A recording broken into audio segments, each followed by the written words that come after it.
Newsome, Williams, Boatwright, parties present, jurors are absent. Gentlemen. Good morning, Judge. I understand an issue occurred this morning you'd like to address, Your Honor. No issue, but go ahead. Okay. My understanding is that my client and Mr. Padilla's client were walked in shackles across the front of where the jurors are sitting waiting to come in. I didn't witness any of this myself. I'm not quite sure how that could happen in a trial of this magnitude at this late stage. Well, let me just set the record straight. There were no jurors sitting there waiting. They were not paraded in front. The jurors' waiting room is on the other side of the hall, and they hadn't even arrived yet. And I ensured that when the defendants were brought in, I instructed BSO not to do that, to make sure that as the jurors were potentially getting off the elevator, that they would not do that. But there was nobody in the hall at the time. Nobody was sitting out there. There's no way that the jurors would be sitting out in front of the courtroom here when their instructions are, and they always report to the reception area behind the elevators, which is all the way at the other end of the hall. So you clarified this with BSO that actually transported them, so Yes. we know they walked them away from where there would have been any views. Would there have been any jurors there? Correct. So there was no viewing by any jurors, but once I saw them come through, I said, make sure they come through the back so that it can't happen. But I was aware of them coming in and discussed that and made sure, because I'm as concerned as you are that they're not being inadvertent. We saw them follow your order regarding Mr. Boatwright. Yes, so they took him through and made it do that way. They were able to do it. It wasn't impossible. Yeah, no, it was just the elevator here is kind of broken, and so I did it that way. But The court's understanding that the jurors did not see the defendants is based on what BSO was telling them? there was nobody out in the hall at the time. No persons were out there.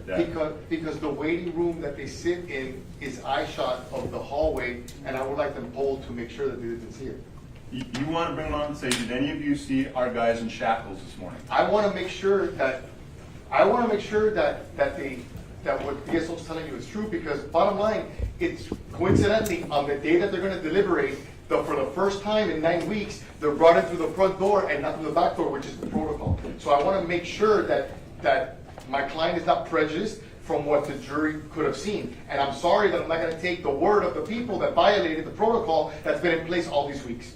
So I don't know how we can remedy it, but I would really like a solution. Let me have one moment, Judge, if I might.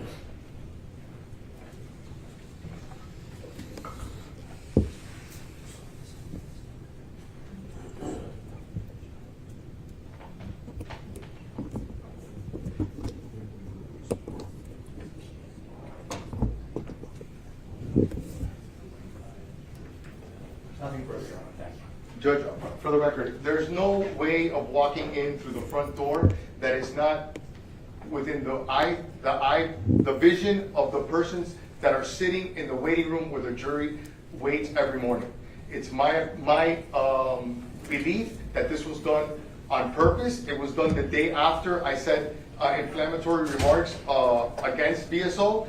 I find it very odd that it happened on the day that they're going to deliberate, and for that reason I'm moving for a mistrial.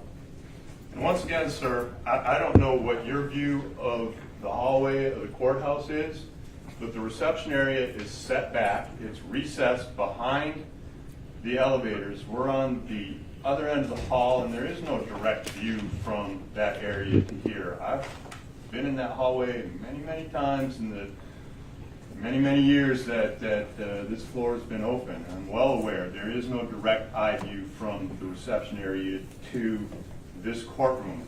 Additionally, they were brought in at approximately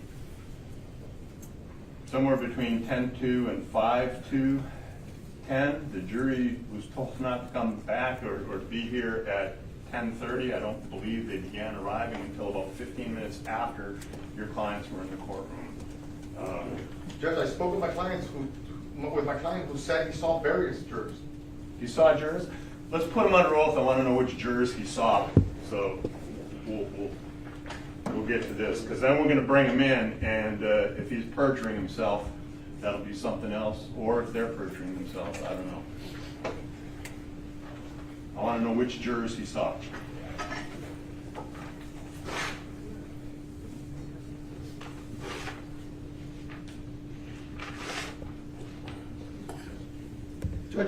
put him on the record, can we put on the record somebody from VSO to find out why this No, happened? hey, you just said your client saw, so No, I either didn't. saw or he didn't. I want to hear it.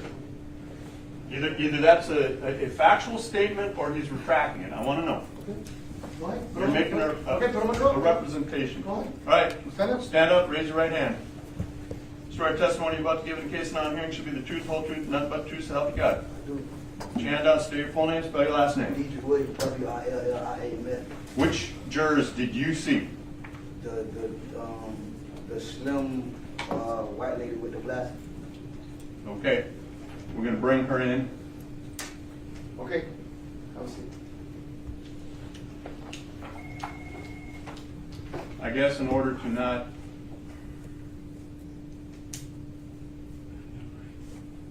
single any juror out and make them feel uncomfortable, I suppose we should call all of them in and ask them if they saw any of the defendants congregating out in the hallway today. If you're going to do that, Judge, I understand, and I would suggest the question might be, have any of the jurors seen any of the defendants prior to you being called in here this morning today? Seen them today? Because if it's individual, one saw and one didn't, we could isolate that juror and then talk about potential prejudice with that. Well, I would call them in individually. Whatever the court, it's only my suggestion, Judge, whatever you want to do. State what should be heard. Just briefly, Judge, Mr. Fitty is making a bold accusation that Broward Sheriff's Office did something improper when all the information that I've heard or that's been put on the record is at an elevator room. To make that accusation, I guess there'd have to be some mechanics that were involved or tampered with, and I mean, it's ridiculous at this point. Saying that Mr. Williams saw a juror doesn't mean that she saw him. That's the first thing. There's been no specificity about the conditions upon which he claims that he saw her. For example, what was she wearing? How far away was he? Things that we would normally ask any quote-unquote eyewitness. It hasn't even been identified what time, if she was even present during this time, who else was present in the hallway, who he was walking with. These are the things that have been put on the record by Mr. Williams. Yes, what was she wearing? She had on a light color, like a light brown shirt. There was multiple people out there. And I'm sorry, I didn't hear the answer. She had on a light brown shirt. Also, there's cameras and surveillance in this courthouse, in this hallway. So rather than place an idea and potentially prejudice the jury at this point by an interview, which I don't even think counsel has reached the burden to A, interview the jurors, or to even ask for a mistrial. He hasn't put on the record how his client is prejudiced or anything. I would argue that at this point, if he's going to make that motion and go down that route, for him to do his diligence and to address it in the manner that it's normally addressed if there's going to be a motion for a mistrial. Additionally, we could attempt to see what happened. There's surveillance, there's other avenues that it can be addressed. And so I would ask for the court to, before we go down that road and interviewing the jurors, especially asking them things about if they saw defendants in the hallway congregating or anything like that, I would ask for there to be further inquiry in a way that doesn't necessarily involve the jury directly, especially because of where we're at and what stage we're at in the trial. Also, there's been no argument how this amounts to fundamental error or any type of prejudice as to any of the defendants. I'm aware of case law that even if there's an incidental an incidental fact that happens where the jury may happen to find out or know that defendants are in custody, which is not uncommon for these charges for first-degree murder for a defendant to be in custody. And no, we haven't paraded it, we haven't highlighted it, but I would argue that this is tantamount to incidental, and that the courts have found that an incidental fact being even revealed or known does not tantamount to fundamental error that would result in a mistrial. So because of that, I would ask for the court to do further inquiry, or at least just, if Mr. Padilla is going to make that argument, he has a burden to bring either the case law or the proper argument before this court as to why he's requesting the relief that he's requesting.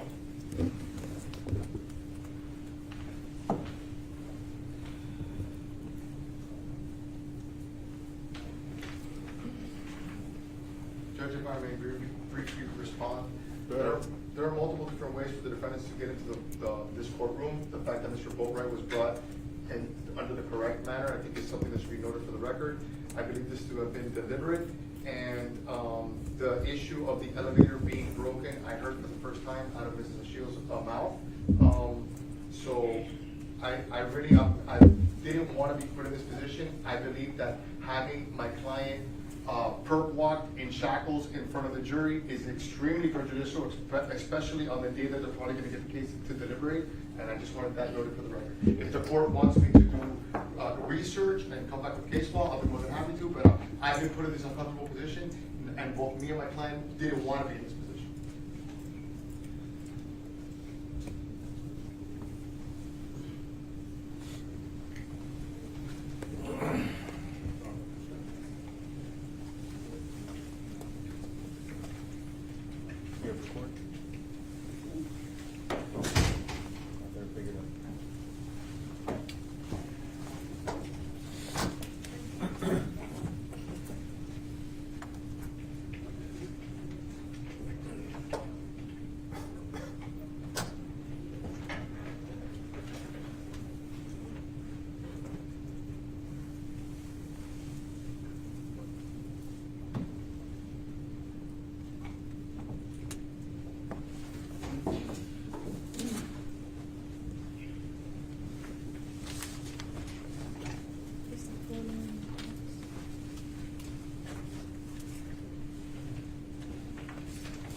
Case law since, Hold on. okay.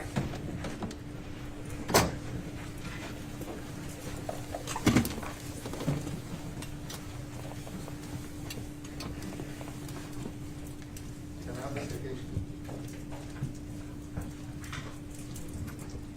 You can have Phillips versus State, 39 Southern 3rd, 269, Florida Supreme Court.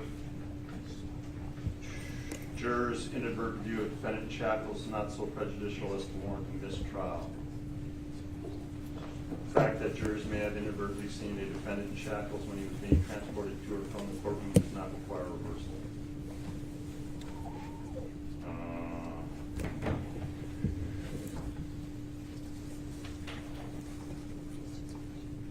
Jackson versus State, 698 Southern 2nd, 1299, 4th PCH, 1997.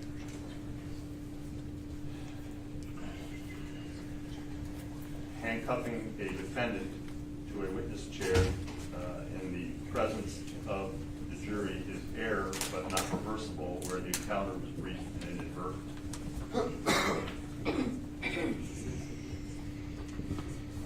Judge, I'm really sorry. Could you give me the citation for the first case that you cited? Phillips? Phillips v. State, 39 Southern 3rd, 269, Florida Supreme Court, 2010.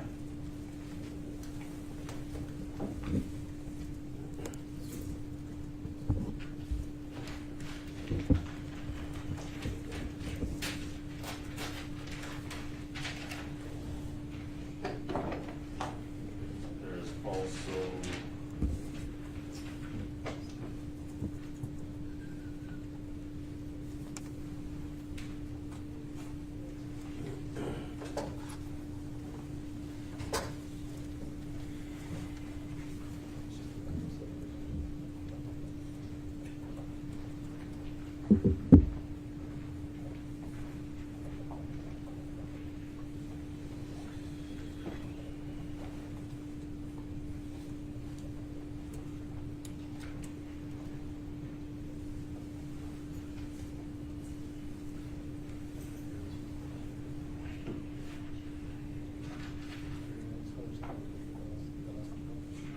Judge, 39 Southern 2nd, and I'm missing. Southern 3rd, Southern 3rd, and then, what else?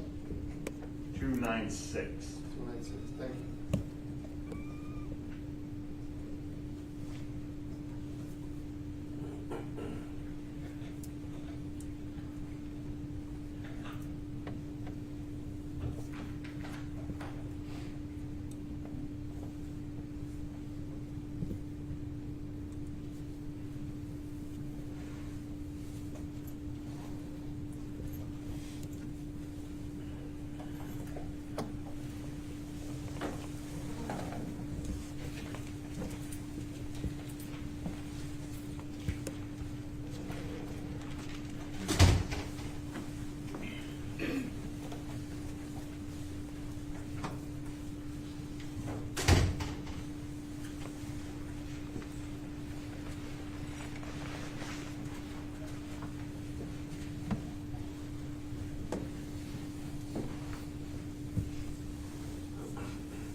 Also from Hernandez versus State, 4 Southern 3rd, 642, Florida Supreme Court, 2009.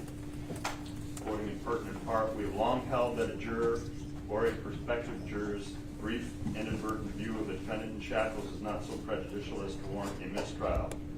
See Singleton versus State, 783 Southern 2nd, 970 Florida Supreme Court, 2001, explaining jurors' brief glances of the defendant while he was being transported in prison garb and shackles were not so prejudicial as to require a mistrial. Stewart versus State, 549 Southern 2nd, 171 Florida Supreme Court, 1989, finding that a new trial is not warranted where the defendant's shackles were ruled unobtrusive. Heiney versus State, 447 Southern 2nd, 210 Florida Supreme Court, 1984, holding that the juror's possible inadvertent and brief sight of the defendant being transported into the courtroom in chains did not justify a mistrial. Neary versus State, 384 Southern 2nd, 881 Florida Supreme Court, 1980, concluding that the juror's inadvertent sight of the defendant being brought to the courtroom in handcuffs was not so prejudicial as to require a mistrial. So, if you can find a single case going the other way, I'll entertain this further. At this point, I'm making findings on the record that the elevator was broken, that there was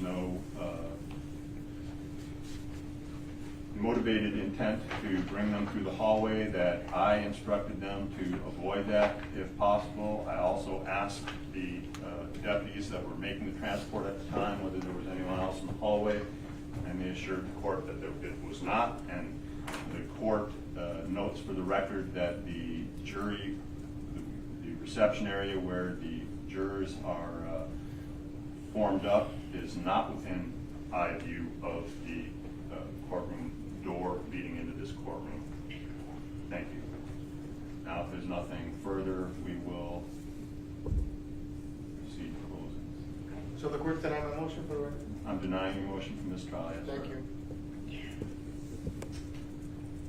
Mr. Kim, on. Yes, Judge. Bring them.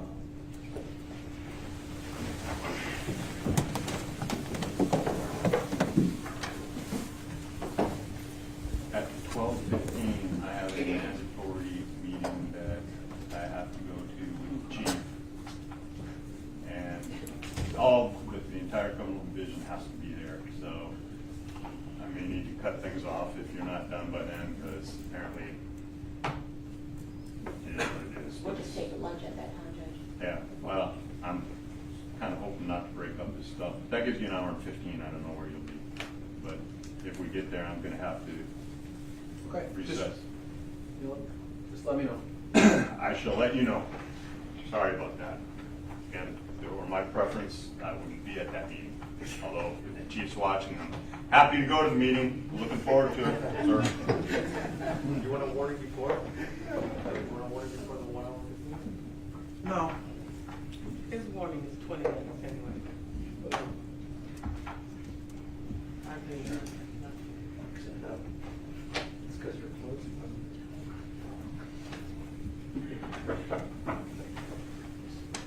Jurors are entering.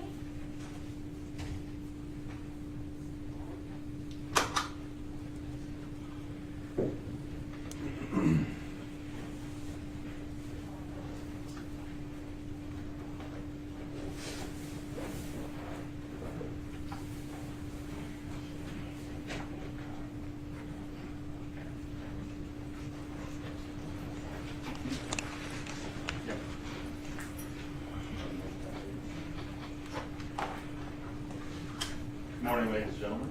Welcome back. I trust you're all able to follow the court's Very good. All right. Mr. Kim, on behalf of Ms. Boatwright, do you wish to close? Yes, thank you, Judge. You may.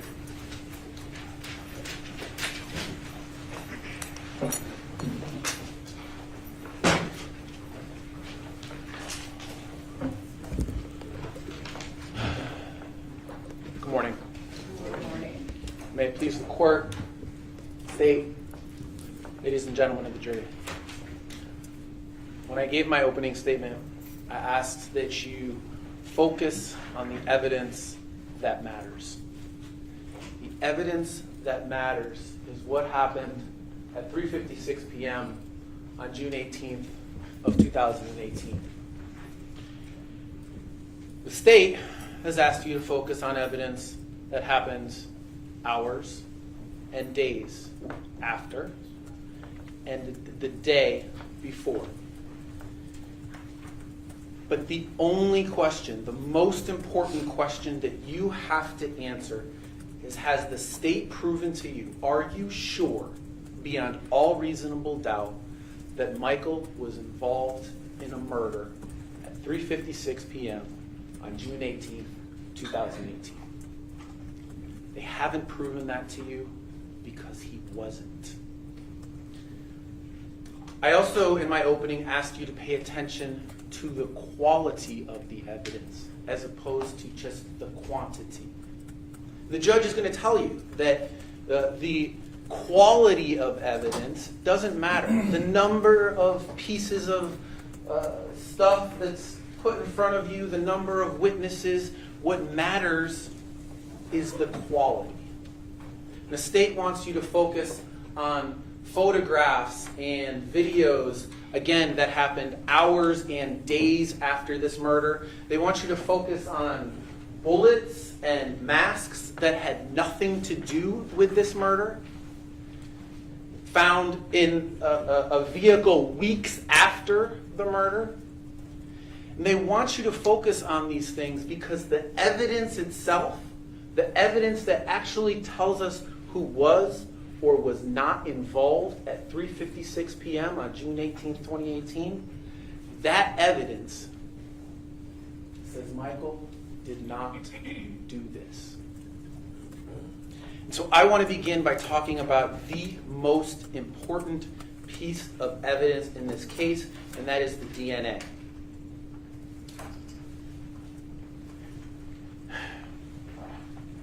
This was introduced into evidence. This is J.O., and we talked a lot about this. J01, swabs of left fingernail of Jahseh Onfroy. J02, swabs of right fingernail of Jahseh Onfroy. J03, swabs of neck of Jahseh Onfroy. And J08A, swabs of the necklace. There is someone else's DNA in all four pieces of that evidence. There is someone else's DNA underneath Jahseh Onfroy's left fingernails.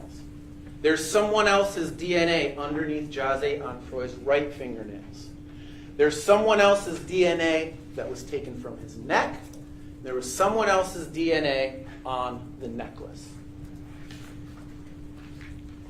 The state, in their closing argument, just kept saying, there's no DNA. There was no DNA there, right? And they made it this point throughout the trial to say, well, you know, he was at the hospital, and maybe during the hospital process, DNA would have been wiped off.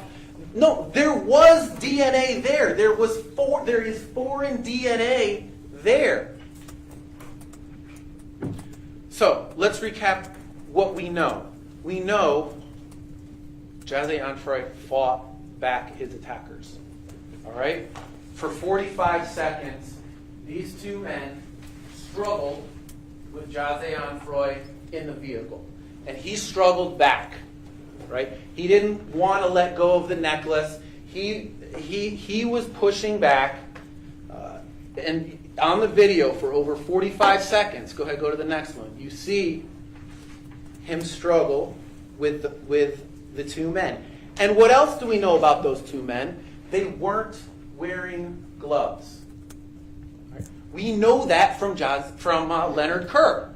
Leonard Kerr told us that's how he knew the race of those two men was because they weren't wearing gloves. And we know from the DNA evidence that at least one of those men left their DNA. They left it under Mr. Onfroy's left fingernail. They left it under Mr. Onfroy's right fingernail. Really, he probably captured that DNA himself while he was fighting, while he was grappling. They left it on his neck while they were trying to grab the necklace off him, and they left it on the necklace. So they left it on that necklace. So law enforcement sees this video, right? I mean, this is one of the first things that they told you that they saw. And they can see that these two men are having a lengthy confrontation with Mr. Onfroy. And being homicide detectives, particularly being crime scene detectives, Marshall Walcott at the hospital does the obvious thing. He swabs underneath Jahseh Onfroy's left fingernails. He swabs underneath Jahseh Onfroy's right fingernails. He swabs Mr. Onfroy's neck. And he swabs the necklace. And then all four of those swabs go to the crime lab. And thank goodness this was part of the evidence that made it to the crime lab. Because Nicole Einat then analyzes that evidence. And lo and behold, Detective Walcott's intuition was right. I asked Nicole Einat, notice This came out during my questioning. State has avoided the fingernails, has avoided the neck and the necklace. In fact, in their closing, they say there was no DNA. So I brought that out in my questioning, and I asked her, the swabs of the right fingernails. She says it was a mixture of two people. And I said, am I correct in assuming that Jahseh Onfroy was one of those people? Yes, of course. If we were to swab any of our fingernails right now, if you swab my fingernail right now, my DNA is going to be there, right? Nicole Einhart said, there's someone else's DNA there too. And Nicole Einhart said that she excluded Michael Boatwright as being the contributor to that DNA, and she excluded Trayvon Newsome as being the contributor to that DNA under the right fingernail. Someone else left that DNA underneath Jahseh Onfroy's right fingernail. And I asked Nicole Einhart about the neck. JO3. Detective Walcott knew that there was a struggle involving this necklace. He swabbed the man's neck. He swabbed Jahseh Onfroy's neck. And what did Nicole Einhart tell us about that? It was a mixture of two people's DNA. Am I correct in assuming that Jahseh Onfroy was one of those people? Yes, of course. It was his neck.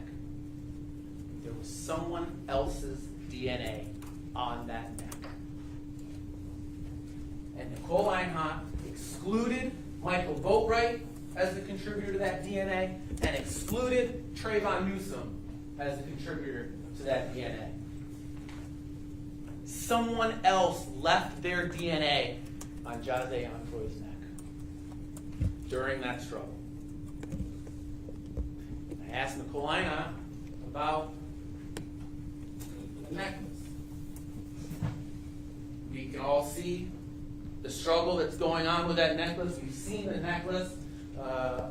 Mr. Rears pointed out how hard and coarse that necklace is. Right? And I asked Nicole Einhart. She told us there is a mixture of two people's DNA on that necklace. Am I correct in assuming that one of those is Jahseh Onfroy? Yes, of course. He was wearing the necklace. And Nicole Einhart excluded Michael Boatwright and excluded Trayvon Newsome as a contributor to the foreign DNA on that necklace. Someone else's DNA is on that necklace. That necklace that you have seen many, many times these people struggling with, trying to get off.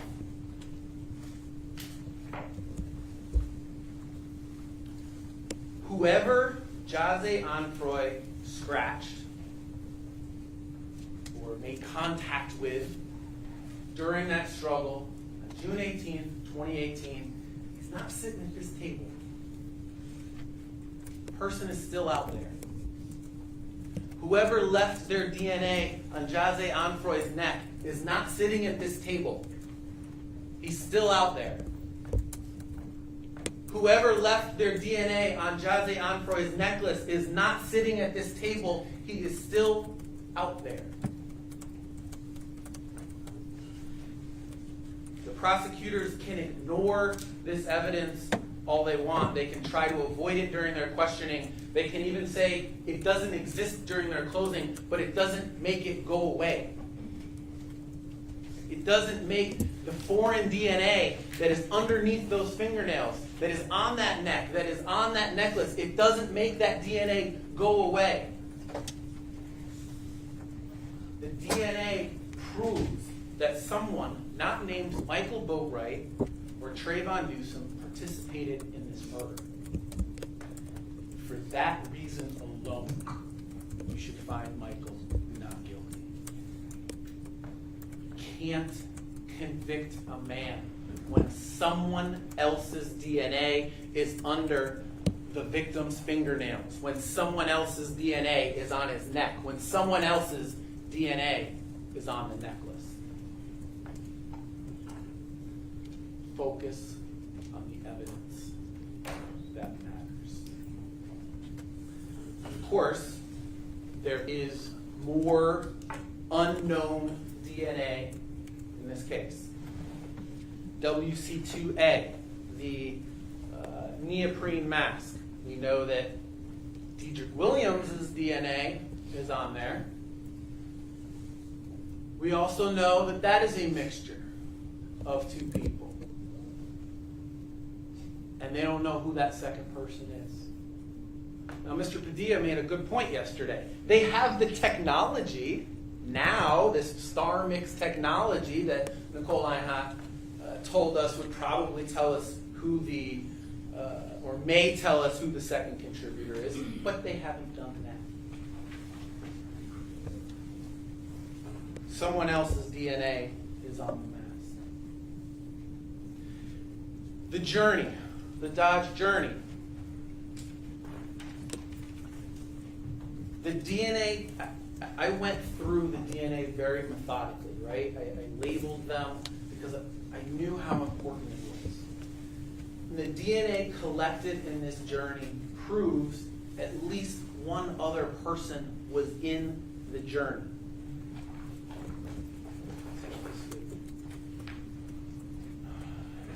This is also an evidence. You'll see DNA 8, right, which is described as swab of composite volume, air conditioner, temperature controls of the journey. So the things that you turn to change the temperature, to change the volume, any things that anybody in the front seat would likely touch. We heard that that is a mixture of 3 people. One was Tanisha Clark, the owner of the journey. Makes sense.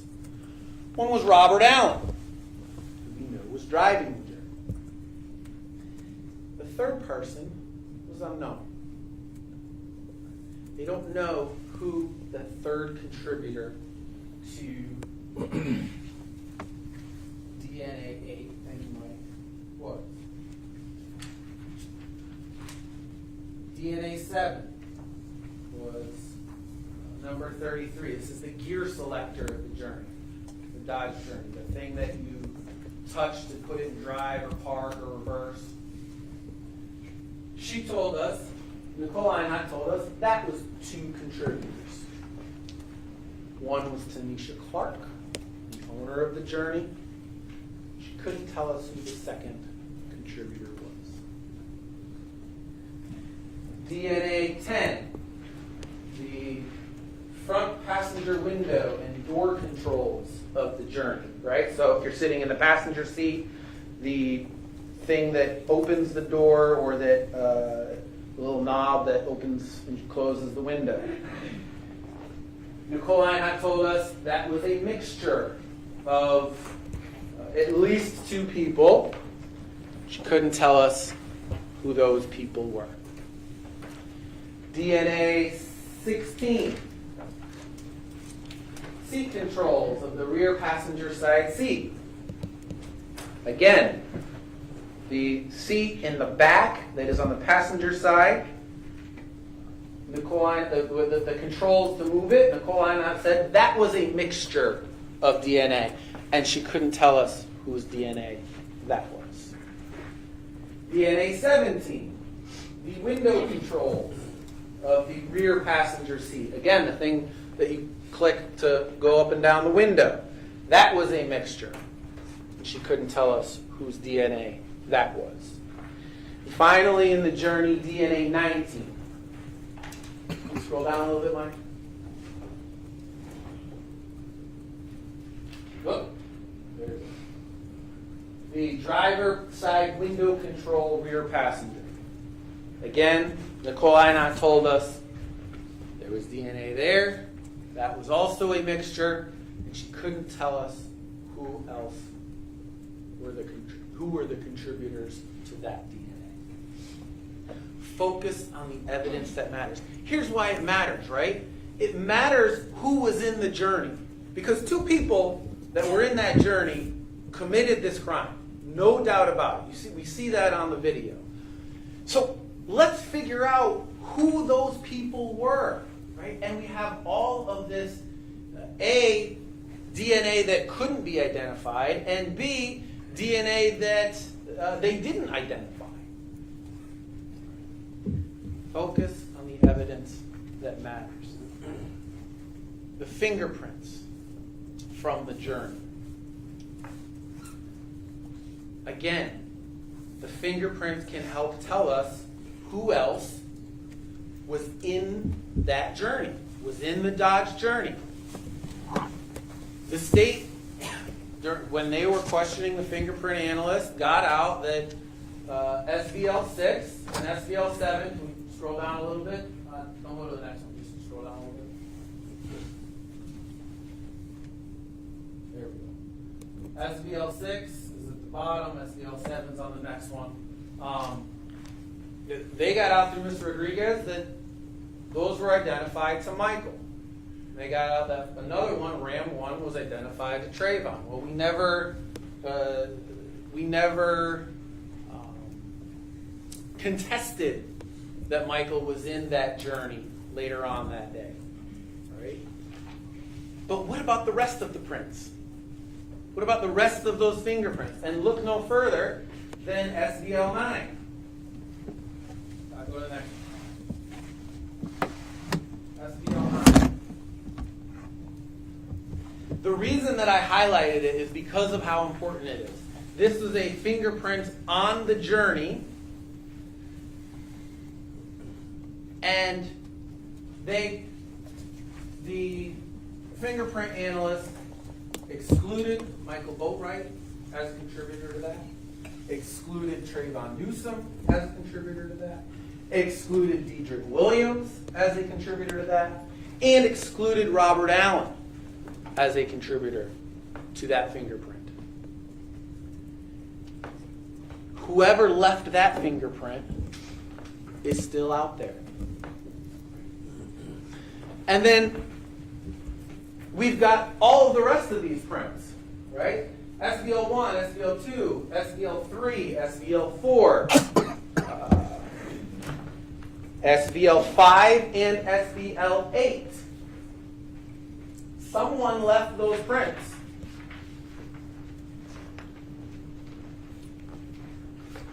And they have never been identified to us.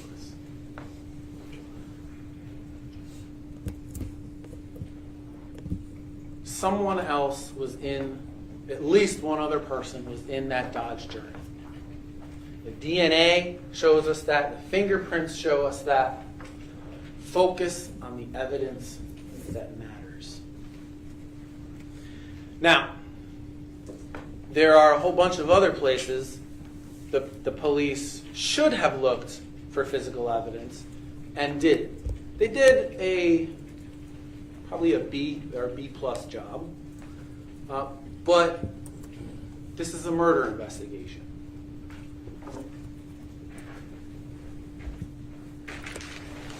Detective Williams told you that he actually presented this jacket for courtroom presentation, right? He puts a bag around it, makes it look all secure, like we could, to try to preserve it.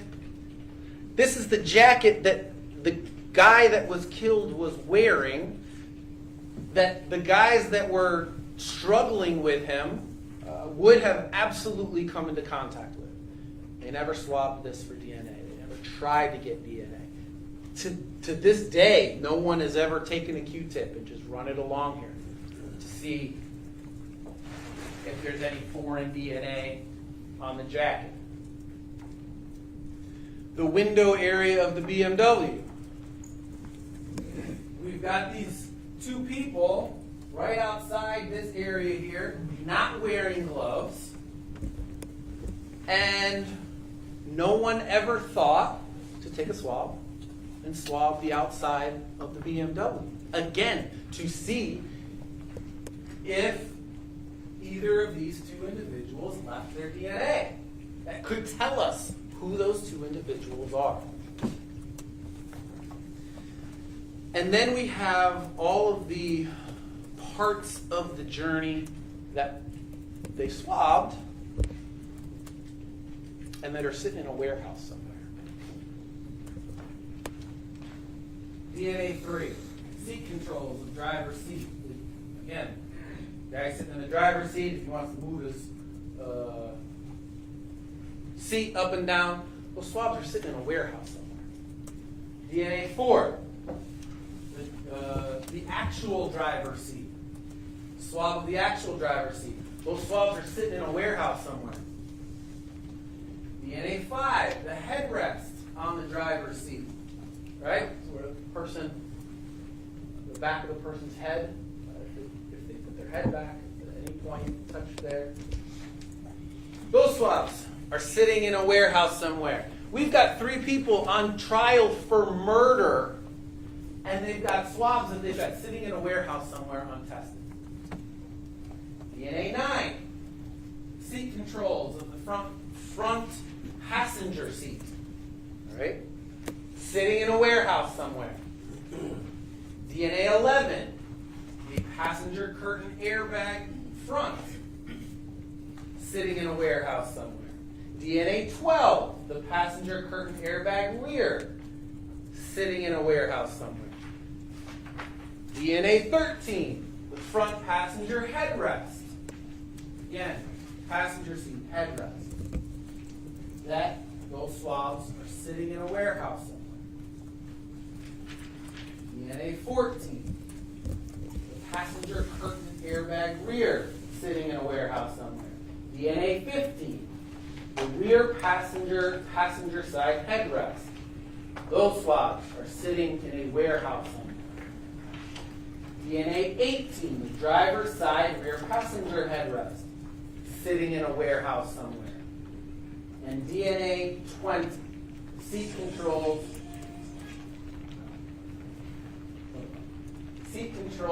rear driver's side passenger. They're sitting in a warehouse somewhere.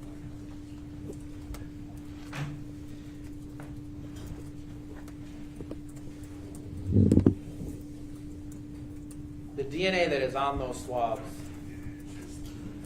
could tell us absolutely who else was inside that journey.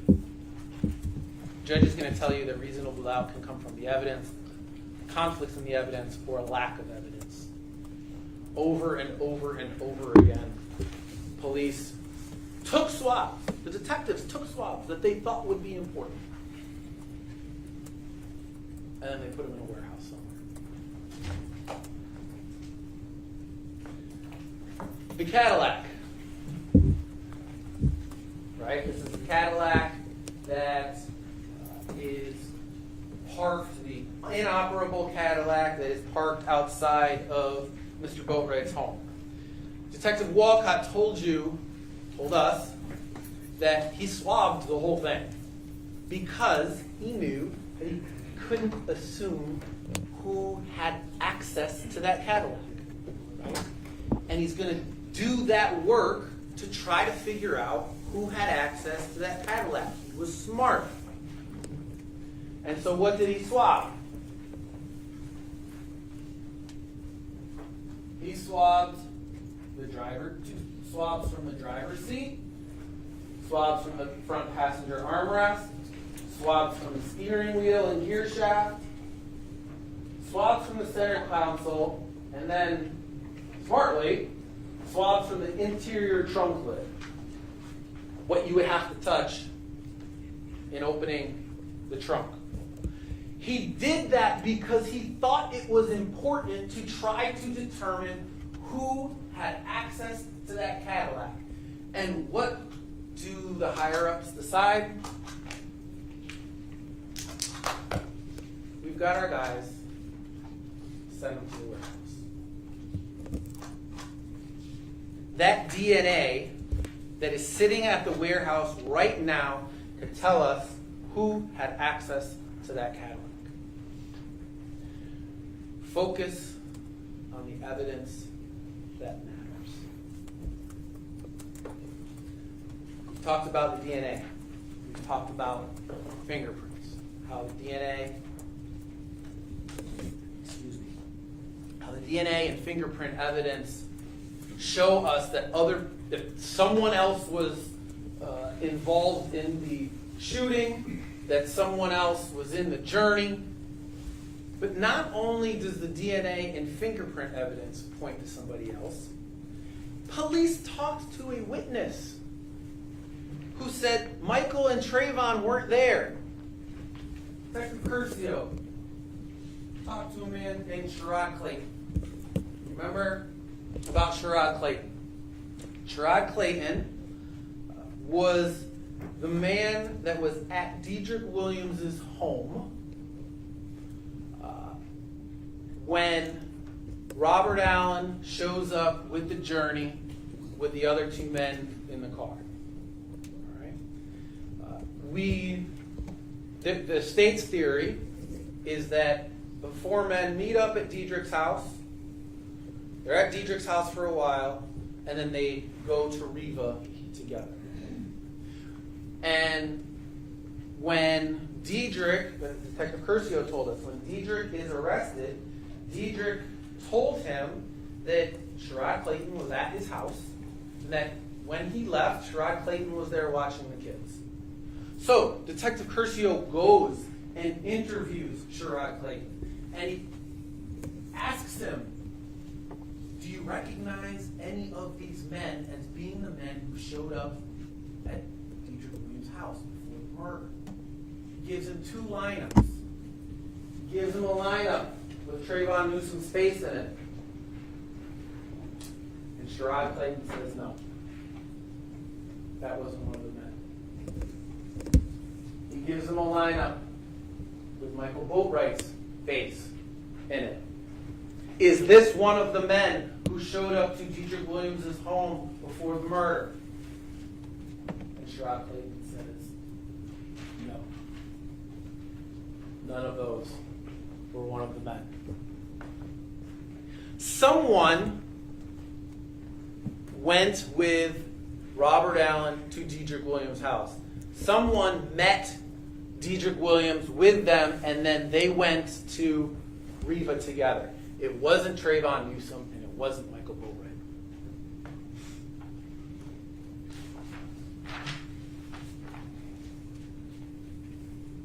So not only do we have this DNA evidence under the fingernails and on the neck and on the necklace pointing to another person, not only do we have fingerprints and DNA that are unidentified in the journey pointing to another person, the detectives talked to somebody who was at Dedrick Williams' house who said, Michael Boatwright, not one of those men who showed up. Trayvon Newsome was not one of those men who showed up. Focus on the evidence that matters. Not only does the DNA, the fingerprints, an actual person point somewhere else, Michael's own internet searches show that he wasn't involved in the murder. This is what I wrote while I was standing at the podium while Kim Kemp was testifying. On June 29th, right? So this is now 11 days after the murder. Michael has been with Robert Allen that whole time, right? He has gone up to Georgia with him. They've put stuff in the back of a Cadillac that's at his house, and he starts getting worried that maybe he could be charged with accessory after the fact.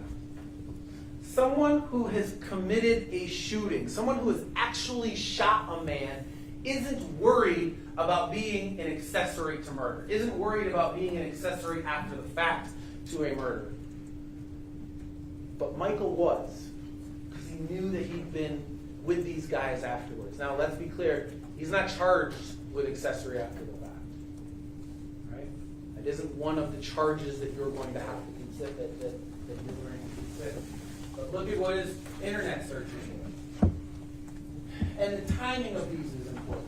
119 to 121, there are 2 separate searches and 8 different entries. One is accessory to murder, one is accessory after the fact sentence. About 22 minutes later, there is another entry, again accessory to murder and accessory after the fact sentence. And then it stops for a while until the following night, 9:40 to 9:42 p.m. And Michael, again, searches accessory to murder. And then again, he searches something new. Accessory to murder after the fact sentence. He's worried.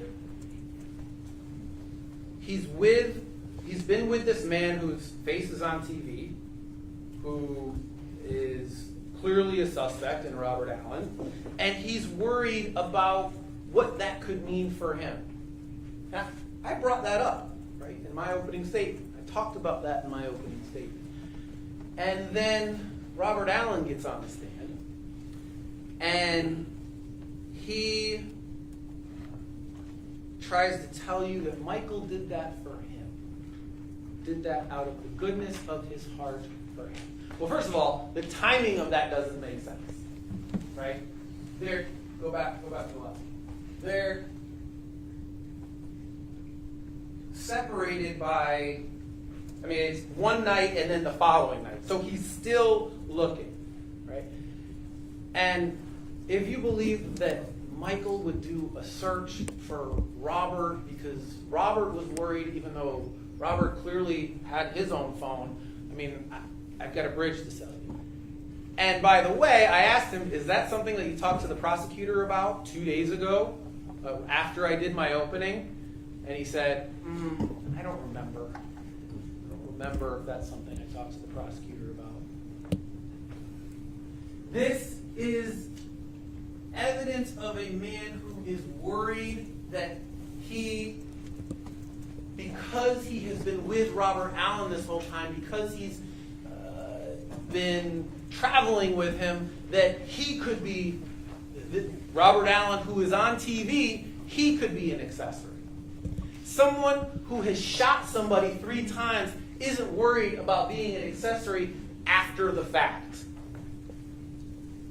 But Michael was. Focus on the evidence that matters. Now we can go to the evidence that I urge you to find doesn't matter. If someone lies to you about the small stuff, it is hard to believe them about the big stuff. That was, ironically, something that Detective Curcio told Robert Allen. Because, obviously, Detective Curcio was, at that time, concerned about the truthfulness of Robert Allen. This man lied about the small stuff, he lied about the medium stuff, he lied about the big stuff. And let's be clear about why he lied. I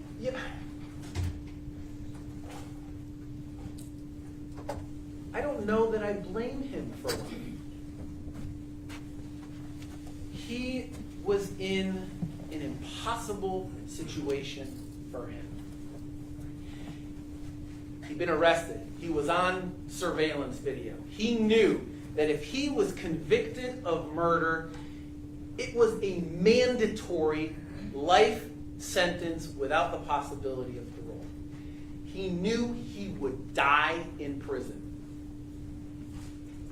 And so, on October 23rd, 2018, he and his lawyer begged to get a deal.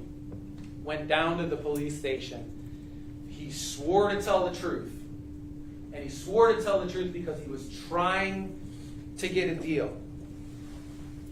And whatever he told them in October of 2018 was not what the police wanted to hear, because they didn't give him a deal. The police, he told the police during that time, you have heard, I feel like you are pressuring me to say something I don't know. And they were. You're smart. They absolutely were. So Mr. Allen goes and sits in jail for 4 more years. And I can't imagine what that was like for him. He sat in jail during COVID. He was on lockdown 23 hours a day for some of it. And so in July last year, 9 months ago, he goes again. And he meets his prosecutor. He gives another statement. And then magically, the state changes his charge to murder in the 2nd degree. He pleads guilty. But they set off sentencing until after this trial that we are in right now. Right? So that he knows that what he testifies to will determine his sentence.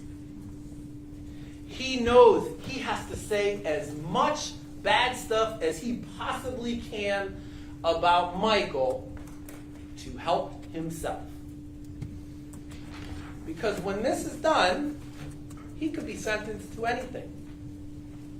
If they don't like what he has to say, they could recommend life in prison. If they do like what he has to say, they could recommend that he walk out the door. Time served. And he knows that. And he knows that they want him to say bad stuff about Michael. This man was facing a mandatory life sentence. And all he had to do to go home was tell some lies.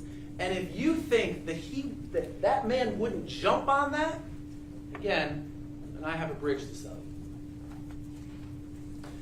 There's a second reason he lied. He got to kill 2 birds with 1 stone with this testimony. He gets his get out of jail almost free card, and he gets to protect the real killers. And he told us that.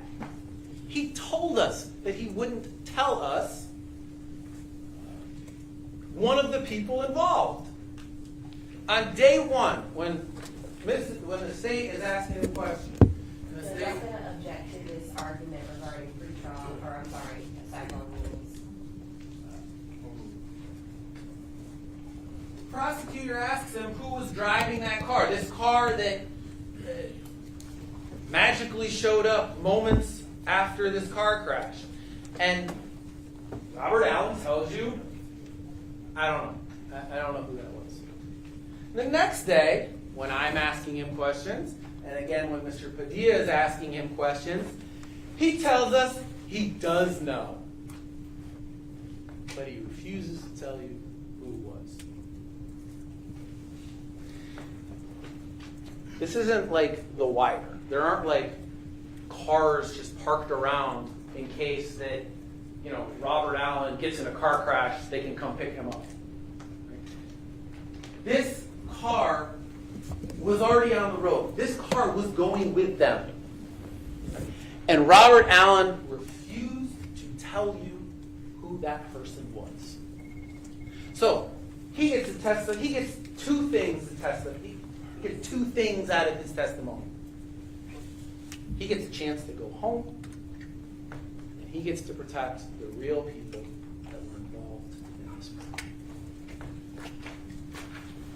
crime. And I hope that you could tell that he was agreeing with the prosecutor at every chance he got, right? That over and over and over again, the prosecutor was feeding him questions, feeding him what she wanted him to say. I'll give you 2 examples of that.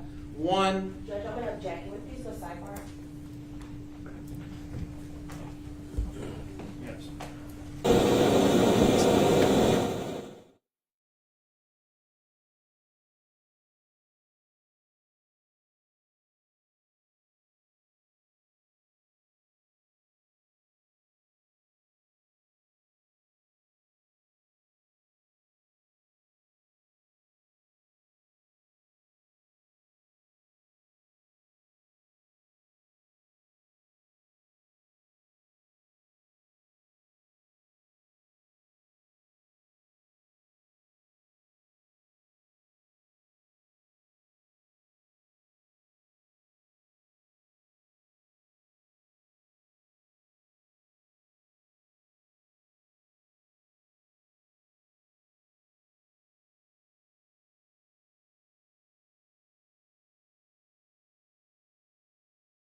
Objection sustained. Jury will disregard the last counsel. Back to you. Prosecutor. Questions? So, Robert Allen first testifies that Dedrick got an Uber, right? That's how Dedrick got home from Robert Allen's house. And then the prosecutor says, are you sure that he used his phone to get an Uber? Right? Because she has his phone records. The state has his phone records. And then he waffles. And then he says, oh no, actually I don't know that he used his phone to get an Uber. I don't know if that's true. And we're going to talk a little bit about why that's important in a minute. The state also asked Mr. Allen about Michael's gait. You remember that part? So she asked him, does the gait of the man that is walking in this video, is it the same as the gait of the man that is in that video? And Robert Allen said, yes, they have the same gait. Well, when I cross-examined him on that, and actually explained to him, he didn't know what the word gait meant. Right? He was answering the question with the prosecutor, not knowing what the word gait meant. And I explained to him what the word gait meant. Did you catch it? He screwed up a little bit. All right. He admitted that no. Well, once I told him that the word gait means the way that you walk. He admitted that no, the man that is in, go back to the last one, the man that is in this video has a different gait than the shooter in this video. The truth slipped out. So let's talk about a few of the things that he lied about. And we've already talked about one. Go ahead to the next one. He lied when he told you he didn't know who was driving that car. He told us the very next day that he did know who was driving. He lied about Trayvon's phone. He told you that, Trayvon's phone, I think Trayvon's phone was dead that day. It was dead. Well, the phone records prove that it wasn't. I mean, you've got the records in evidence. Right? But think about why he's doing that. He's doing that because he knows that the phone data doesn't support Trayvon being guilty. And so he's lying. He's lying to try to make the state happy, to try to get convictions that will help him. He lied when he told you the whole reason that this happened. Go ahead to the next one. He told you that when they pulled in, Dedrick saw Mr. Onfroy in the parking lot. And it was then that they started to concoct this plan, right? And then they were going to go in, make sure it was him. The surveillance video refutes that. Right? We look at the timestamp in the upper left-hand corner. This is Mr. Onfroy entering Reba. He enters at 3:31:58 p.m. The journey doesn't enter the parking lot until 3:32:39 p.m., 40 seconds later. So he's lying about anybody seeing X in the parking lot because they weren't in the parking lot to have been able to see him.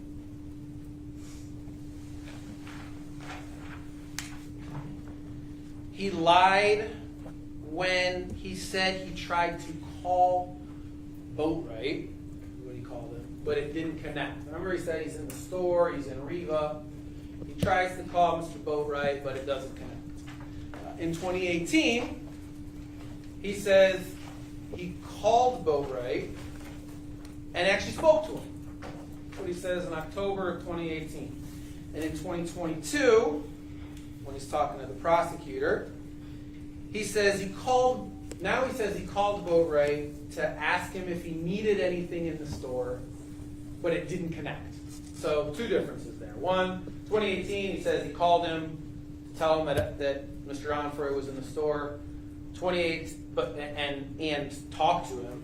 2022, he says he called him, but it was only to ask if he needed anything at Reba, and it didn't connect. And then with you, he says he called him to tell him about Mr. Onfroy being in the store, but it didn't connect. This story keeps changing, and the reason it keeps changing is because he wasn't calling Michael.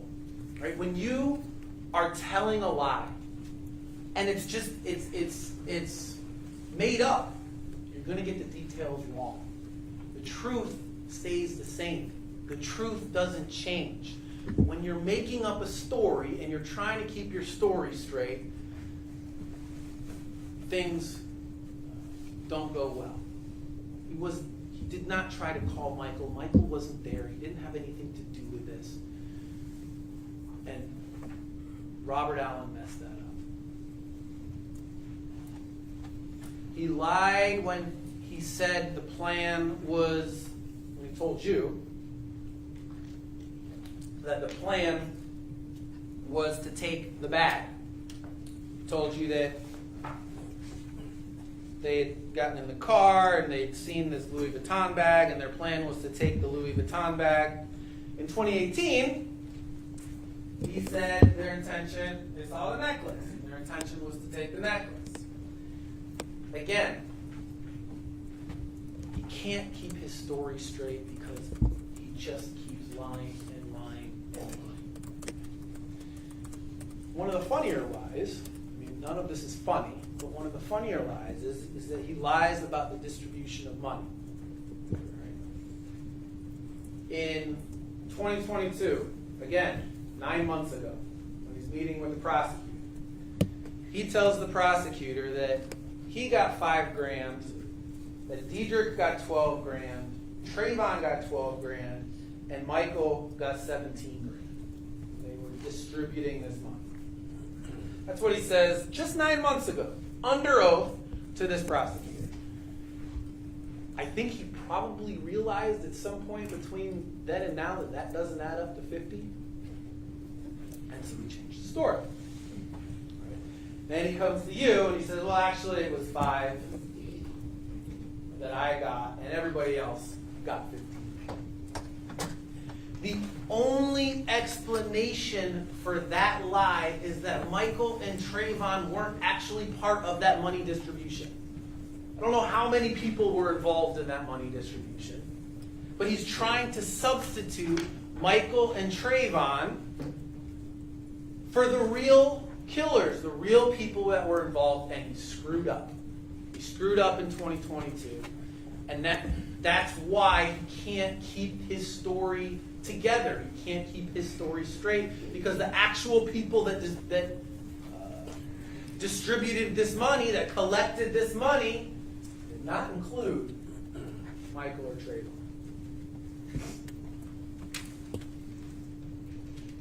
Robert Allen lied about Michael's clothing. He told you that, in 2018, he told police that Michael changed into Robert Allen's brother's clothing at Robert Allen's house. That's what he says in 2018. To you, he says Michael changed into his own clothing at my house. Why lie about that? That is a very obvious difference. 2018, Michael changed into my brother's clothing. Now, Michael changed into his own clothing. Lying about that doesn't minimize Robert Allen's involvement in any way. It doesn't make Michael any more guilty in any way.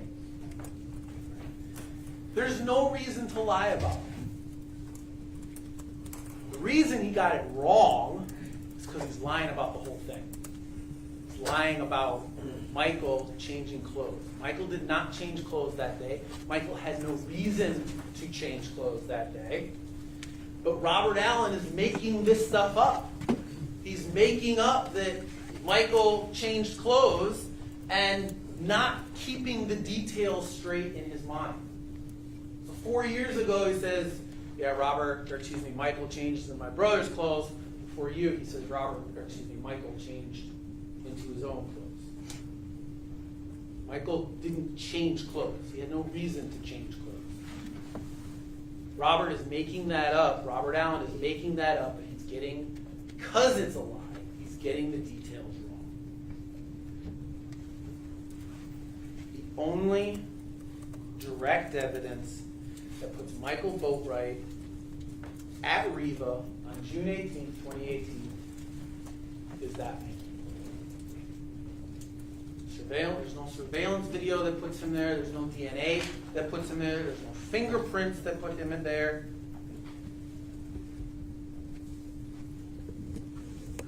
The state wants you to convict based on what he is saying.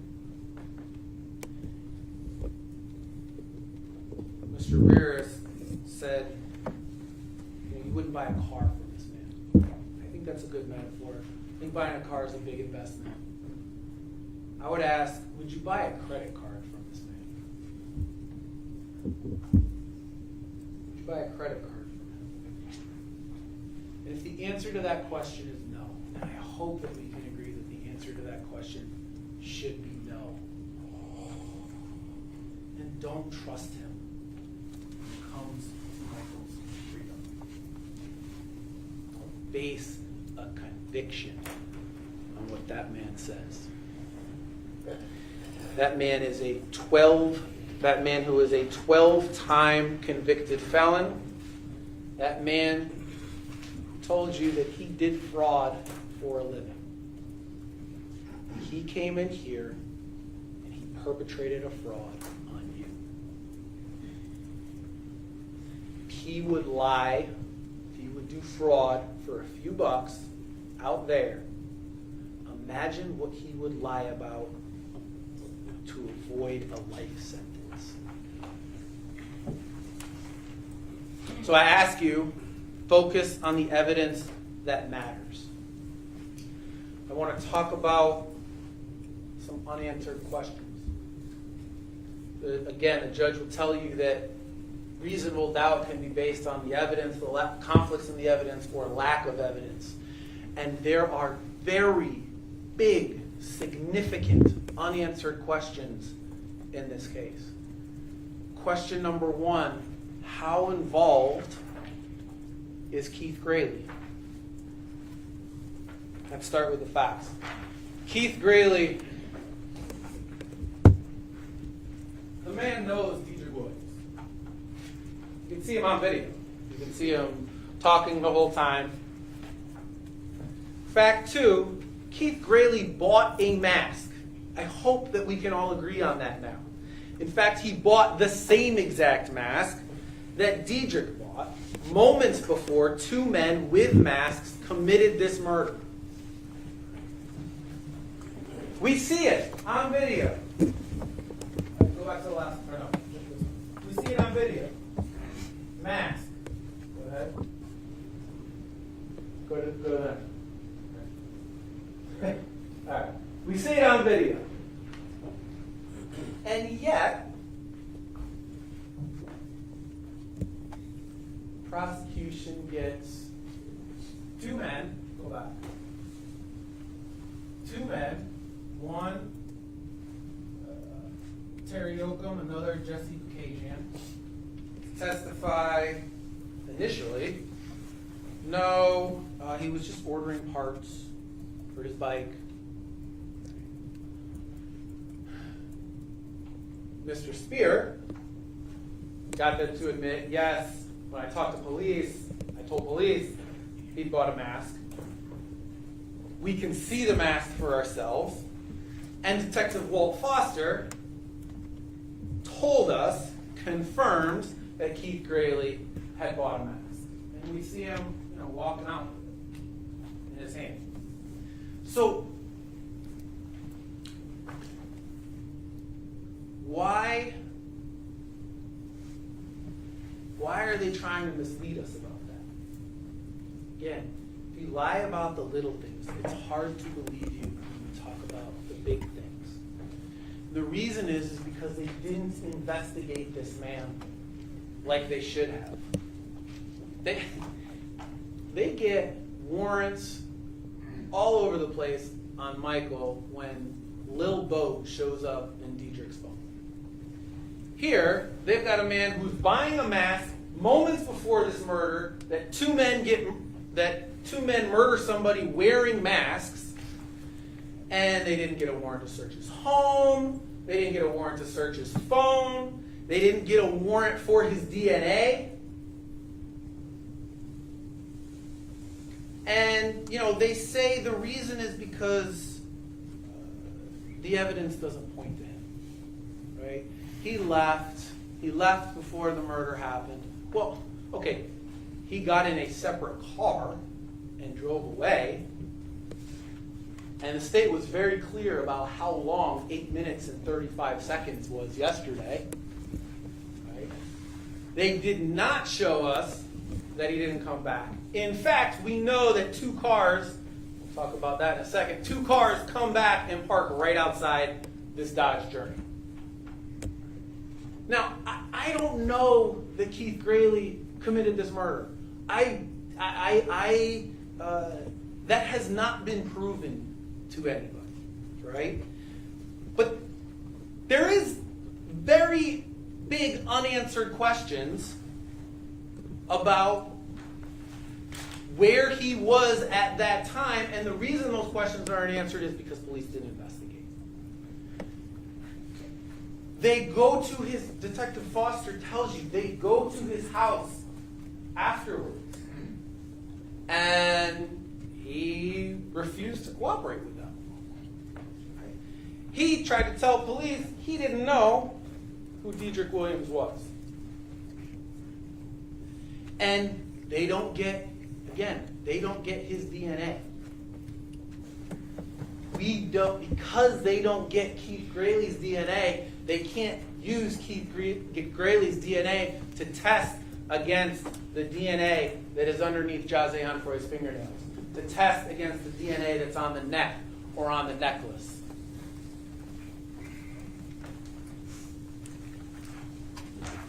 We don't know if his DNA is there or not because police did not do an investigation, because it didn't fit their narrative.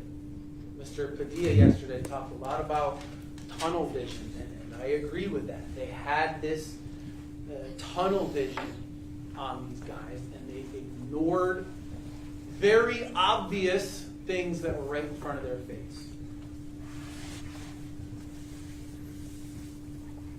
The unanswered questions about Keith Grayley should give us all a doubt about whether he was involved, and that doubt is reasonable, and for that reason alone, we should find Michael not guilty. Another unanswered question: what happened across the street? All right. The Journey is parked across the street. It's backed up, right? And they're waiting. And not one, but two separate cars come and park next to the Journey or in front of the Journey. First, we've got this vehicle here, who we can see coming in. Go to the next one.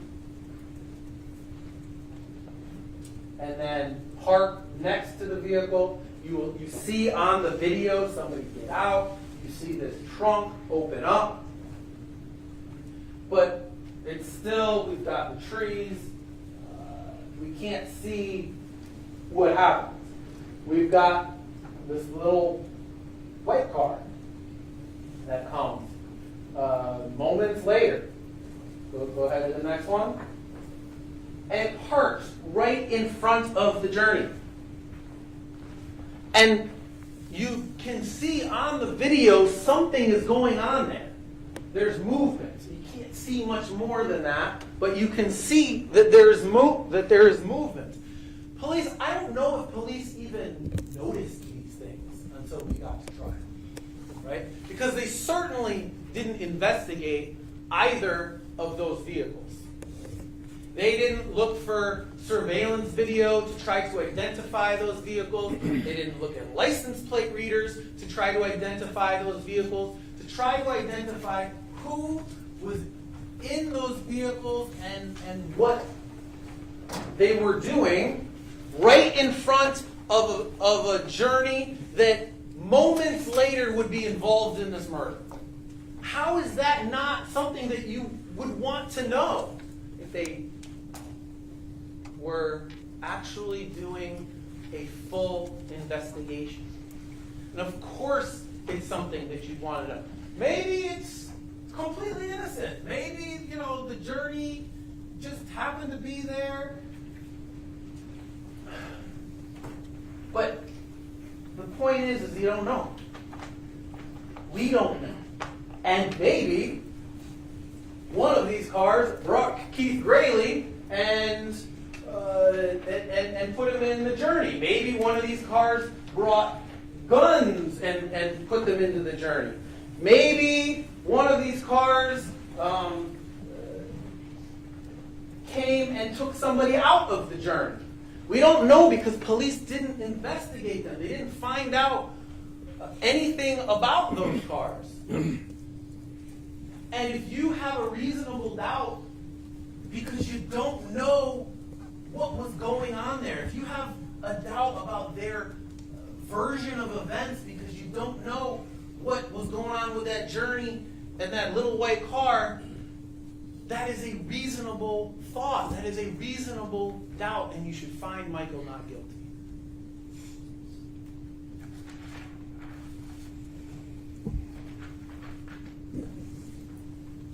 Along the same line is who were the people across the street that Sergeant O'Malley talked to that refused to cooperate. Sergeant O'Malley told you that he was looking for surveillance video, that he came across a group of men who refused to talk to him, who said they didn't want to talk about the case, right? And they did nothing. The detectives did nothing for that information. Again, because it didn't fit their narrative. Unanswered question, I guess number 4. Who drove Dedrick Williams from Robert Allen's house? Again, their theory of events. The murder happens. They all drive down to Robert Allen's house. They're at Robert Allen's house, and then Dedrick goes back to his house. Clearly, Dedrick goes in a vehicle back to his house. It's not his vehicle because he came down in the journey. Right? Somebody drove Dedrick Williams from Robert Allen's house back up to Dedrick's house. And it is a very reasonable inference that somebody was involved in the very thing that had just happened moments before. We know it wasn't the journey that brought him back because the journey stayed there. The police didn't investigate that. They didn't look at any type of surveillance video around that time that was leaving there. They didn't try to find license plate readers. They didn't investigate who drove Dedrick Williams back to Dedrick's house. They did get both Robert Allen and Dedrick Williams' social media pages. And those showed Dedrick Williams with a whole bunch of people not named Michael Boatwright in the weeks and months leading up to this murder. There was not a single photograph of Dedrick Williams, Robert Allen, Michael Boatwright, and Trayvon Newsome. These people that the state characterized as being thick as thieves, as always being together. Rather, the social media shows Dedrick and Robert There's lots of other people. Go ahead to the next one. Here's Robert Allen with people not named Michael Boatwright. Go to the next one. Robert Allen with another person not named Michael Boatwright. Go ahead to the next one. Again, Robert Allen with somebody taller than him, not named Michael Boatwright. And finally, a photograph taken less than a month before the murder, showing Robert Allen, Dedrick Williams, and two other men, both of whom taller than taller than Robert Allen and Dedrick Williams, neither of whom named Michael Boatwright. Lots and lots of social media pictures with Dedrick and Robert Allen. None with the four of them together. And many, many, many with those two men with other men. If you have a reasonable doubt, if you have a doubt about how close Dedrick and Robert were with Michael because there's no real evidence that they hung out together beforehand, if you have a doubt that because these two men were hanging out with two taller men the month beforehand, that is reasonable. And you should find Michael not guilty.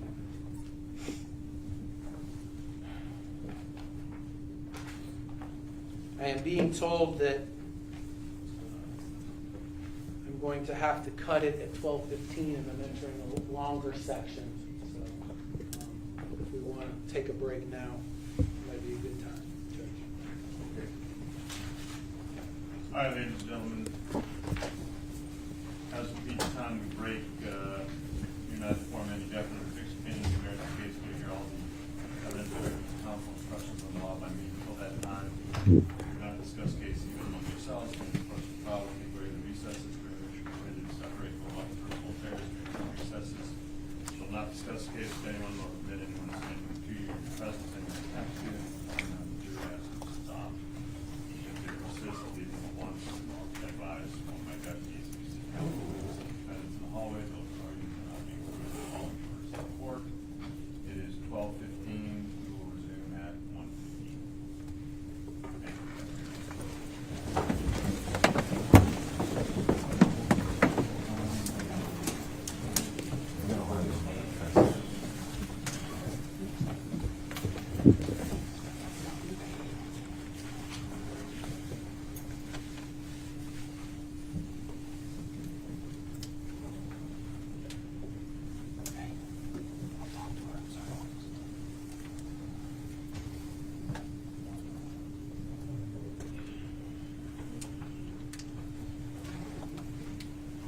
Well, we'll be in recess now. Sounds off.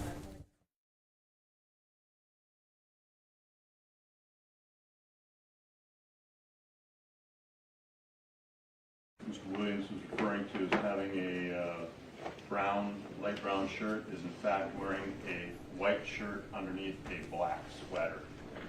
Thank you, that's what I was going to point out for the record. Thank you.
be seated. Court will come to order. The parties present, the jurors are present. Ladies and gentlemen, welcome back. Come on, you may proceed. Thank you, Judge.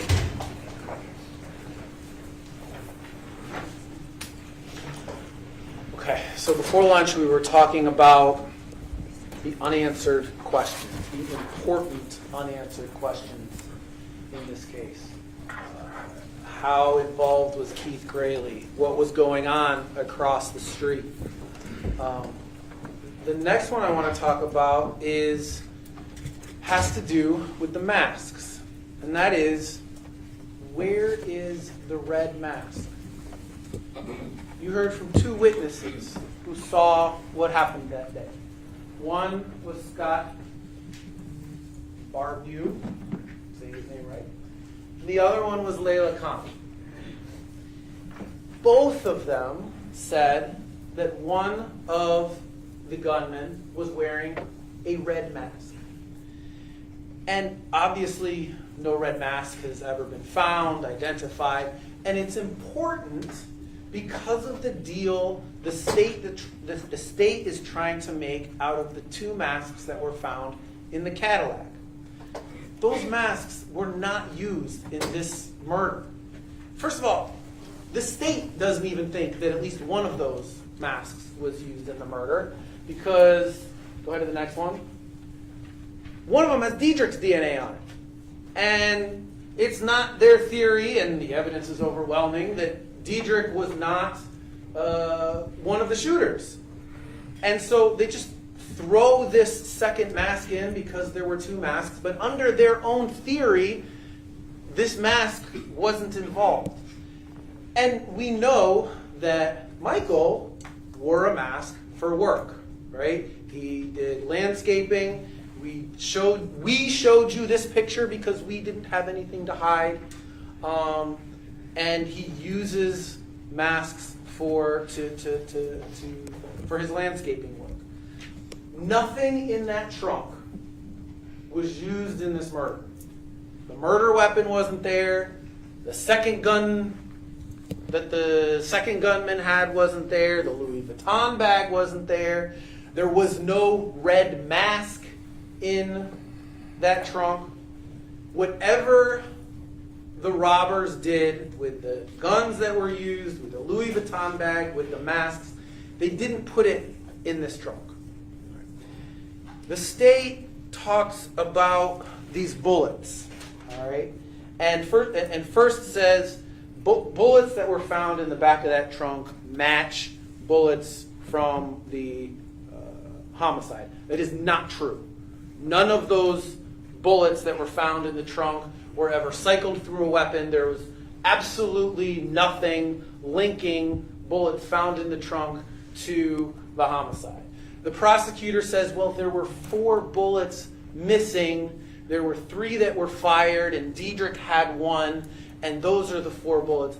Also not true. Police found, go on this side,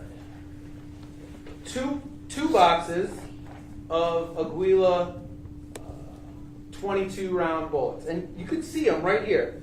And they're the ones that have the A on them. Both of those boxes have 50 bullets, and you can see it, here's the boxes, carry 50 bullets with them. All right. One of them had 6 bullets in it, meaning it was missing 44 bullets.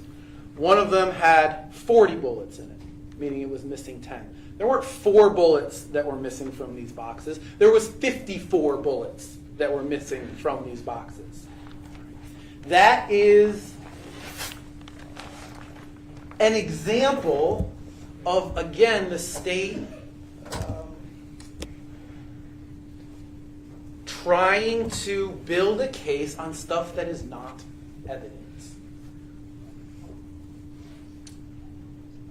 We also know, with regards to the trunk, that Dedrick Williams put something in that trunk. We know that because on June 19th, the day after the homicide, Dedrick went to Just for Sports and bought some stuff. You saw it. And we saw that bag and that stuff was found in the trunk of the car. Dedrick was arrested June 20th. So sometime between June 19th and June 20th, he went to the trunk of that car and put the Just for Sports bag and stuff in there. Which may be another reason that Michael would want to Google accessory after the, or internet search, I don't know if we know it's Google, internet search after the fact, accessory after the fact murder. Because he's worried about the fact that Dedrick has put stuff in the trunk of a car that is on his property. And what does that mean for him?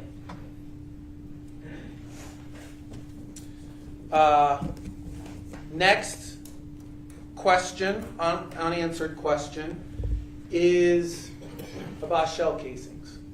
You'll recall that the Mr. Onfroy was shot 3 times. There were 3 bullets that were found in his person. At the scene of the crime, only 2 shell casings were found. Either someone picked up a shell casing, or police didn't do their job in securing this scene. I think it's unlikely that the second is the case. I mean, they secured it very well. But we have 3 bullets, and we only have two shell casings. Either way, it is an unanswered question. I don't know what it means, but it is important for you to consider. Next unanswered question. Where's all of this cash that Michael is supposed to have gotten out of this murder? The state prosecutor went to pains to show you photograph after photograph, video after video of him with money, with cash. Where did it go? What did he spend it on? There's no new car. There's no fancy jewelry. There's no fancy clothing. They searched his house. They don't find a single $100 bill. There's no $100 bills on him when he is arrested. It's because the money wasn't his to spend. Look at the photographs and the videos that the state, all of those that the state put in front of you, and look at the data specifically. Not every single one of those photographs has one of 2 things in common. Either Michael is with Robert Allen, or Michael is at Robert Allen's house. For every single photograph of money and video of money that the state put before you, they are all either with Robert Allen or at Robert Allen's house. Not a single one of them is of Michael at his house. You will not see a single photograph of Michael with money at his house. You will not see a single photograph of Michael alone unless he's at Robert Allen's house. It's because it was Robert Allen's money.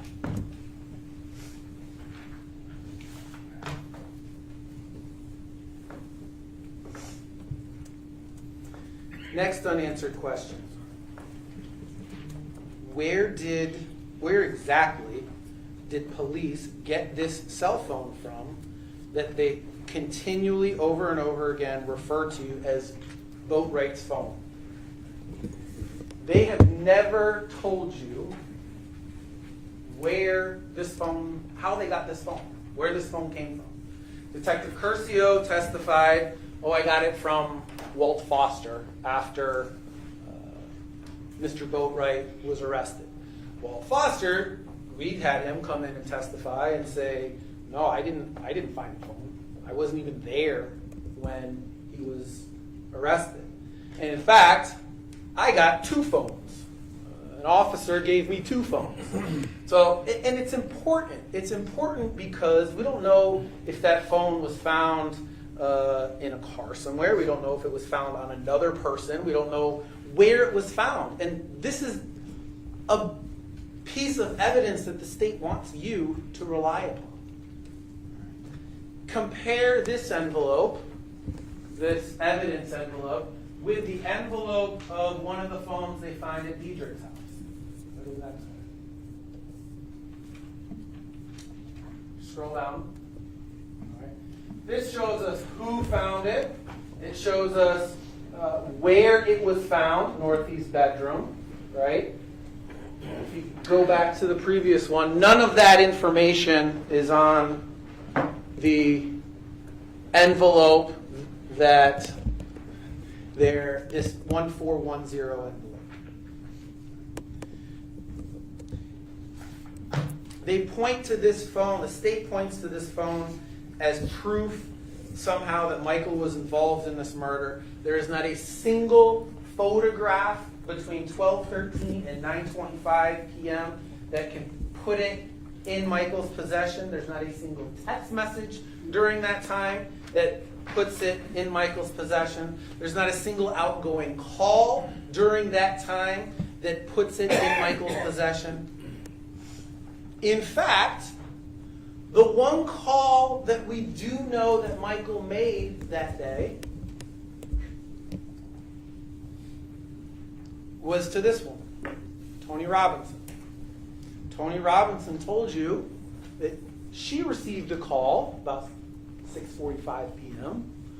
from Michael telling her that a car accident had happened. And it wasn't from Michael's phone. She told you that that was from Robert Allen's phone. It's because Michael didn't have his phone. The only reason Michael would call Tony Robinson from Robert Allen's phone is he didn't have that phone with him. Now,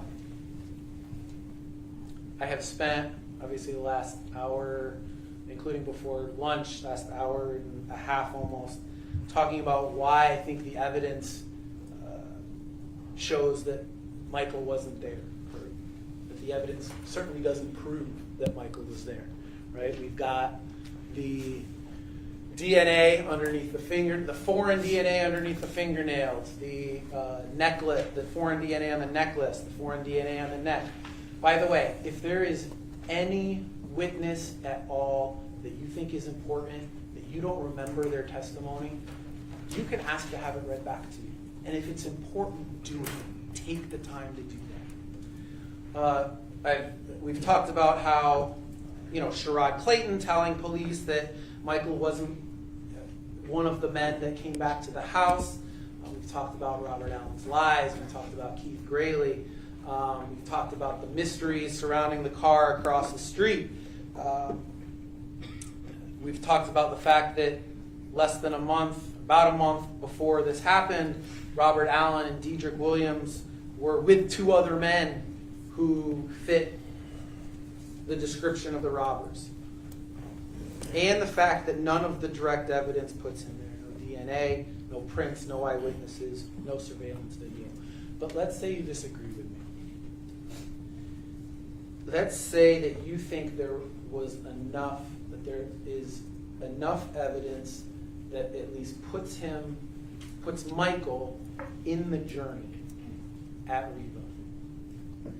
I don't think that is there. I strongly believe that this evidence does not show that. But even if you believe that, him being in the journey is not enough to convict him for murder or robbery.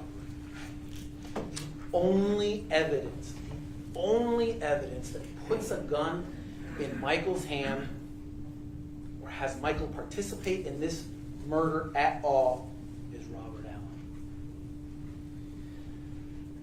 You cannot base a conviction on what Robert Allen told you. I want to share a little bit about kind of what worries me about the case.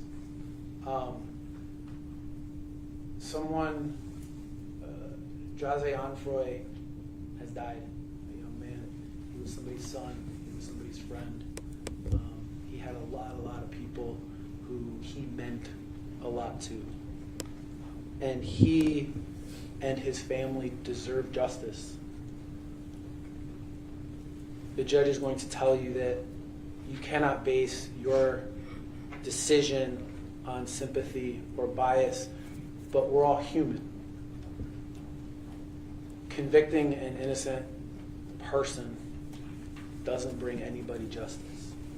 I'm also worried about how emotion or sympathy of how you feel about Michael will play into your decision.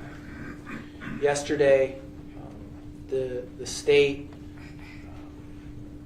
talked about his character, called him a predator. Michael is also someone's son and someone's grandson.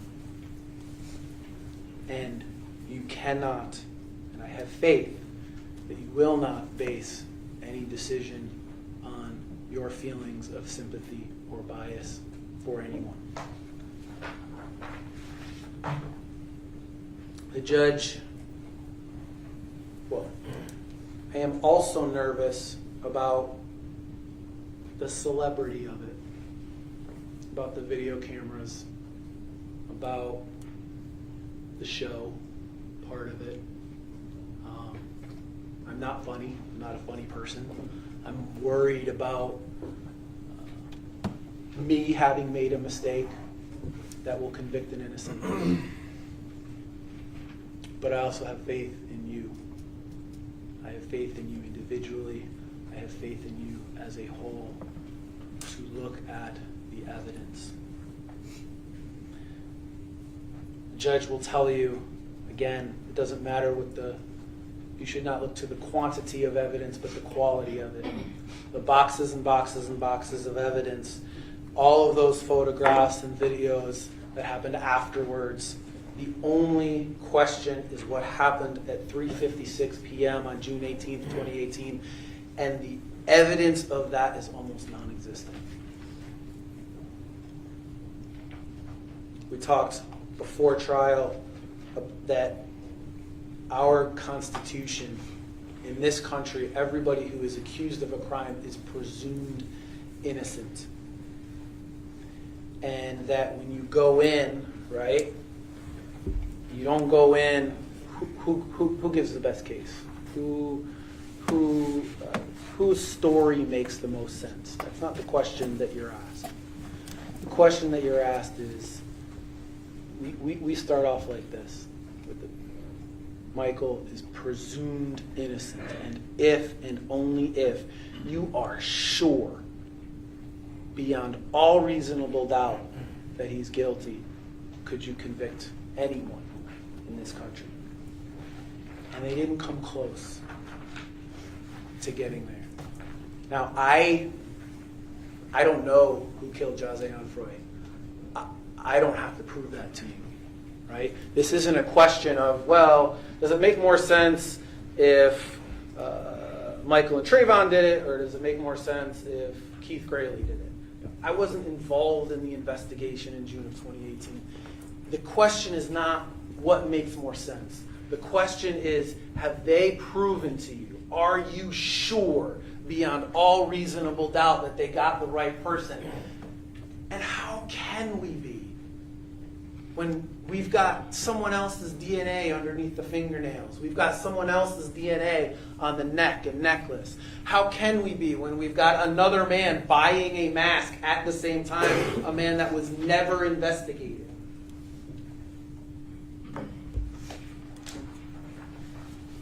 And so, if you believe, as I do, that the evidence hasn't proven Michael guilty at all, you should find him not guilty. As we talked about in jury selection, even if you think that the evidence shows you that Michael probably did it, I don't think that is the case. I don't think came close to that. But even if you think he probably did it, but if you're not sure, you beyond all reasonable doubt, you still must find him not guilty. That's how we protect innocent people from being convicted of crimes in this country. Here's something we do know. Someone else's DNA was underneath Jahseh Onfroy's fingernails. Someone else's DNA was on his neck and on the necklace. I'm asking you to stop this charade. I'm asking you to look at the evidence that matters and find Michael Boatwright not guilty. Thank you.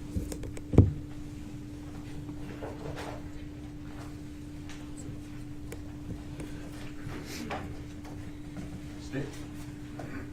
Thank you, Judge. I'm just gonna wait for Mr. Spirit to finish.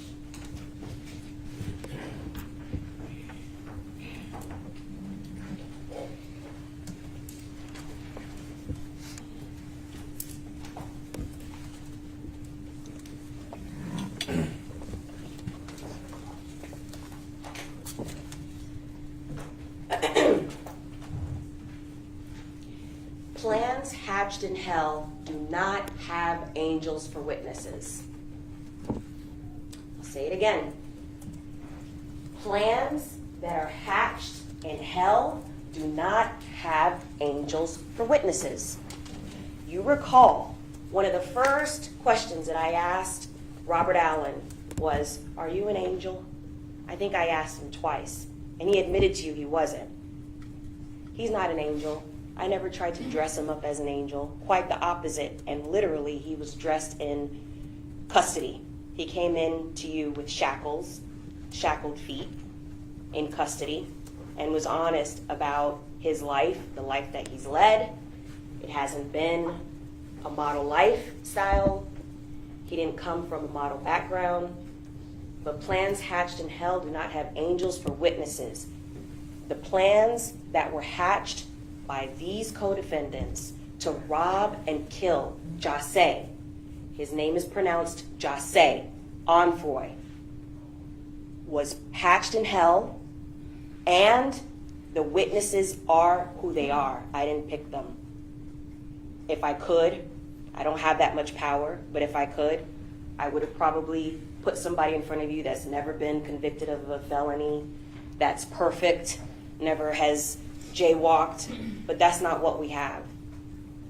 We have 4 people who from the day before robbed and decided to rent a car for the express purpose of robbing and killing Jahseh Onfroy when they came across him.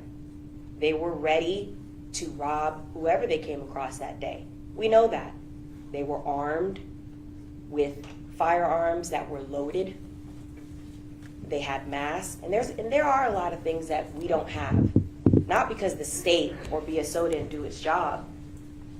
3 out of the 4 co-defendants were not arrested right away.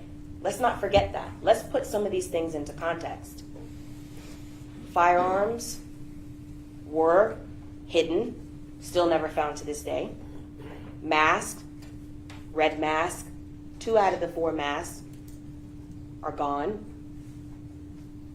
There are things that obviously we don't have. The biggest thing, the money. No, we did not find the money. We have evidence of who had the money immediately after the homicide. Those are pictures, and those will be memorialized forever from Michael Boatwright's phone and from social media and from Dedrick Williams' phone.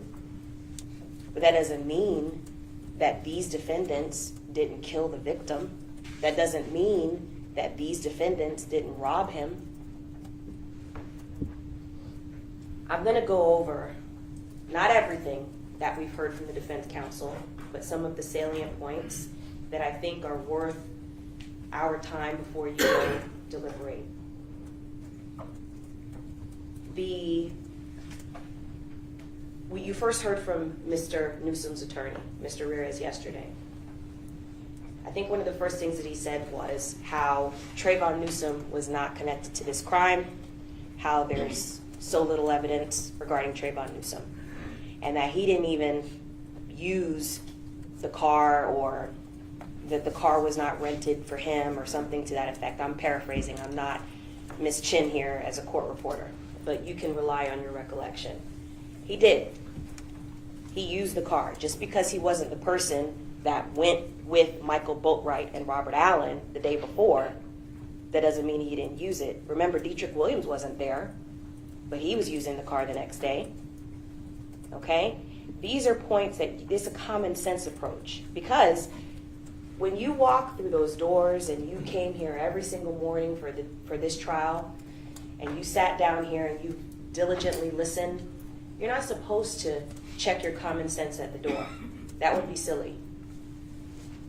What we know is that Tony Robinson was used as a shell. Tony Robinson was connected to Dedrick Williams, was used as a shell in order to rent the car. She was never with them the next day. She was at work at Hard Rock, if you recall. So Trayvon Newsome absolutely used the car. He was in it, and so much so that he felt compelled to take responsibility for the car crash. Does that sound like somebody who didn't use the car to you? That sounds like somebody who was using the car and took responsibility for the car because it was in his possession and he was using it along with his co-defendants. The other thing I want to talk about, and I'll use this generally, if you notice, and I see you guys have all been taking notes, yesterday, I don't think I mentioned Robert Allen more than half a dozen times. And he was not the feature. I spoke for a long time. I had a PowerPoint. I barely mentioned Robert Allen. On purpose, by the way. Because I wanted you to understand that there's so much evidence besides Robert Allen that you can rely on, that's credible, that's quality evidence, that you can convict these 3 co-defendants for. I didn't rest my hat on Robert Allen. I didn't rest my case on Robert Allen. I know who Robert Allen is. Robert Allen knows who Robert Allen is. What we can do, though, and what I've asked and urged you to do, is to not necessarily throw away his testimony just because he's a convicted felon or just because he was convicted in this case, for example. You are the judges of the facts. Remember when we talked about at jury selection, one of the ways you can do that if you're telling whether a light is red or green, and we use that example. Well, Robert Allen, consider him the light. You can determine what he said is true, not just based on his background, because he's not an angel, but you can use the evidence that you have seen in this case. Fact check him. It corroborates what he said. He told you, for example, and I didn't get into it yesterday because, again, not relying solely on Robert Allen. So let's be clear about something. Whether or not you believe Robert Allen or you don't believe Robert Allen, you can still vote guilty of first-degree murder. That was the point of yesterday and everything I said yesterday, without barely mentioning Robert Allen. You still can convict them of first-degree murder. For example, one of the things that Robert Allen said, out of many that was corroborated by the evidence, the facts in this case, not conjecture, not my spin on it, not my argument. He talked about the track that all of the co-defendants left when they left Reba. He said that they went to his home, they divided up the proceeds of the robbery, and that Dedrick Williams left. Well, guess what corroborates that? The location data from Dedrick Williams' phone, the location data from Michael Boatwright's phone. When the phones are tracked together, what do? They go from Reba to Robert Allen's home, and then you see Dedrick Williams' phone break off. Now, how Dedrick Williams got from point A to point B, Robert Allen says it's an Uber. There were phone numbers that could have been associated with an Uber. Potentially could have been a friend or whatever that came and picked him up. But I think Mr. Kimmock, for example, titled it Unanswered Questions. That somehow this acquits Michael Boatwright. I don't see the connection, because guess what? Even though Robert Allen says that he left by an Uber, what's corroborated is Dedrick Williams left. That's the point. That's important. He didn't remain with the 3 co-defendants the entire time. That's the point. Also, speaking about Mr. Ramirez's argument, he said that Trayvon Newsome posed with money, which may or may not have been stolen money, and that he was not the brightest bulb in the pack. I'm using my phraseology, but not the brightest bulb in the pack for having posed with that money. Well, what do we know? He wasn't just simply posing with money. They were gloating at the fact that they had thousands of dollars. And it's also important to note that these weren't just like pictures and video that happened to just, coincide with other things. This was immediately after the homicide. Immediately after the homicide. That's a point worth underscoring. And now, these three co-defendants are not idiots. They're not. They knew what they were doing. They knew that they wanted to have it look a certain way and have the money and flash it, and they were laughing. I've said from the beginning that they knew what they were doing. That's the intent that I don't want you to ignore. They were fully aware of their actions that day, before, during, and after the homicide. And what they intended, they executed their plan, and they followed through with it, and then they gloated about it afterwards. And we do know, when he's saying he posed with the money that may or may not have been stolen, that text message that was referenced, and the reason why Detective Curcio and BSO searched Trayvon Newsome's home, he's referencing stolen money. You don't bury money in a backyard and talk about how you are going to be caught and somebody snitching on you for money that you worked hard for and you have to pay taxes on. I mean, that's just common sense. I've never seen that.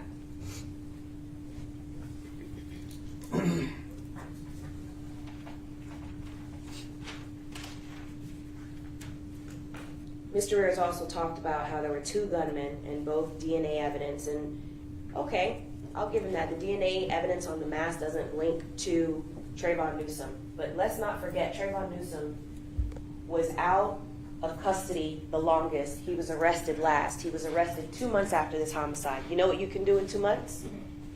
You can get rid of $15,000. You can get rid of the mask. He also is aware that his co-defendants have been arrested. Can you imagine the panic that could have been going through his head as he sees in the news that his co-defendants that he had just been flashing the stolen money with are now arrested? You can also get rid of the firearm that you used, the clothing that you wore. There's a lot of things you can do in 2 months. You can get rid of the phone that you had in your possession. And yes, he turned himself in. He didn't turn himself in with the phone that he was using. So these are reasonable things as to why we don't have the evidence. But you cannot necessarily say, well, that's a reason to exonerate or acquit him. These are reasons that you can take into consideration, and not say that, oh, well, BSO didn't do his job. I would argue it another way. Trayvon Newsome did such a good job hiding the evidence, he hid it from BSO. Judge, objection. Facts not evidence being argued. Rule, fair comment. He did such a good job hiding the evidence, he hid it from BSO.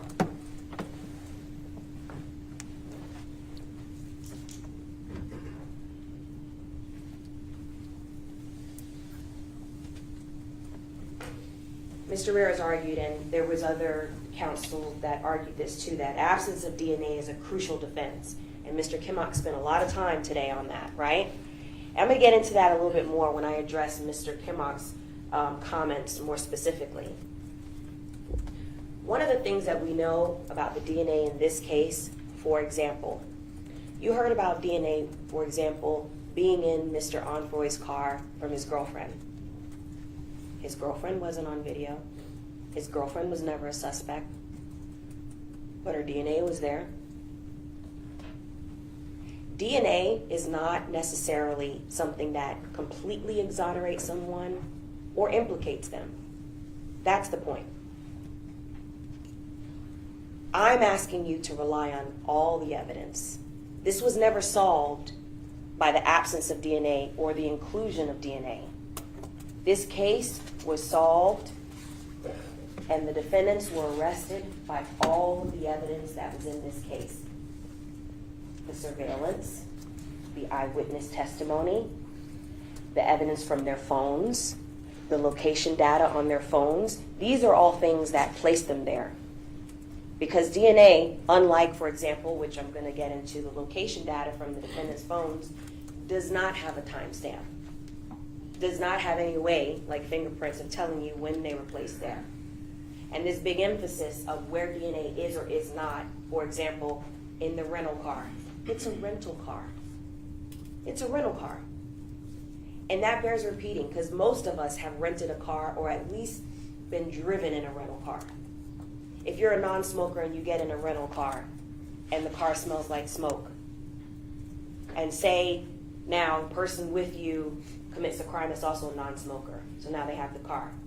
Does that mean that the person who committed the crime is a smoker? No. It just means that the car has been used by other people, possibly. That's what it could be from. Doesn't mean that the person that committed the crime is a smoker. So the analogies that that the defense is asking you to make, it just doesn't land when it comes to some of this stuff. Because, for example, the Dodge Journey was a car that was not only a rental car, but was being used by its owner. So,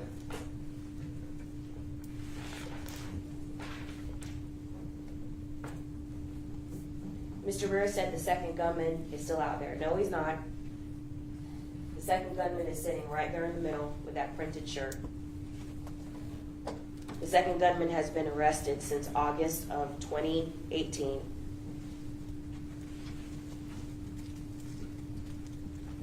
And you'll note that the evidence that we do have of the defendants in this case, even if you want to believe, maybe Robert Allen has more to do with it than what he told you. Remember, he's no angel. There are no other videos of Robert Allen with anyone else and the money from the day of the homicide. The people that are in social media from months ago, from before the homicide, he's not posing with them and money from the homicide.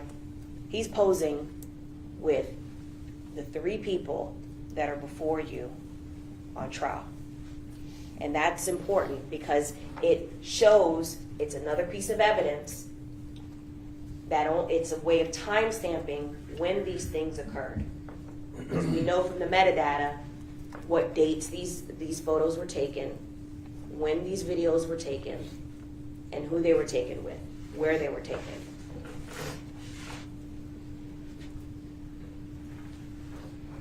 Mr. Herrera said nothing against Trayvon Newsome that's been testified to, basically, is without Robert Allen. The only thing that I recall, and this is not because Robert Allen said it initially, Trayvon Newsome threatened Robert Allen, not the other way around. And let's call it what it is. It wasn't, I'm mad at you because you're testifying against me. It was a threat. Robert Allen told you that. And we know that, not because you have to just simply believe Robert Allen at his word, because he's not an angel, but it was also a deputy witnessed it. So the deputy came before you and said, this is what he saw, this is what he heard, and guess what? How strikingly similar to what Robert Allen said. So similar, the language that was used.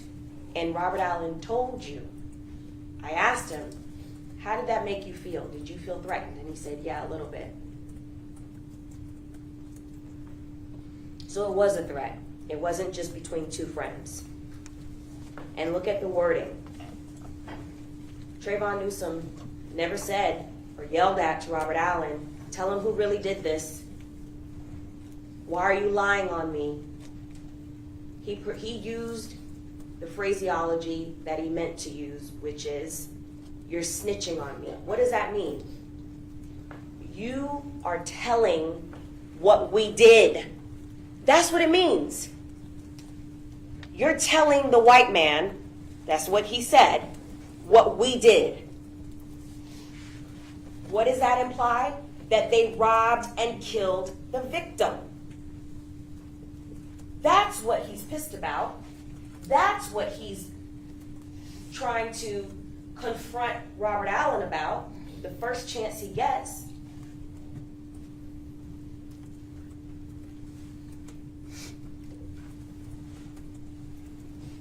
Mr. Ramirez also asked you, if all the guns were together, why wasn't Trayvon's gun found? Because he got rid of it. I'll answer that question for you. Because he got rid of it. He had 2 months and got rid of the gun that he used. The only gun that we were able to recover, which was immediately after the homicide, was Dedrick Williams' gun. And this is another thing that you can use to corroborate what Robert Allen said. You don't have to rely solely on what he said. He said to you that 2 of them had a revolver. Trayvon Newsome had a revolver and Dedrick Williams had a revolver. And he described to you what Dedrick Williams' revolver looked like. And Mr. Padilla yesterday wanted to make a big fact about Robert Allen's deceased father and his character and how he did whatever he did in his past and how he supplied the guns. Well, you know what's the point that he didn't underscore? The very guns that Robert Allen's father supplied was in his client's possession. So what does that say about his client? It's found on him. This gun.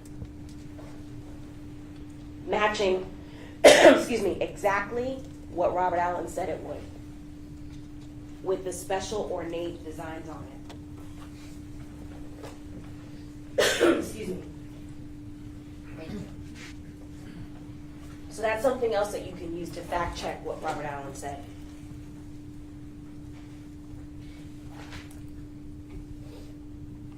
Mr. Ramirez also said DNA is not the only way that you can convict someone. I agree. Or that you should convict someone only with DNA. I agree. Excuse me. But that's not what I'm asking you to do. I never asked you to do that. From the beginning, from day one. I want you to look at all the evidence. I implore you to please look at all the evidence.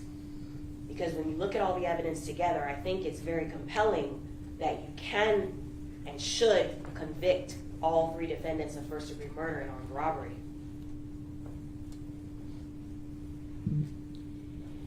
Mr. Ramirez, Mr. Padilla, and Mr. Kimmock, in particular Mr. Padilla and Mr. Kimmock,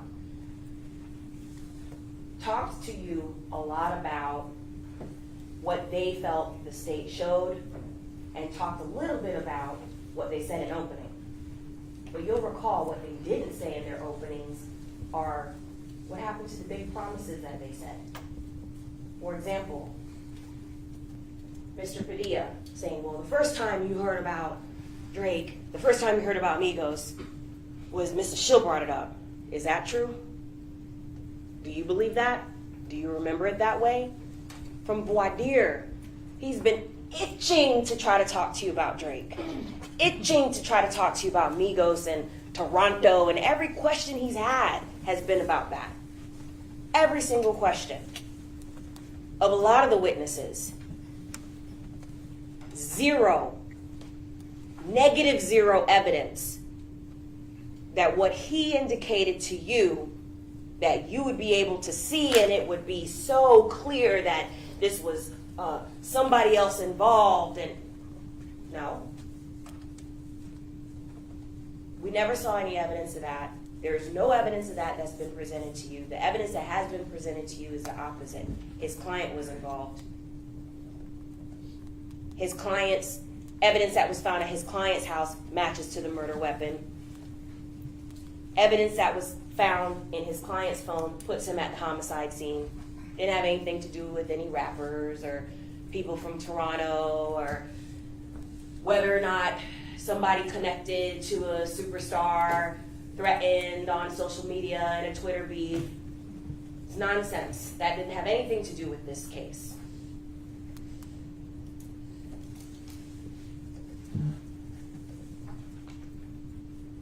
Mr. Kimmock promised you and said that the evidence would show that his client was at his grandmother's house sleeping.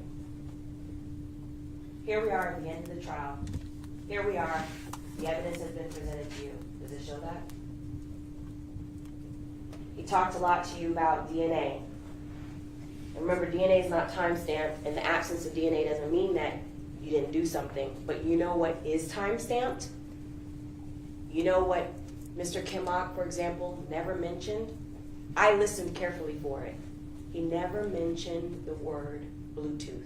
Not once. Not once did he mention that word. Because, for example, the Bluetooth from his client's phone does connect him to the homicide. His phone was connected to the Dodge Journey the entire time that the Dodge Journey was at Riva, and we see 2 armed gunmen approach the victim's car to rob and kill him. That, I would argue to you, is more compelling than DNA or the absence of DNA. That's evidence that you can look to, that I'm asking you to rely on. That's in addition to the other evidence that is compelling in this case.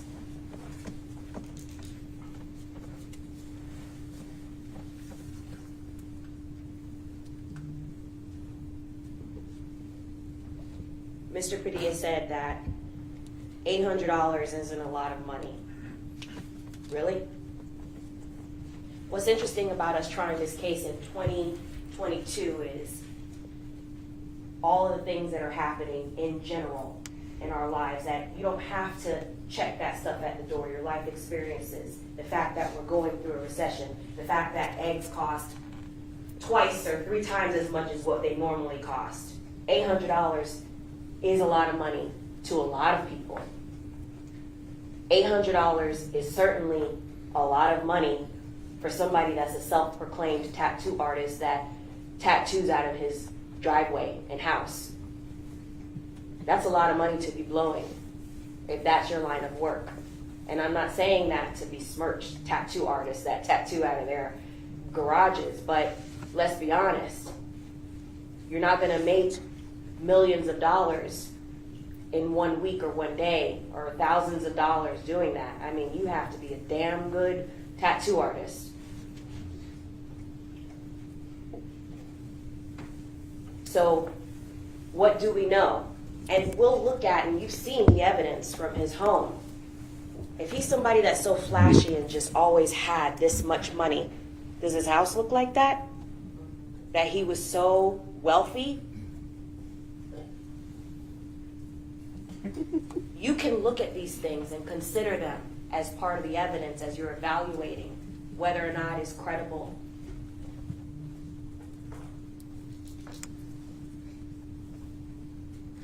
Mr. Padilla said that if you want to put his client in the car, you have to believe Robert Allen. No, you don't. Yesterday, didn't hardly mention him. If you notice, yesterday when I was discussing Dedrick Williams, I actually referred to a lot and had a lot of the evidence that I dedicated in my PowerPoint regarding Dedrick Williams to the location data from the cell phones, because that's what places him in the car. That's what places him at the homicide scene. That's what places him with his co-defendants. So again, you could take Robert Allen's testimony and disregard it completely. But then what about the location data?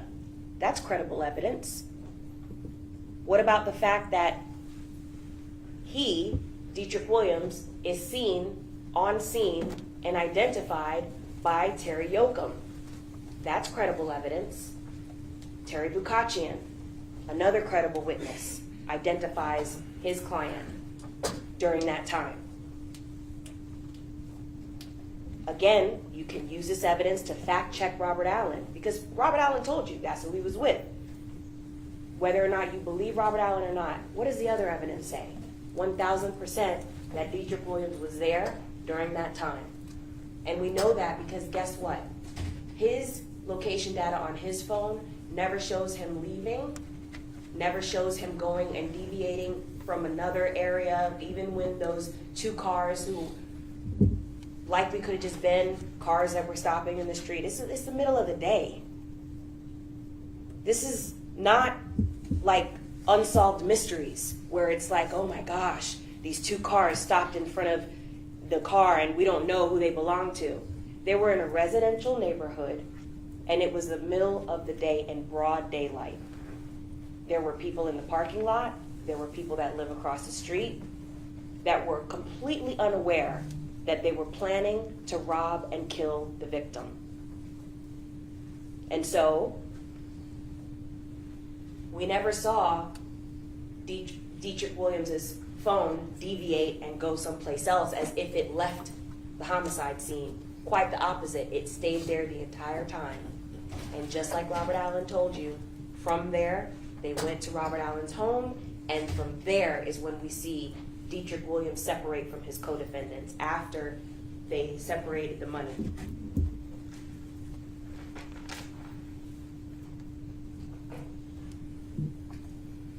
Mr. Padilla also said that it was dumb to post with money. I'm paraphrasing. And he talked about how it was a poor choice for Dedrick Williams to do that. Well, let's talk about the practicality of this. If that truly was money that was hard-earned by Dedrick Williams, most people that work and have their money, whether or not they keep it in the bank, wouldn't be flashing their money like that for fear that they will get robbed, for fear that somebody else might take their money, unless you're the person that's the robber, unless you're the person that's the killer, and you're not worried about that.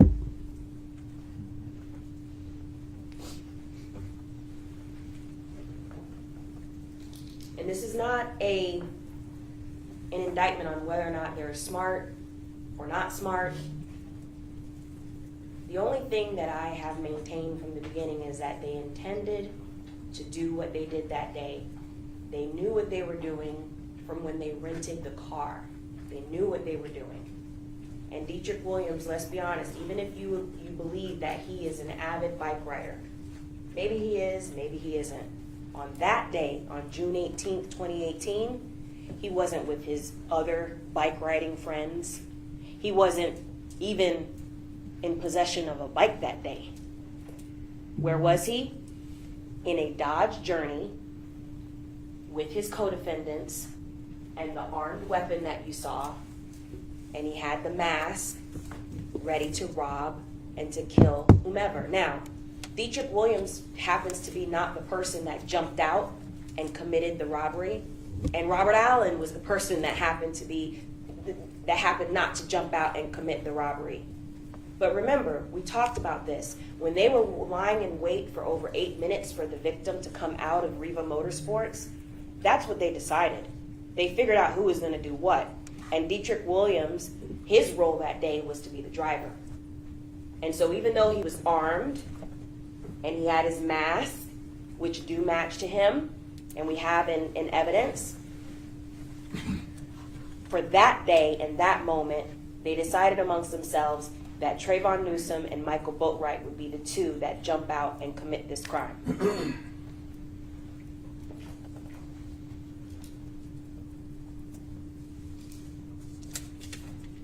Mr. Petty also said that the mask doesn't have an association of guilt. By itself, no. But look at the circumstances. Where was the mask? It wasn't found at Dedrick Williams' home. It was found at Michael Boatwright's home in an inoperable car, hidden with 3 boxes of .22 caliber Aguila brand ammo. That's where the mask was. Nothing to do with bike riding. hidden with other things that are associated with this homicide. That's important to note that, because that is what shows the consciousness of guilt and the association with this case, not the mask by itself. Similarly, something that Mr. Kimmock addressed with Mr. Grayley. Well, Mr. Grayley was buying a mask. So what? Who cares? Guess what? This store sold masks. Lots of people. You have this surveillance, the complete surveillance. If you run that surveillance and there's hours of it, you're going to see lots of people buying masks at that counter. Because guess what? That's what they sold. They sold masks. So who cares? What we do care about, because he said it a couple times, focus on the evidence that matters. Well, the evidence that matters is that Keith Grayley got into a white car and left prior to the homicide. The evidence that matters is that Keith Grayley isn't even the same complexion as Michael Boatwright. Just because somebody's black doesn't mean that that's the person that did it. He's lighter skinned than the actual shooter. You could see that for yourself. He's also wearing a different type of hat. The hat that Mr. Boatwright was wearing has red on it. Mr. Grayley's does not. And contrary to what all defense counsel said, well, they should have done this and VSO should have done that. Guess what law enforcement cannot do? It cannot harass citizens simply because they show up on surveillance and say, well, give me your phone. There's something called law and order. There's something called search warrants. There's something called they have to apply for it and have probable cause. That was testified to you about that. So just because a name comes up in an investigation doesn't mean that they can just seize somebody's phone and then just start searching it. This would be a different kind of case, and we'd be having different types of hearings if that was the case. Same reason why they couldn't just pick up Drake's phone or whoever's phone. You can't do that. So instead of making it seem like VSO didn't do their job, guess what? VSO is following the law that they cannot just grab anybody's phone, including Mr. Grayley.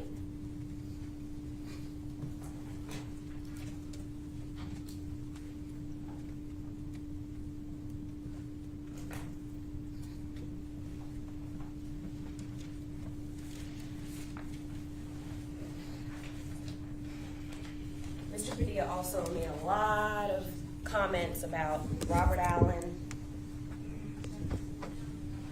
and tattoos on his face.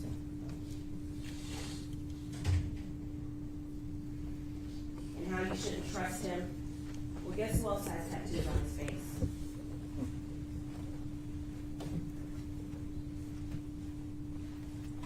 Remember that?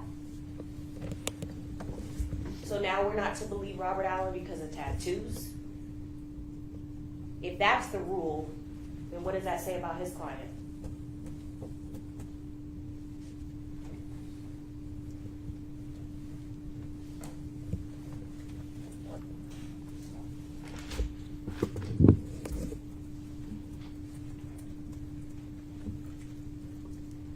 And let's be clear about something. Even if you find one thing that Mr. Padilla said about other people that could have been involved and how BSO didn't investigate this properly, I disagree. But let's just say you find any of that credible.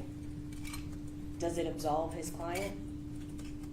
Does it absolve Mr. Newsome?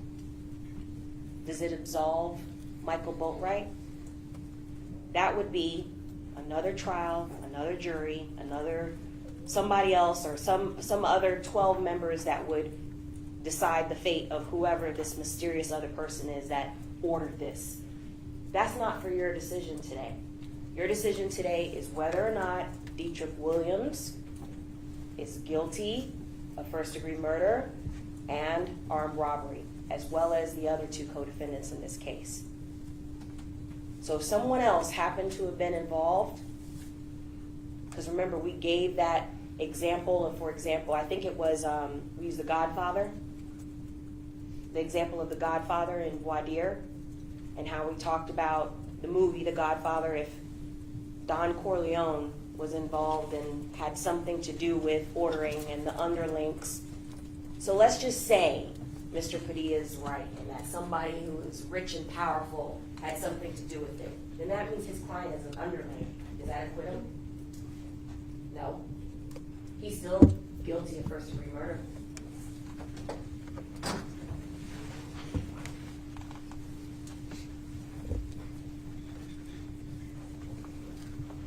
And one of the things that I listened out for that I did not hear, just the same how Mr. Kimmock avoided the word Bluetooth connectivity, he wants to talk about DNA, never mentioned the Bluetooth connectivity of his client. Mr. Padilla never mentioned or talked about that live .22 caliber that was fired out of the same murder weapon that killed Jahseh Onfroy that was found at his client's house. Never, ever mentioned that, not once. And why is that? Because that is something else that links his client to this crime. That's not called Robert Allen, by the way. That live .22 caliber was cycled out of the same firearm that the fired projectiles found at autopsy from Jahseh Onfroy. They were fired from the same murder weapon. That's important evidence. That's, by the way, one of the things that I talked about yesterday that didn't include Robert Allen. That's one of the things, by the way, that you can hang your hat on when you are going over the evidence and you're talking about whether or not Dedrick Williams, for example, is guilty of first-degree murder. How'd that get there? If he wasn't at the crime, if he wasn't with the shooter, if he wasn't around the ammo that was connected to this case, if he wasn't with the two gunmen, then how on earth did a live .22 caliber round that was cycled through the same murder weapon get in his house?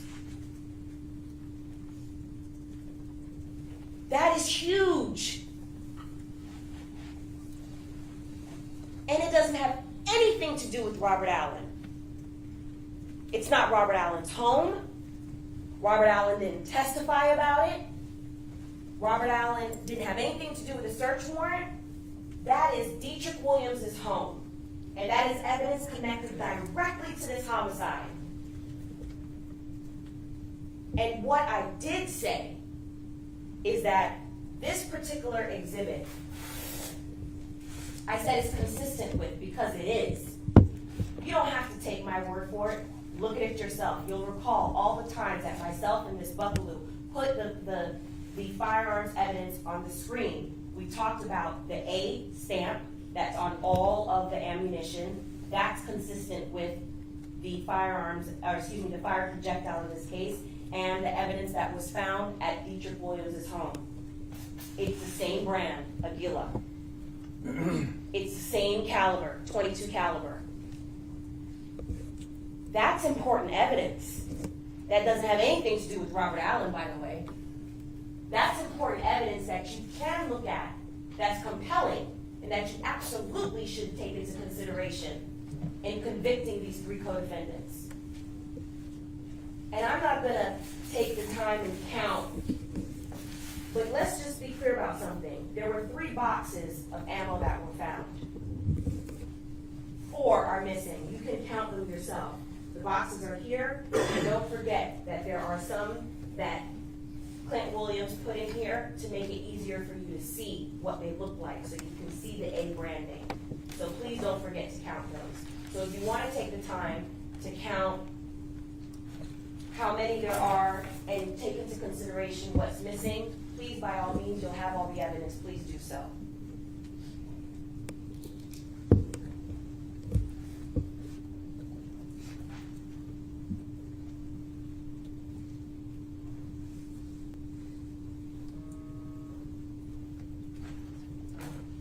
I want to be very clear about something, because it was mentioned with respect to MSD, referred to as Marjorie Stoneman Douglas.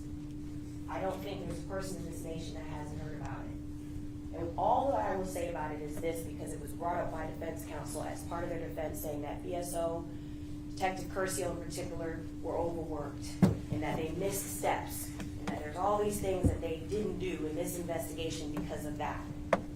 That case has nothing to do with this case.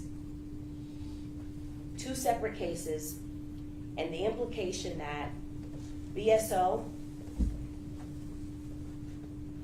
the first responders, the medical examiner's office, it was all hands on deck. The crime scene unit, that they can't walk and chew gum at the same time is ridiculous. The members of the sheriff's office, the crime scene unit, the people that worked on that case worked hard, they worked tirelessly, and instead of ridiculing them, for example, about how somebody buttons their jacket, trying to make, this like a comedy hour, we should be giving them our gratitude, not ridiculing them.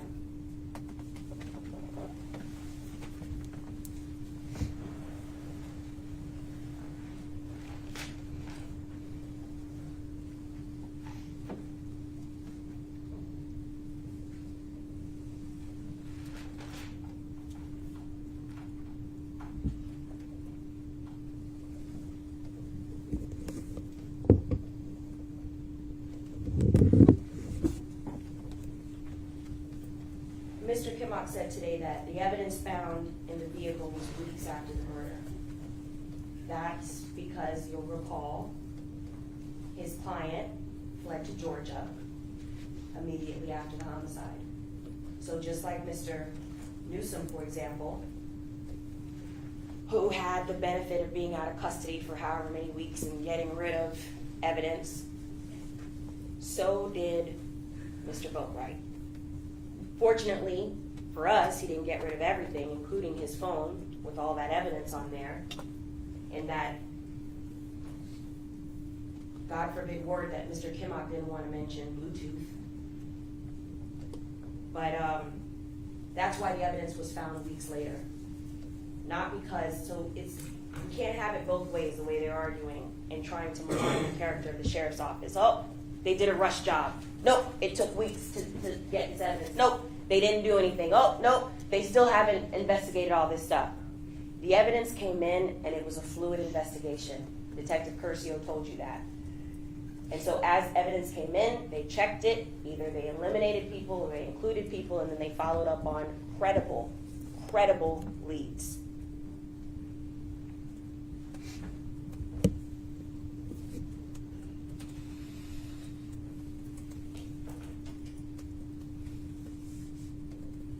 That dirty word that Mr. Kimmock didn't want to mention, Bluetooth. Remember that word? You want to talk about DNA? Let's talk about the Bluetooth. We know from personal experience that you have to be close enough to a car or a building in order for your phone to connect to the car or that building or wherever the Bluetooth is, or the device. And so, what do we know? That the entire time, and again, I want to point out to you, this doesn't have anything to do with Robert Allen. This doesn't have anything to do with if Robert Allen is a liar or a horrible person or a 12-time convicted felon. This is credible evidence that has everything to do with those three defendants' guilt, because the phone during the time of the homicide was connected to Michael Boatwright's Bluetooth. That puts him there. And my goodness, there's a timestamp on it. Thank God for that. Because that timestamp is very specific with location data. And it puts him right at Reba during the time that he is putting a .22 caliber rifle in the victim's face. That's what we know. It wasn't Keith Graley. It wasn't some other person. It was Michael Boatwright. Not sleeping at his grandmother's house, as was promised to you that the evidence would show at the beginning of this trial. And I believe those were almost his exact words, Mr. Kimmock's exact words. We didn't see that. We didn't even hear from his grandmother what his grandmother's name is, because that's not evidence that the state had. We had evidence. Objection, burden shifting. Overruled. We had evidence to show that Michael Boatwright was there. We showed you not only by that Bluetooth, that dirty word, But we also showed you by the location data of where his phone traveled to. Never traveled to grandma's house.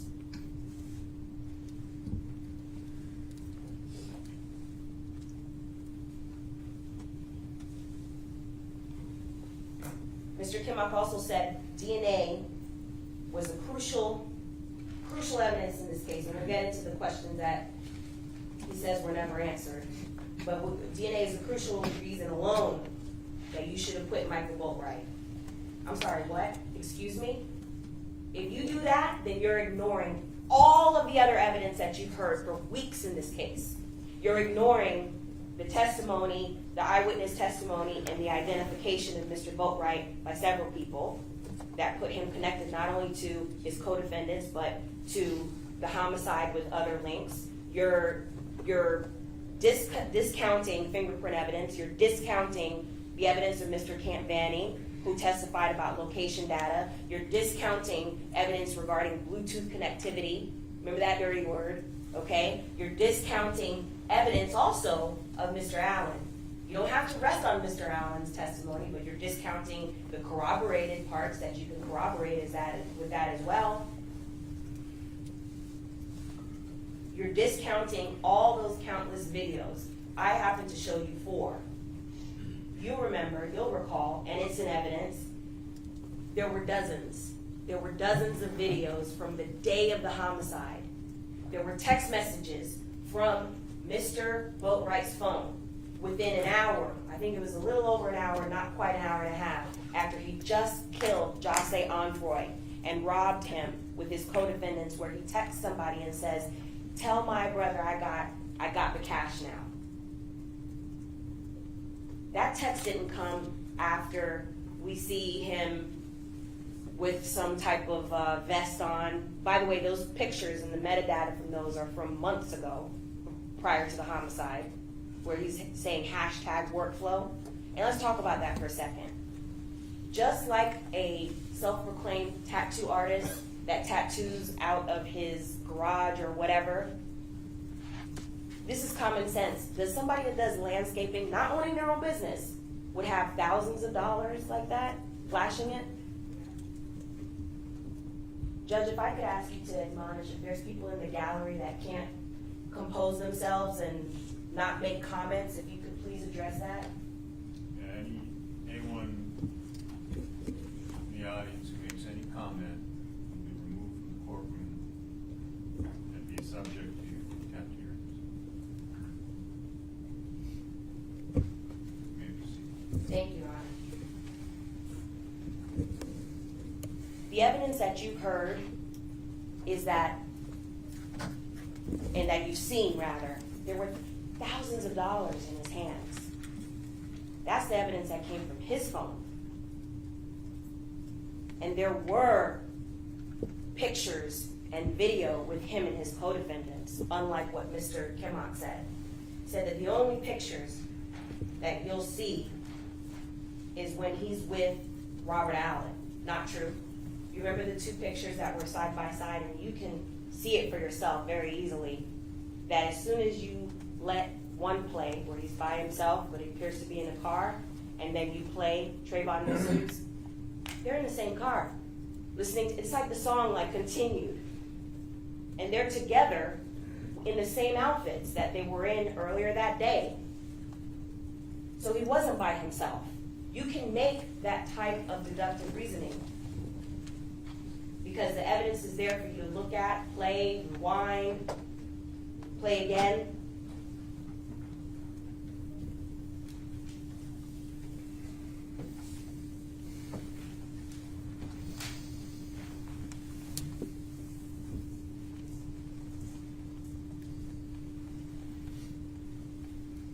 Mr. Kimmock said that the DNA from the Dodge shows that someone else was in the journey. Remember that dirty word, Bluetooth? That shows that Michael Boatwright was in the journey at the time of the homicide. That's what it shows. And the DNA, or the absence of, doesn't mean that somebody was or was not doing something that we've accused them of. We talked about that. You'll recall when Miss Inett was on the phone, or excuse me, on the stand.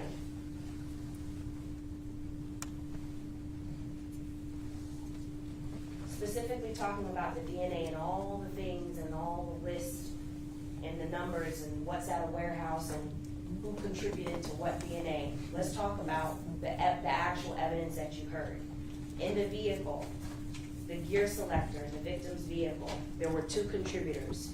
Both of those contributors were resolved. That's what Ms. Inett testified to. One was to the victim and the other was to his girlfriend. And this is my point that I keep driving home with DNA. His girlfriend wasn't even on scene that day, but her DNA was there. So there, but that doesn't make her a suspect. You know who else was on scene but whose DNA was not on that selector? Leonard Kerr. We see him in the car with our own eyes. He testified. His DNA is not there. So does that mean that Leonard Kerr wasn't there? No. It means that you can rely on other evidence like surveillance and testimony to put him there, and he told you he was there. But my point is that DNA alone does not exclusively tell you if someone is or is not at a location at a particular time. That's the point. The media knob that was in the victim's car, 2 contributors. That is the only, I believe, unknown that was there, or unknown DNA. And let's talk about the unknown DNA or what the profiles were. It wasn't that BSO is leaving out there a suspect that can't be arrested. You'll recall, Ms. Inett said some of these DNA profiles were so small and so minuscule that they couldn't move on to the next stage to be able to be identified because there just wasn't enough DNA. So I don't care if this case is 50 years old and every agency, including the CIA and the FBI, investigated. You'll never get that answer. And so that's not the standard. The standard that the state has to prove is not beyond all doubt that we have to say whose DNA is the unknown. Because it was testified to you that some of that DNA, we couldn't do anything further with it. And so what we can know is that it was resolved to the victim and that, of course, there were other people in the car. For example, Leonard Kerr. His DNA wasn't part of that profile. We know he was there. And just so like how we know he was there and his DNA wasn't part of that profile, it stands to reason that the defendants could be there and their DNA not necessarily be there. That's not exclusively what we're relying on. The DNA under the fingernails of the victim, that DNA was identified. I don't know what trial Mr. Kimmock was sitting at where he said that if the victim was scratching someone. We never heard testimony about that the victim was scratching someone.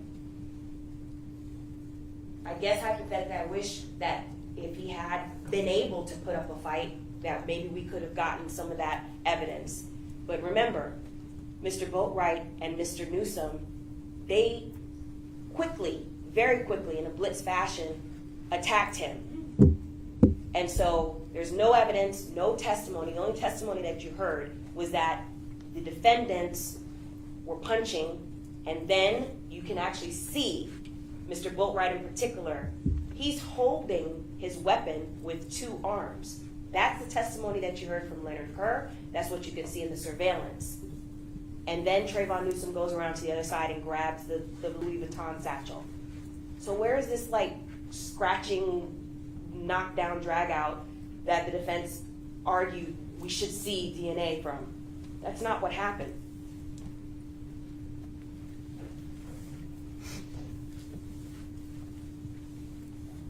The DNA from the right fingernails, that was DNA that was resolved. Go back, please, over your notes from when Ms. Inett testified.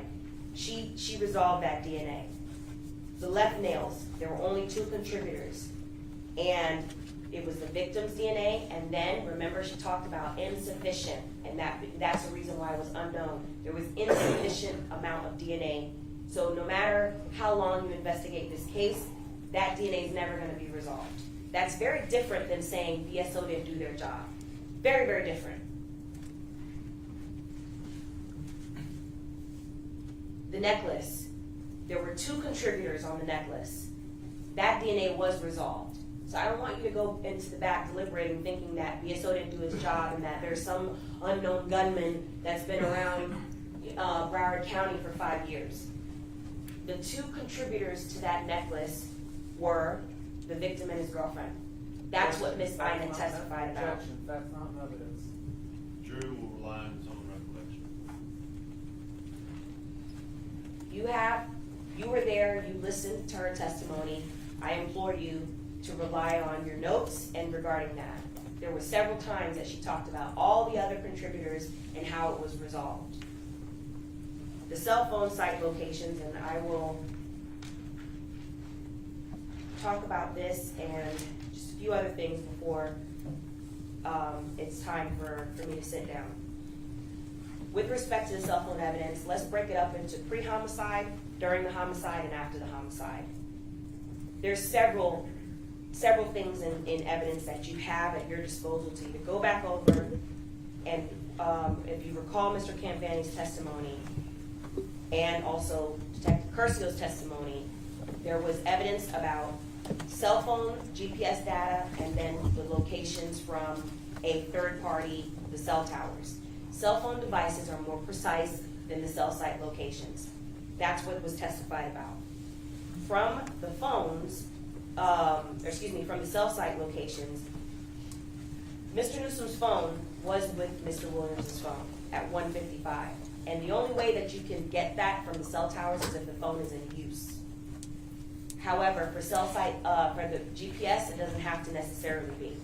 But the cell phone locations puts Williams at the locations that are more precise, which is at his home at 306, 311, and he's with the co-defendants before they go to Reba.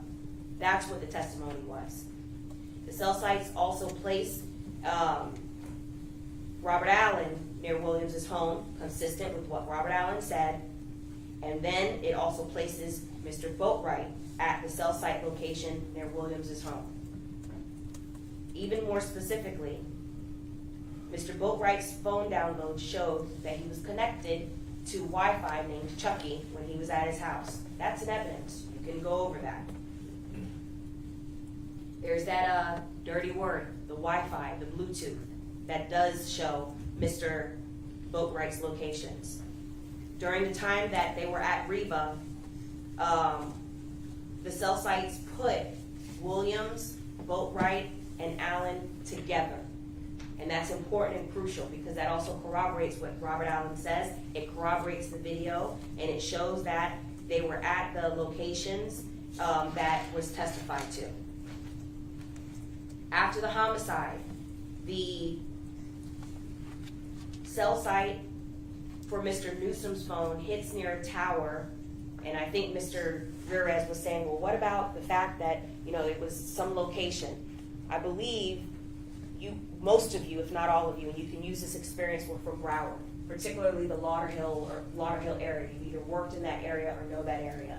You can rely on just a general experience, not for you to do any additional investigations, but 31st Avenue and 19th Street are not far from each other at all.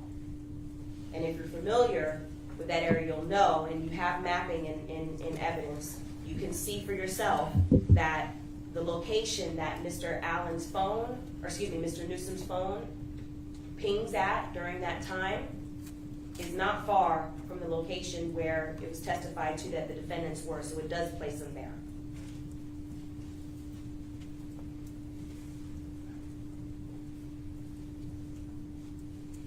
The absence of some of this DNA, for example, that is in the victim's car, that the knob there's no DNA from the defendants. I highly doubt that while the defendants were robbing and killing the victim, that they were changing the channel and the dial in the victim's radio. So that's a reasonable explanation as to why their DNA would not be on, for example, an object like that.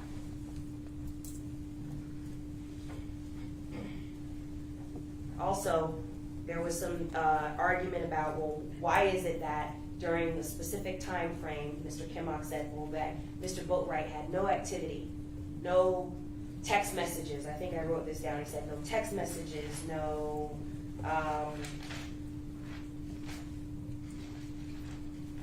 DNA linking him to that. No, you gave a list of stuff. No DNA, no witnesses, no eyewitnesses testimony. Well, even with his own cell phone, there's no activity in his cell phone during that time because I submit to you, he was too busy killing and robbing the victim. So it's hard to send a text message when you have a .22 caliber rifle in your hand and you have it shoved in a victim's face. It's hard to send a text message when you're trying to get rid of that firearm, and it's hard to send a text message when you're then trying to change your clothing so that you can evade detection. So that's a reasonable explanation as to why that particular evidence isn't there at that time. But as soon as he is able to get back to his phone, what does he do? He starts bragging about the money and showing off the fact that he now has this influx in cash.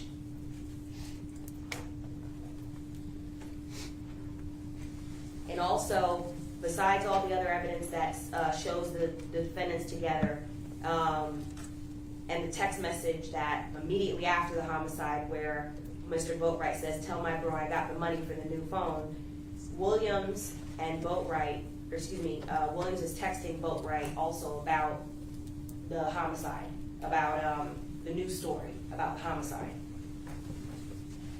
This is all in evidence and you can look at it.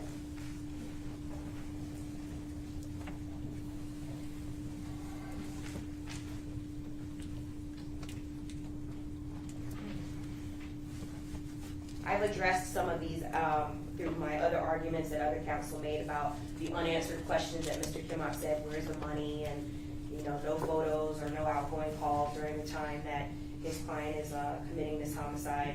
And then also who drove Mr. Williams from the house. I could stand up here for hours and go over point by point. But let's be clear about something. These questions do not alleviate the hard factual evidence that does point to these three co-defendants. It doesn't.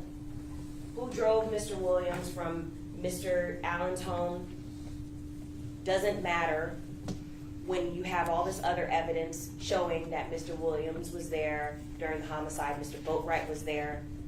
That's what I'm asking you to pay attention to.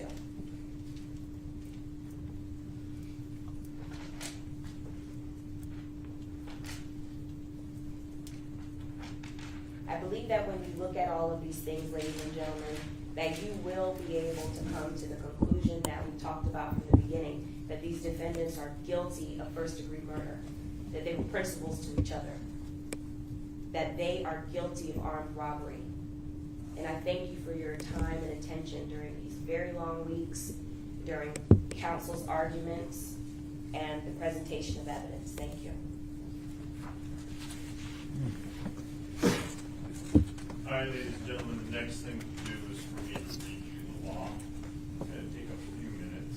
Would you like to come for break, or do you want me to go ahead and read? You'd like to come? All right, we'll take a 5-minute break.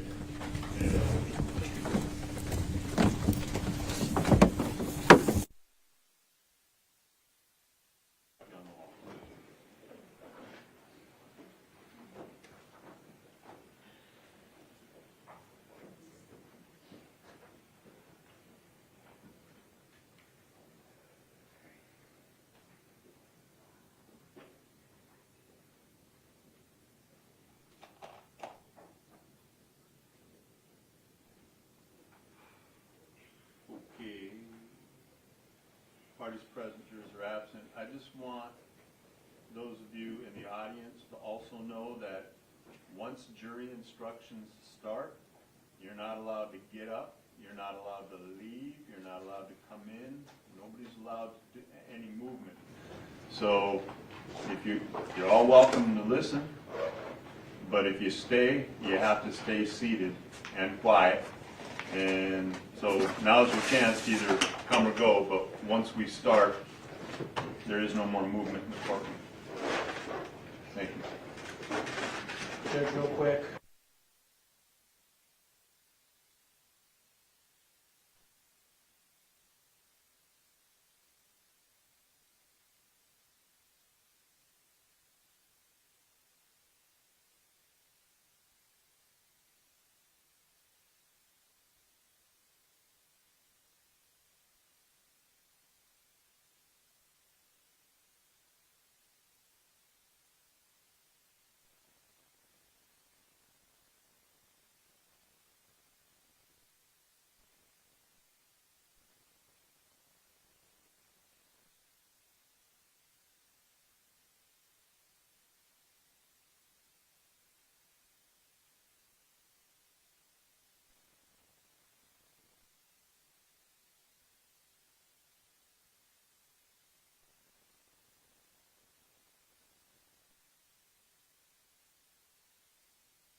good, doors.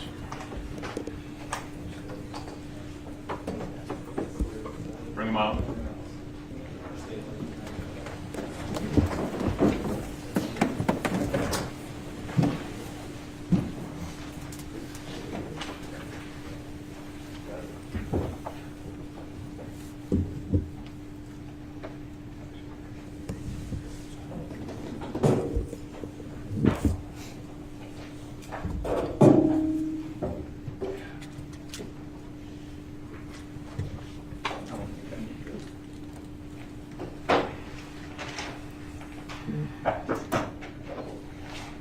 Jurors are entering.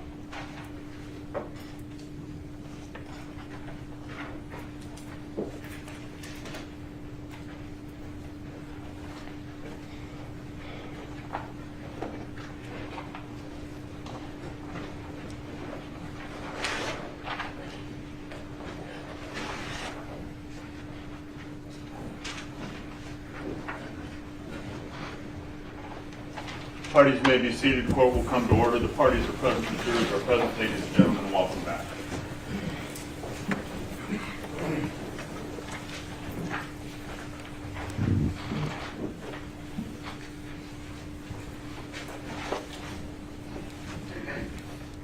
Members of the jury, I want to thank you for your attention during this trial. Please pay attention to the instructions I'm about to give you. I will give you a written copy of what I am reading to you, so it is not necessary for you to take notes unless you wish to or wish to highlight something, but you will have the complete copy of my instructions to take back with you. One thing I will tell you now is that you are not to write on any of these instructions at the end of the case. They have to be returned back to me with the verdict forms are in here. Those are the only things that you're allowed to actually write on. Okay.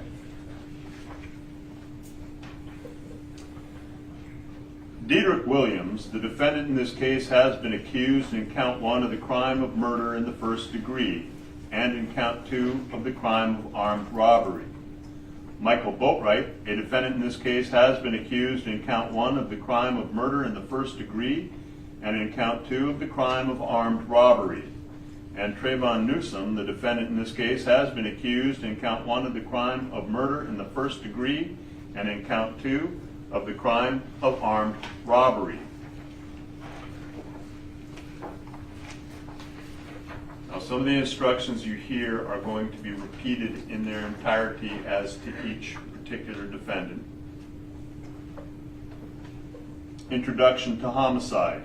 In this case, Dedrick Williams is accused of murder in the first degree and armed robbery as charged in the indictment. Murder in the first degree includes the lesser crimes of murder in the second degree and manslaughter, all of which are unlawful. However, a killing that was excusable or that was committed by the justifiable use of deadly force is lawful. If you find Jahseh Onfroy was killed by Dedrick Williams, you should then consider the circumstances surrounding the killing in deciding if the killing was murder in the first degree, or was murder in the second degree, or was manslaughter, or whether the killing was excusable or resulted from the justifiable use of deadly force. The killing of a human being is justifiable homicide and lawful if necessarily done while resisting an attempt to murder or commit a felony upon the defendant, or to commit a felony in any dwelling house in which the defendant was at the time of the killing. The killing of a human being is excusable and therefore lawful under any one of the following 3 circumstances. Number 1, when the killing is committed by accident and misfortune in doing any lawful act by lawful means with usual ordinary caution and without any unlawful intent. Or when the killing occurs by accident or misfortune in the heat of passion upon any sudden and sufficient provocation. Or 3, when the killing is committed by accident and misfortune resulting from a sudden combat if a dangerous weapon is not used and the killing is not done in a cruel or unusual manner. A dangerous weapon is any object that will likely cause death or great bodily harm if used in the ordinary and usual manner contemplated by its design and construction. An object not designed to inflict bodily harm may nonetheless be a dangerous weapon if it was used in a manner likely to cause death or great bodily harm. Great bodily harm means great as distinguished from slight, trivial, minor, or moderate harm, and as such does not include mere bruising. I will now instruct you on the circumstances that must be proven before Dedrick Williams may be found guilty of murder in the first degree or any lesser included crimes. Actually, I'll do that in a moment. Similarly, in this case, Michael Boatwright is accused of murder in the first degree and armed robbery as charged in the indictment. Once again, murder in the first degree includes the lesser crimes of murder in the second degree and manslaughter, all of which are unlawful. However, a killing that was excusable or was committed by the justifiable use of deadly force is lawful. If you find Jahseh Onfroy was killed by Michael Boatwright, you should then consider the circumstances surrounding the killing in deciding if the killing was murder in the first degree, or was murder in the second degree, or was manslaughter, or whether the killing was excusable or resulted from the justifiable use of deadly force. Once again, the killing of a human being is justifiable homicide and lawful if necessarily done while resisting an attempt to murder or commit a felony upon the defendant, or to commit a felony in any dwelling house in which the defendant was at the time of the killing. A killing of a human being is excusable and therefore lawful under any one of the following three circumstances. When a killing is committed by accident and misfortune in doing any lawful act by lawful means with usual ordinary caution and without any unlawful intent, or when the killing occurs by accident or misfortune in the heat of passion upon any sudden and sufficient provocation, or when the killing is committed by accident and misfortune resulting from a sudden combat if a dangerous weapon is not used and the killing is not done in a cruel and unusual manner. A dangerous weapon is any object that will likely cause death or great bodily harm if used in the ordinary and usual manner contemplated by its design and construction. An object not designed to inflict bodily harm may nonetheless be a dangerous weapon if it was used in a manner likely to cause death or great bodily harm. And great bodily harm means great as distinguished from slight, trivial, minor, moderate harm, and as such does not include mere bruising. I will instruct you on the circumstances that must be proven before Michael Boatwright may be found guilty of murder in the first degree or any lesser included crime. And once again, in this case, Trayvon Newsome is accused of murder in the first degree and armed robbery as charged in the indictment. Murder in the first degree includes the lesser crimes of murder in the second degree and manslaughter, all of which are unlawful. However, a killing that was excusable or was committed by justifiable use of deadly force is lawful if you find Jahseh Onfroy was killed by Trayvon Newsome. You would then consider all the circumstances surrounding the killing in deciding if the killing was murder in the first degree, or was murder in the second degree, or was manslaughter, or whether the killing was excusable or resulted from justifiable use of deadly force. Once again, the killing of a human being is justifiable homicide and lawful if necessarily done while resisting an attempt to murder or commit a felony upon the defendant, or to commit a felony in any dwelling house in which the defendant was at the time of the killing. The killing of a human being is excusable and therefore lawful under any of the following three circumstances, as stated.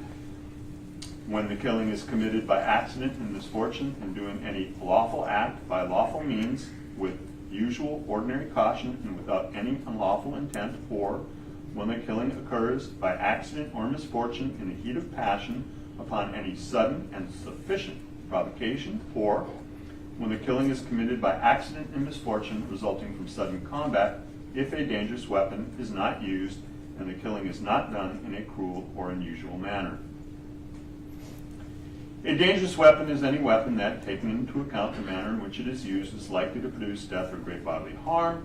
An object not designed to inflict bodily harm may nonetheless be a dangerous weapon if it was used in a manner likely to cause death or great bodily harm. Great bodily harm means great as distinguished from slight, trivial, minor, or moderate harm, and as such does not include mere bruises. I will now instruct you on the circumstances that must be proven before Trayvon Newsome may be found guilty of murder in the first degree or any lesser included crimes.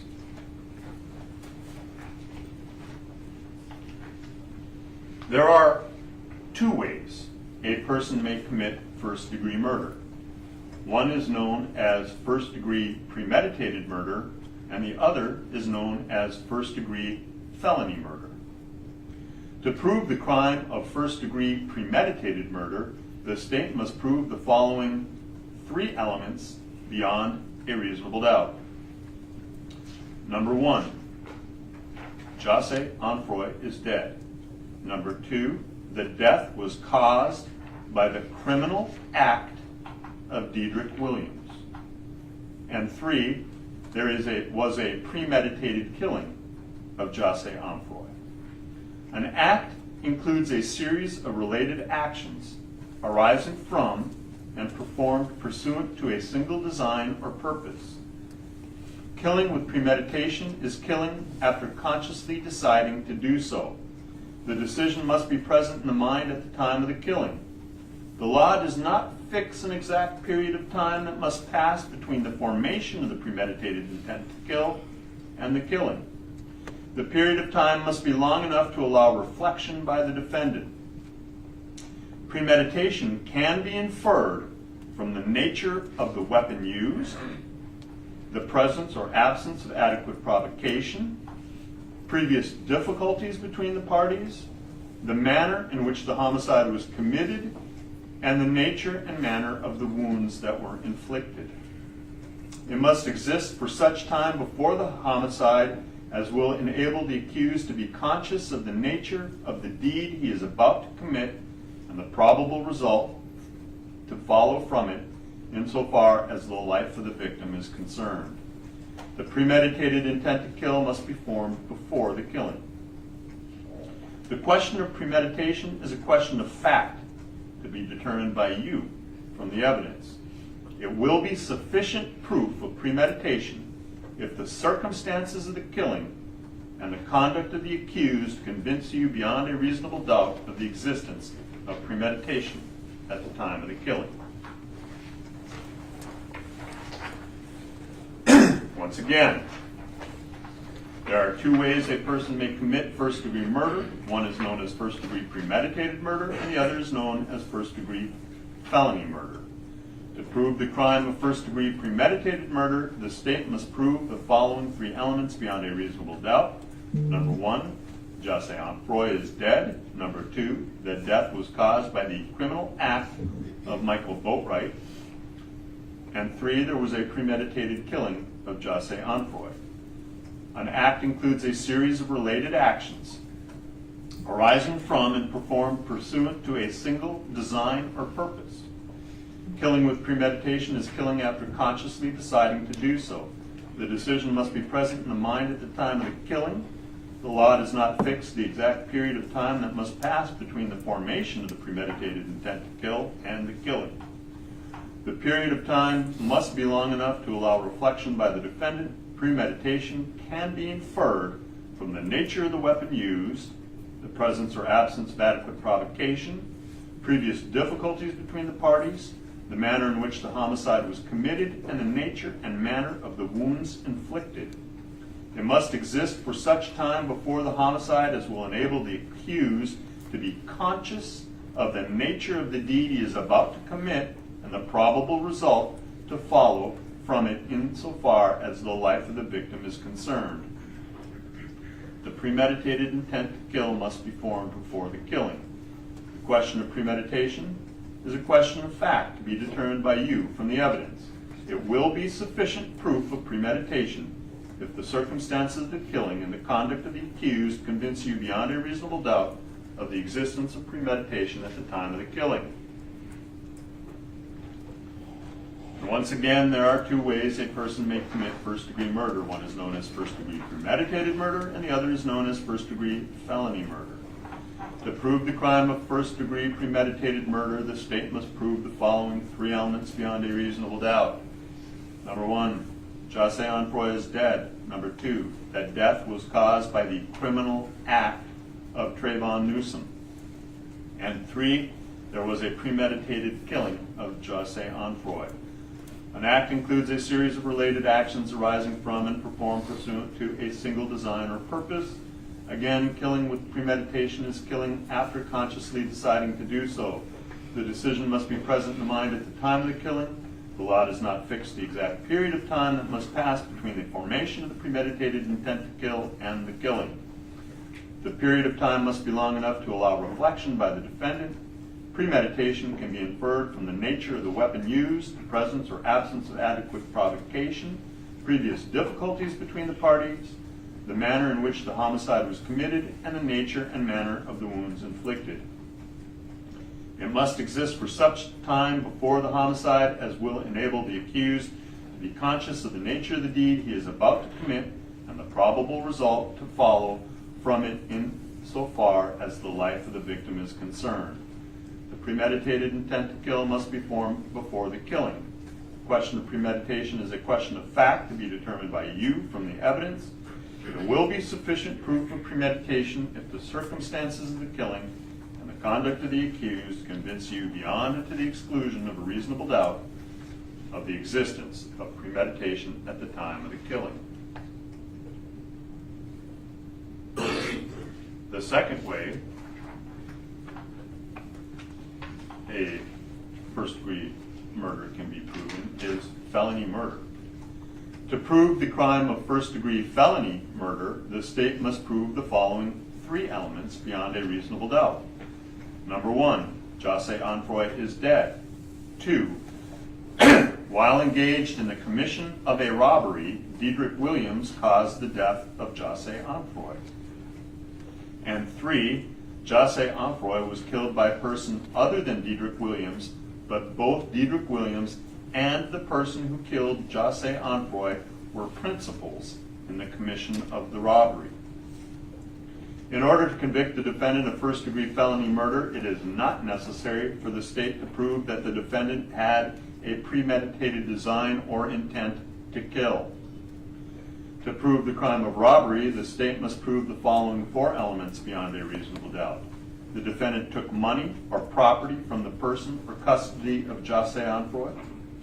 2, force, violence, assault, or putting in fear was used in the course of the taking. 3, the property taken was of some value. 4, the taking was with the intent to permanently or temporarily deprive Jahseh Onfroy of his right to the property or any benefit from it.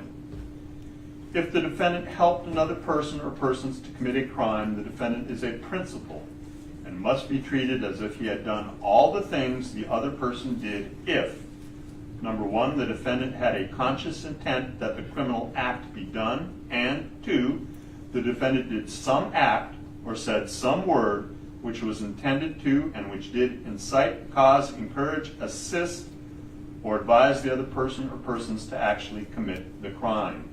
To be a principal, the defendant does not have to be present when the crime is committed.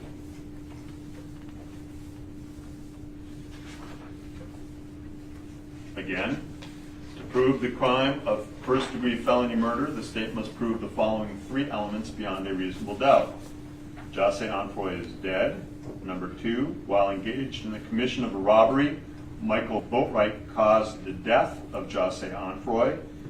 And 3, Michael Boatwright was the person who actually killed Jahseh Onfroy. In order to convict the defendant of first-degree felony murder, it is not necessary for the state to prove that the defendant had a premeditated design or intent to kill. To prove the crime of robbery, the state must prove the following 4 elements beyond a reasonable doubt. The defendant took money or property from the person or custody of Jahseh Onfroy. Force, violence, assault, or putting in fear was used in the course of taking. 3, the property taken was of some value. And 4, the taking was with the intent to permanently or temporarily deprive Jahseh Onfroy of his right to the property or any benefit therefrom. If the defendant helped another person or persons to commit a crime, the defendant is a principal and must be treated as if he had done all the things the other person or persons did if 1, the defendant had a conscious intent that the criminal act be done, and 2, the defendant did some act or said some word which was intended to and which did incite, cause, encourage, assist, or advise the other person or persons to actually commit the crime. To be a principal, a defendant does not have to be present when the crime is committed. And again, to prove the crime of first-degree felony murder, the state must prove the following 3 elements beyond a reasonable doubt. Number 1, Jahseh Onfroy is dead. Number 2, while engaged in the commission of a robbery, Trayvon Newsome caused the death of Jahseh Onfroy. And 3, Jahseh Onfroy was killed by a person other than Trayvon Newsome, but both Trayvon Newsome and the person who killed Jahseh Onfroy were principals in the commission of the robbery. In order to convict the defendant of first-degree felony murder, it is not necessary for the state to prove that the defendant had a premeditated design or intent to kill. To prove the crime of robbery, the state must prove the following 4 elements beyond a reasonable doubt. Number 1, the defendant took money or property from the person or custody of Jahseh Onfroy. 2, force, violence, assault, or putting in fear was used in the course of the taking. 3, the property taken was of some value. And 4, the taking was with the intent to permanently or temporarily deprive Jahseh Onfroy of his right to the property or any benefit from it. If the defendant helped another person or persons to commit a crime, the defendant is a principal and must be treated as if he had done all the things the other person or persons did if 1, the defendant has a conscious intent that the criminal act be done, and 2, the defendant did some act or said some word which was intended to and which did incite, cause, encourage, assist, or advise the other person or persons to actually commit the crime. To be a principal, a defendant does not have to be present when the crime is committed. So those 3 instructions are with respect to count 1 of the indictment, and there was a separate instruction for each defendant. With respect to count 2. To prove the crime of robbery, the state must prove the following 4 elements beyond a reasonable doubt. Number 1, Dedrick Williams took certain property of value from the person or custody of Jahseh Onfroy. 2, force, violence, assault, or putting in fear was used in the course of the taking.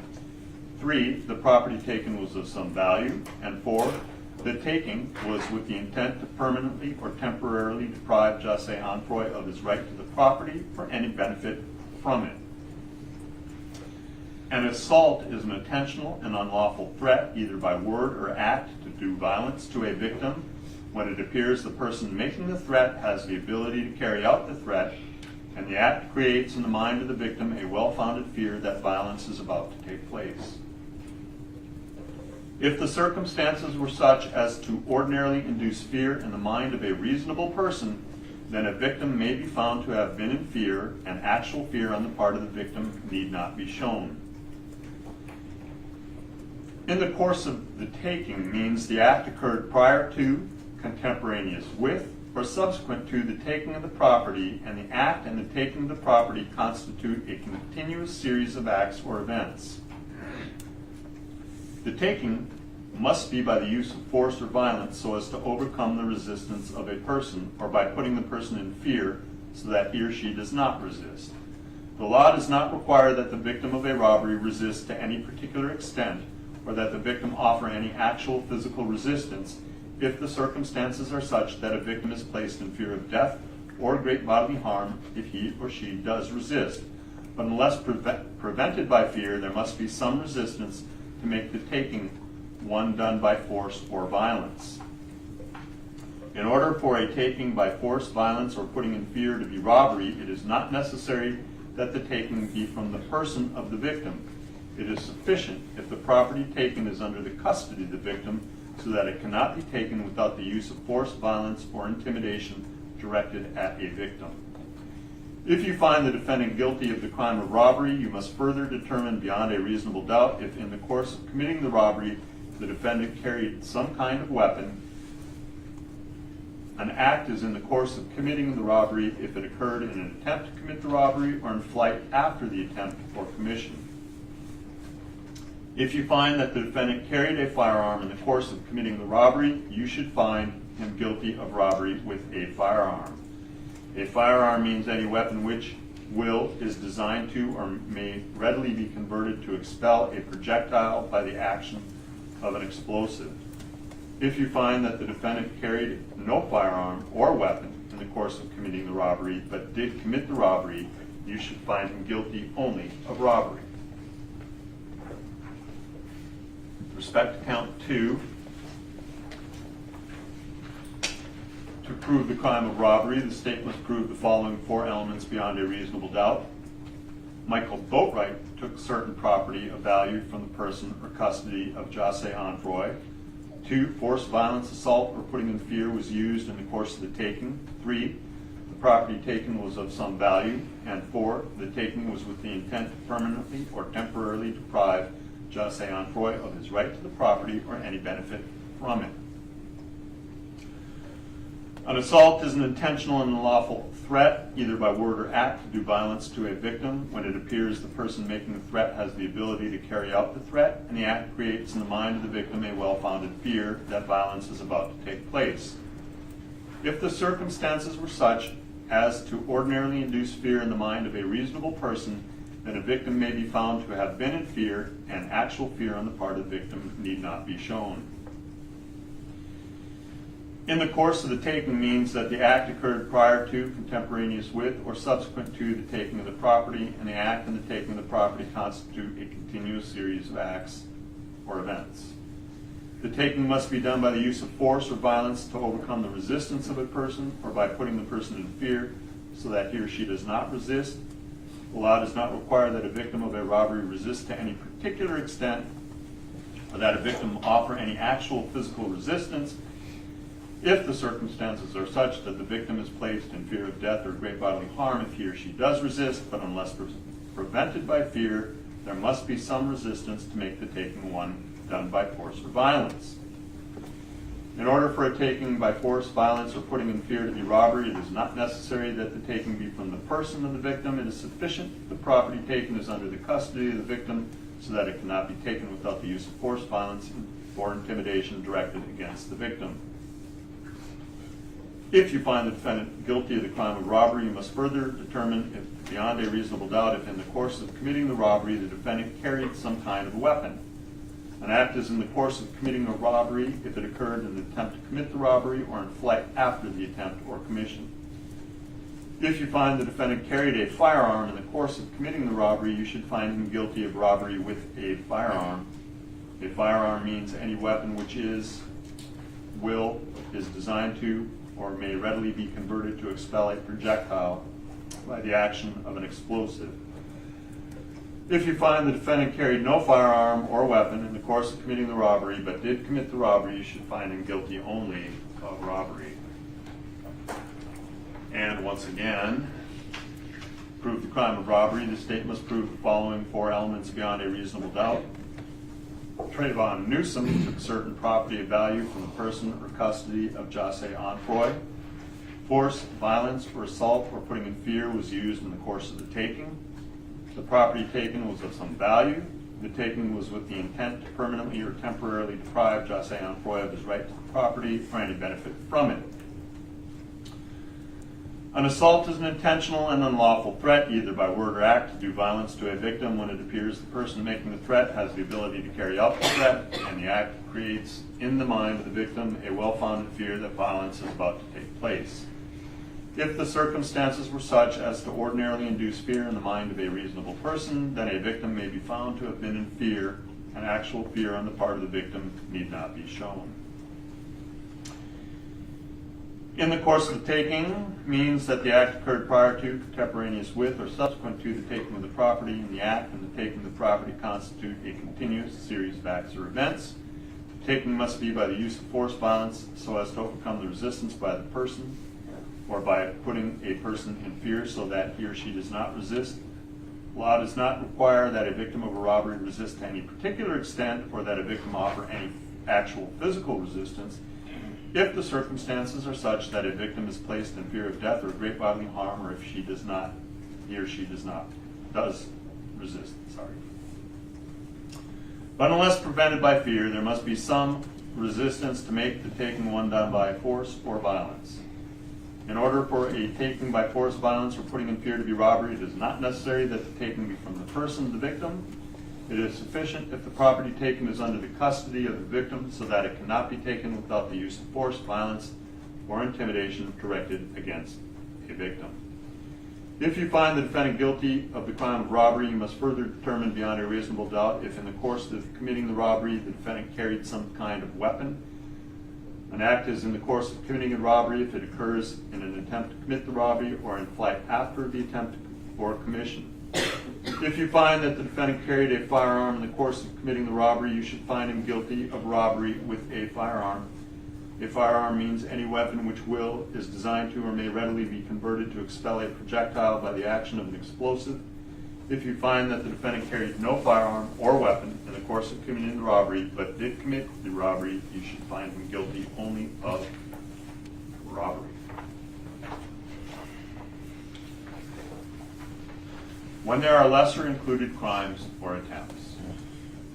In considering the evidence, you should consider the possibility that although the evidence may not convince you that the defendant committed the main crimes of which he is accused, there may be evidence that he committed other acts that would constitute a lesser included crime.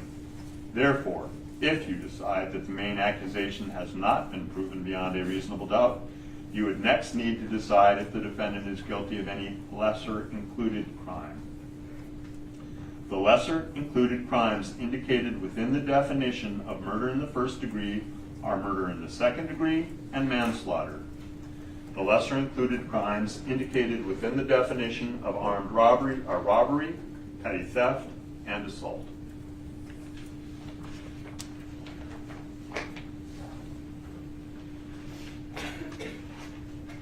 To prove the lesser included crime of murder in the second degree, the state must prove the following three elements beyond a reasonable doubt. Number one, Jahseh Onfroy is dead. Number two, the death was caused by the criminal act of Dedrick Williams. Number three, there was an unlawful killing of Jahseh Onfroy by an act imminently dangerous to another and demonstrating a depraved mind without regard for human life. An act includes a series of related actions arising from and performed pursuant to a single design or purpose. An act is imminently dangerous to another and demonstrating a depraved mind if it is an act or series of acts that, number one, a personary of ordinary judgment would know is reasonably certain to kill or do serious bodily injury to another, and two, is done from ill will, hatred, spite, or an evil intent, and three, is of such a nature that the act itself indicates an indifference to human life. In order to convict of second-degree murder, it is not necessary for the state to prove the defendant had an intent to cause death. Again, to prove the crime of murder in the second degree, the state must prove the following three elements beyond a reasonable doubt. Number one, Jahseh Onfroy is dead. Number two, the death was caused by the criminal act of Michael Boatwright. Number three, there was an unlawful killing of Jahseh Onfroy by an act imminently dangerous to another and demonstrating a depraved mind without regard for human life.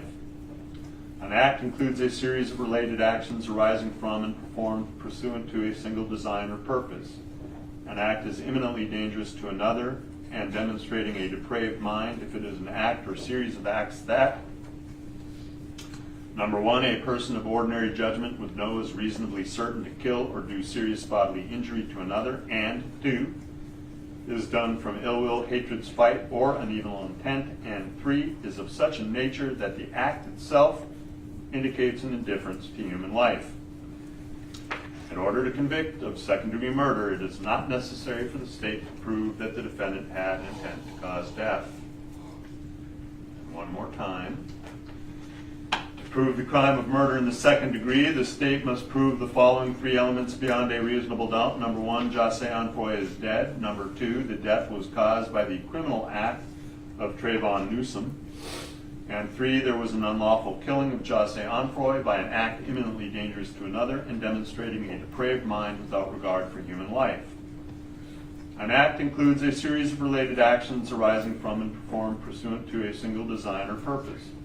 An act is imminently dangerous to another and demonstrating a depraved mind if it is an act or series of acts that, 1, a person of ordinary judgment would know is reasonably certain to kill or do serious bodily injury to another, and 2, is done from ill will, hatred, spite, or an evil intent, and 3, is of such a nature that the act itself indicates an indifference to human life. In order to convict of second-degree murder, it is not necessary for the state to prove that the defendant had an intent to cause death.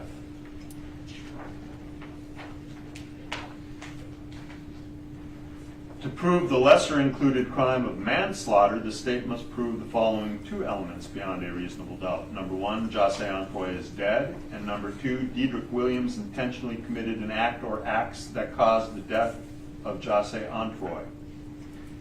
Every person has a duty to act reasonably towards others. If there is a violation of that duty without any conscious intention to harm, that violation is negligence.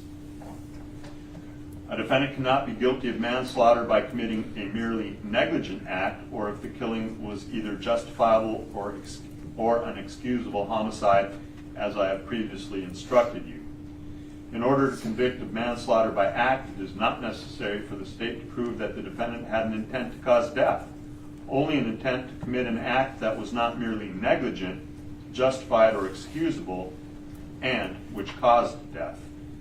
The killing of a human being is justifiable homicide and lawful if necessarily done while resisting an attempt to murder or commit a felony upon the defendant, or to commit a felony in any dwelling house in which the defendant was at the time of the killing. Again, to prove the lesser included crime of manslaughter, the state must prove the following two elements beyond a reasonable doubt. Number one, Jahseh Onfroy is dead. Number two, Michael Boatwright intentionally committed an act or acts that caused the death of Jahseh Onfroy. Every person has a duty to act reasonably towards others. If there is a violation of that duty without any conscious intention to harm, that violation is negligence. The defendant cannot be guilty of manslaughter by committing a merely negligent act, or if the killing was done either justifiable or excusable homicide, as I have previously instructed you. In order to convict by manslaughter by act, it is not necessary for the state to prove that the defendant had an intent to cause death, only an intent to commit an act that was not merely negligent, justified, or excusable, and which caused death. The killing of a human being is a justifiable homicide and lawful if necessarily done while resisting an attempt to murder or commit a felony upon the defendant, or to commit a felony in any dwelling house in which the defendant was at the time of the killing. And once again, to prove the lesser included crime of manslaughter, the state must prove the following two elements beyond a reasonable doubt. Number one, Jahseh Onfroy is dead. Number two, Trayvon Newsome intentionally committed an act or acts that caused the death of Jahseh Onfroy. Every person has a duty to act reasonably towards others. If there is a violation of that duty without any conscious intention to harm, that violation is negligence. The defendant cannot be guilty of manslaughter by committing a merely negligent act, or if the killing was either justifiable or excusable homicide, as I have previously instructed you. In order to convict of manslaughter by act, it is not necessary for the state to prove that the defendant had an intent to cause death, only an intent to commit an act that was not merely negligent, justified, or excusable, and which caused death. Killing of a human being is justifiable homicide and lawful if necessarily done while resisting an attempt to murder or commit a felony upon the defendant, or to commit a felony in any dwelling house in which the defendant was at the time of the killing. Those are with the lesser included offenses with respect to count one. With respect to count two, the lesser included offenses to the charged offense is robbery, prove the crime of robbery, a lesser included offense, the state must prove the following 4 elements beyond a reasonable doubt. Number 1, Dedrick Williams took certain property of value from the person or custody of Jahseh Onfroy. 2, force, violence, assault, or putting in fear was used in the course of the taking. 3, the property taken was of some value. 4, the taking was with the intent to permanently or temporarily deprive Jahseh Onfroy of his right to the property or any benefit from it. An assault is an intentional and unlawful threat, either by word or act, to do violence to a victim when it appears the person making the threat has the ability to carry out the threat. The act creates in the mind of the victim a well-founded fear that violence is about to take place. If the circumstances were such to an ordinarily induce in the mind of a reasonable person fear, then a victim may be found to have been in fear, and actual fear on the part of the victim need not be shown. In the course of the taking means that the act occurred prior to, contemporaneous with, or subsequent to the taking of the property. The act and the taking of the property constitute a continuous series of acts or events.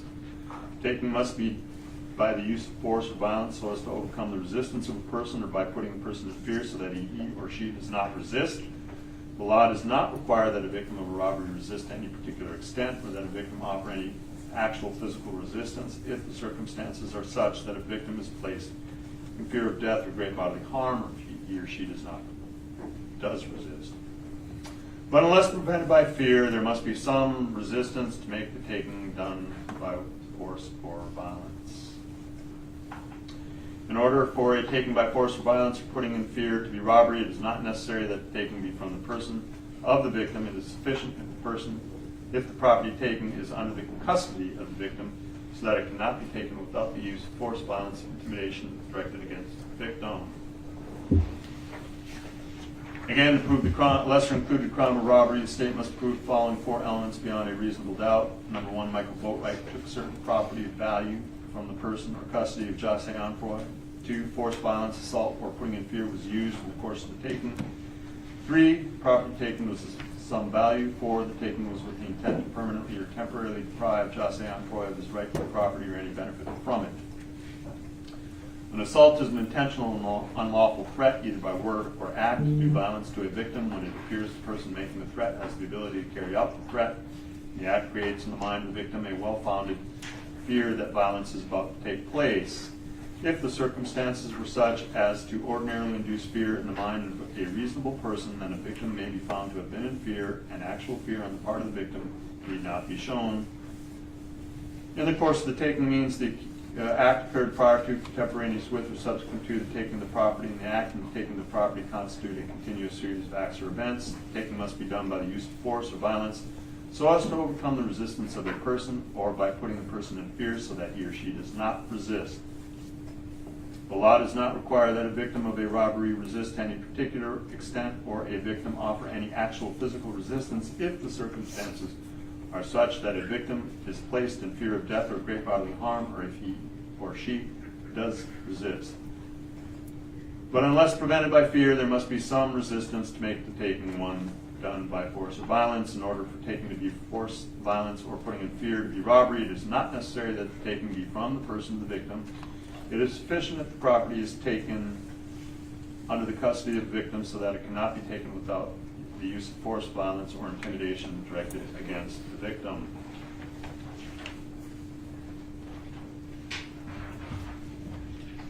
In order to prove the lesser included crime of robbery, the state must prove the following 4 elements beyond a reasonable doubt. Number 1, Trayvon Newsome took certain property of value from the person or custody of Jahseh Onfroy.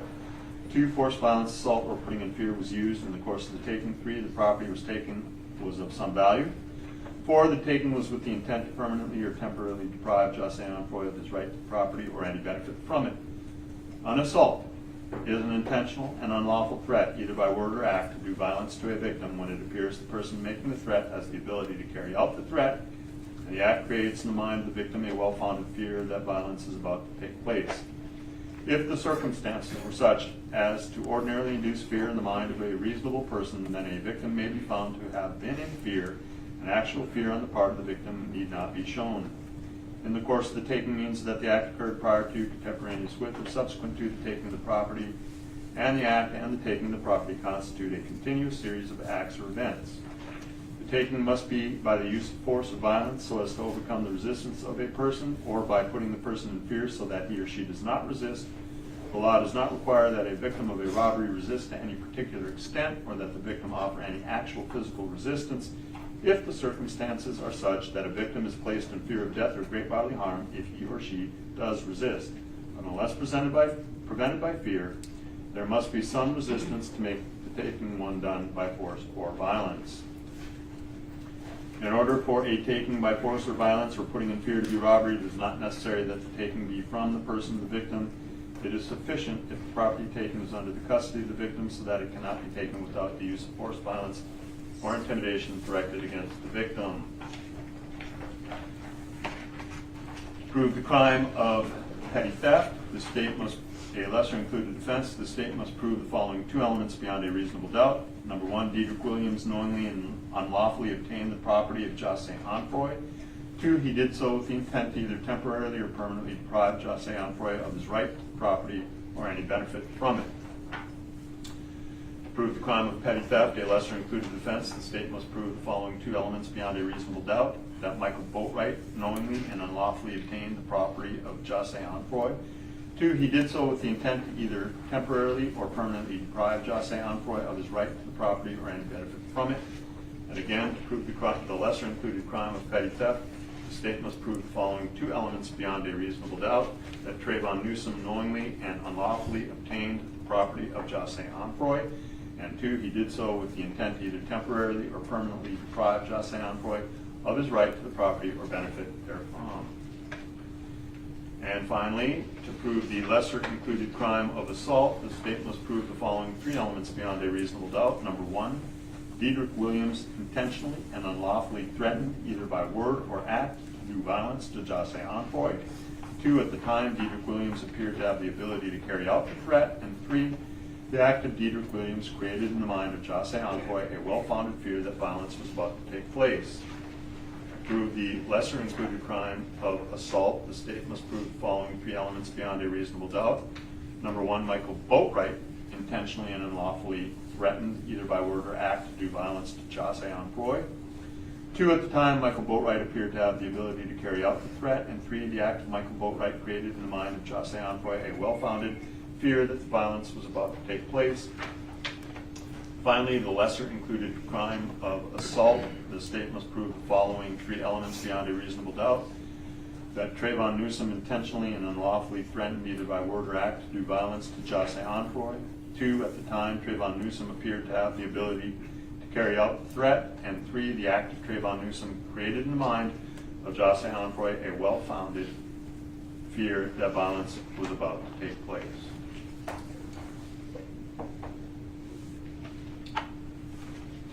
Now, aggravation of a crime by carrying or using a firearm. If you find that Michael Boatwright committed first-degree murder or armed robbery, and you also find beyond a reasonable doubt that during the commission of the crime he personally carried, displayed, and used a firearm, you should find him guilty of first-degree murder or armed robbery with a firearm. A firearm, again, is defined as any weapon which is designed to or may readily be converted to expel a projectile by the action of an explosive. If you find that Michael Boatwright committed first-degree murder or armed robbery, but you're not convinced beyond a reasonable doubt that he personally carried, displayed, or used a firearm, then you should find him guilty only of first-degree murder or robbery. If you find that Trayvon Newsome committed first-degree murder or armed robbery, and you also find beyond a reasonable doubt that during the commission of the crime he personally carried and displayed a firearm, you should find him guilty of first-degree murder or armed robbery with a firearm. The firearm, again, is defined as any weapon which is designed to or may readily be converted to expel a projectile by the action of an explosive. If you find Trayvon Newsome committed first-degree murder or armed robbery, but you are not convinced beyond a reasonable doubt that he personally carried and displayed a firearm, then you should find him guilty only of first-degree murder or robbery. Principles. If a defendant helped another person or persons to commit or attempt to commit a crime, the defendant is a principal and must be treated as if he had done all the things the other person or persons did if, 1, the defendant had a conscious intent that the criminal act be done, and 2, the defendant did some act or said some word which was intended to and which did incite, cause, encourage, assist, or advise the other person or persons to actually commit or attempt to commit the crime. To be a principal, a defendant does not have to be present when the crime is committed or attempted.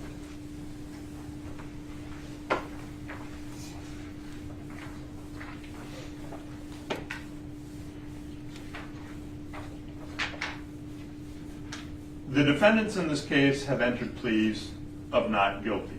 This means you must presume or believe the defendants are innocent. The presumption stays with the defendants as to each material allegation in the indictment through each stage of the trial, unless it has been overcome by the evidence to the exclusion of and beyond a reasonable doubt.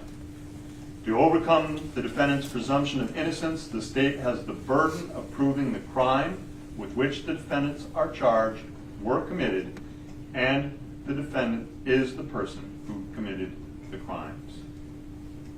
The defendants are not required to present evidence or to prove anything. And whenever the words reasonable doubt are used, you must consider the following. A reasonable doubt is not a mere possible doubt, a speculative, imaginary, or forced doubt. Such a doubt must not influence you to return a verdict of not guilty if you have an abiding conviction of guilt. On the other hand, if after carefully considering, comparing, and weighing all of the evidence, there is not an abiding conviction of guilt, or if having a conviction, it is one which is not stable, but one which wavers and vacillates, then the charge is not proven beyond every reasonable doubt, and you must find the defendant not guilty because the doubt is reasonable. It is to the evidence introduced into this trial and to it alone that you are to look for that proof. A reasonable doubt as to the guilt of the defendant may arise from the evidence, conflicts in the evidence, or the lack of evidence. If you have a reasonable doubt, you must find the defendant not guilty. If you have no reasonable doubt, you should find the defendants guilty. It is up to you to decide what evidence is reliable. You should consider your common sense in deciding which is the best evidence and which evidence should not be relied upon in considering your verdict. You may find some of the evidence not reliable or to be less reliable than other evidence.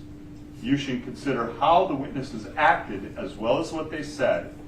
And some things you should consider are, number 1, did the witness seem to have an opportunity to see and know the things about which the witness testified? Number 2, did the witness seem to have an accurate memory? Number 3, was the witness honest and straightforward in answering the attorney's questions?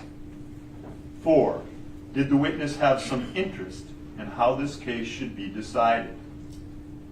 5, does the witness's testimony agree with the other testimony and the other evidence in the case? 6, has the witness been offered or received any money, preferential treatment, or other benefit in order to get the witness to testify? 7, had any pressure or threat been used against the witness that affected the truth of the witness's testimony? 8, did the witness at some other time make a statement that is inconsistent with the testimony he or she gave in court? And 9, has the witness been convicted of a felony or of a misdemeanor involving dishonesty or false statement? Whether the state has met its burden of proof does not depend upon the number of witnesses called, nor upon the number of exhibits offered, but instead upon the nature and quality of the evidence presented. The fact that a witness is employed in law enforcement does not mean that his or her testimony deserves more or less consideration than that of any other witness. Expert witnesses are like other witnesses with one exception. The law will permit an expert witness to give his or her opinion.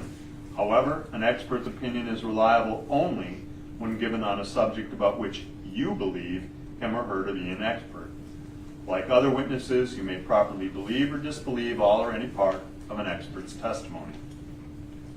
You must consider the testimony of some witnesses with more caution than others. For example, a witness who claims to have helped the defendant to commit a crime or hopes to gain a more favorable treatment in his or her own case may have a reason to make a false statement in order to strike a good bargain with the state.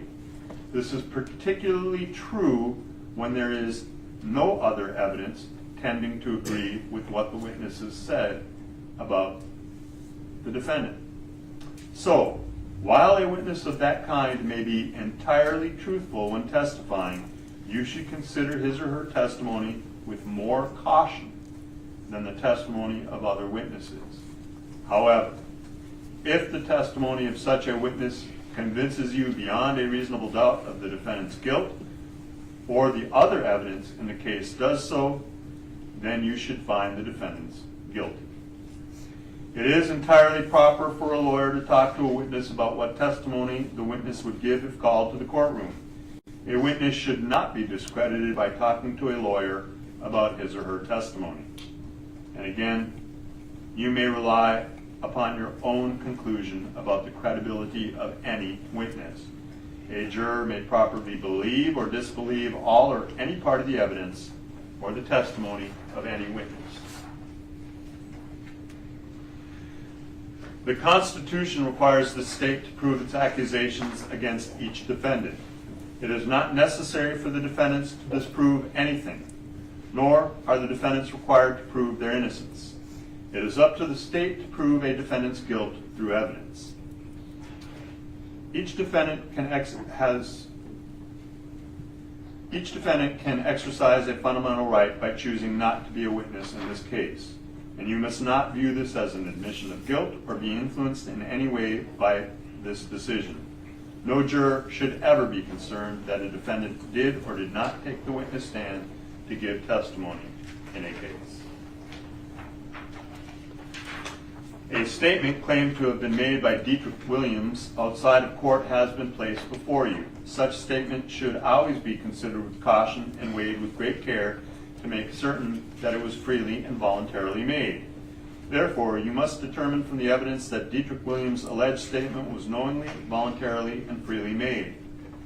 In making this determination, you should consider the total circumstances, including but not limited to, number one, whether when Dedrick Williams made the statement he had been threatened in order to get him to make it, and two, whether anyone had promised him anything in order to get him to make it.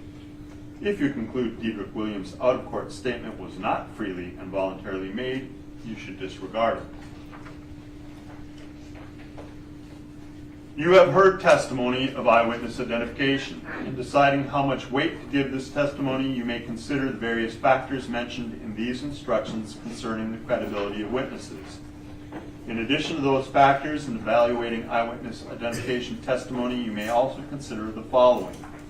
Number one, the capacity and opportunity of the witness to observe the offender based upon the length of time for observation and the conditions at the time of the observation, including lighting and distance.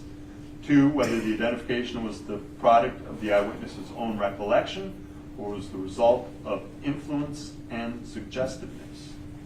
Three, the circumstances under which the defendant was presented to the eyewitness for identification. Four, any inconsistent identifications made by the eyewitness. Five, any instance in which the eyewitness did not make an identification when given the opportunity to do so. Six, the witness's familiarity with the subject identified. Seven, lapses in time between the event and the identification.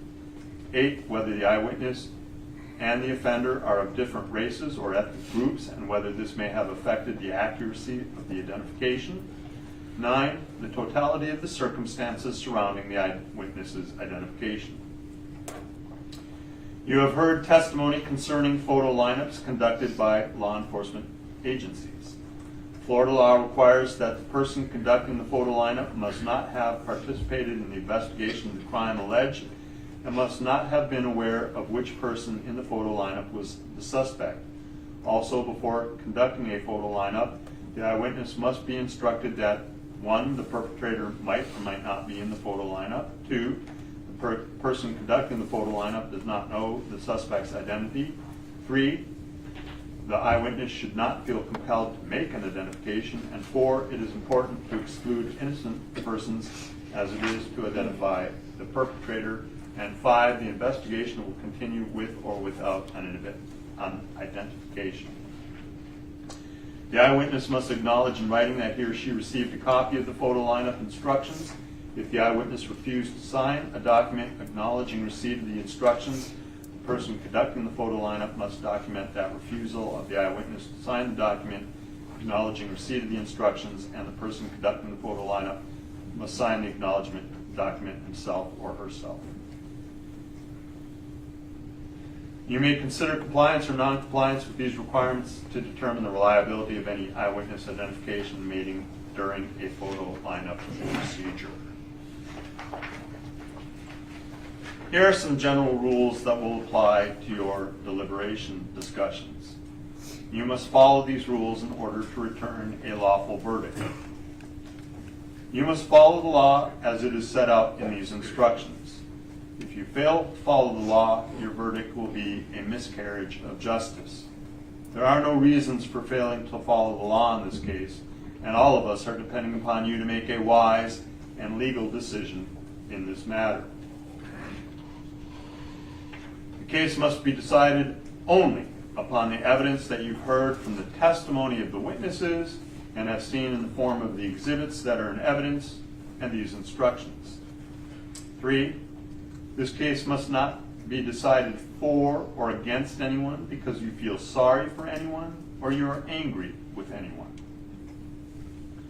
4, remember, the lawyers are not on trial, and your feelings about them should not influence your decision in this case. 5, your duty is to determine if the defendants have been proven guilty or not in accord with the law. It is the judge's job to determine a proper sentence if the defendants are found guilty. 6, whatever verdict you render must be unanimous. That is, each juror must agree to the same verdict. And 7, your verdict should not be influenced by feelings of prejudice, bias, or sympathy.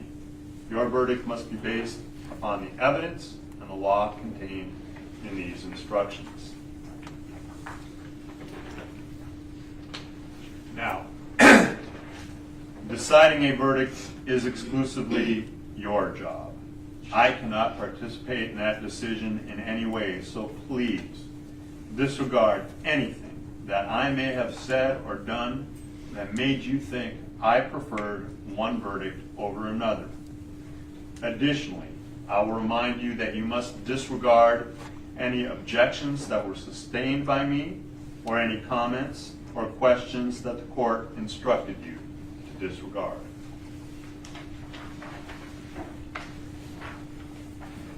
You may find the defendants guilty as charged in the indictment or guilty of such lesser included crimes as the evidence may justify or not guilty.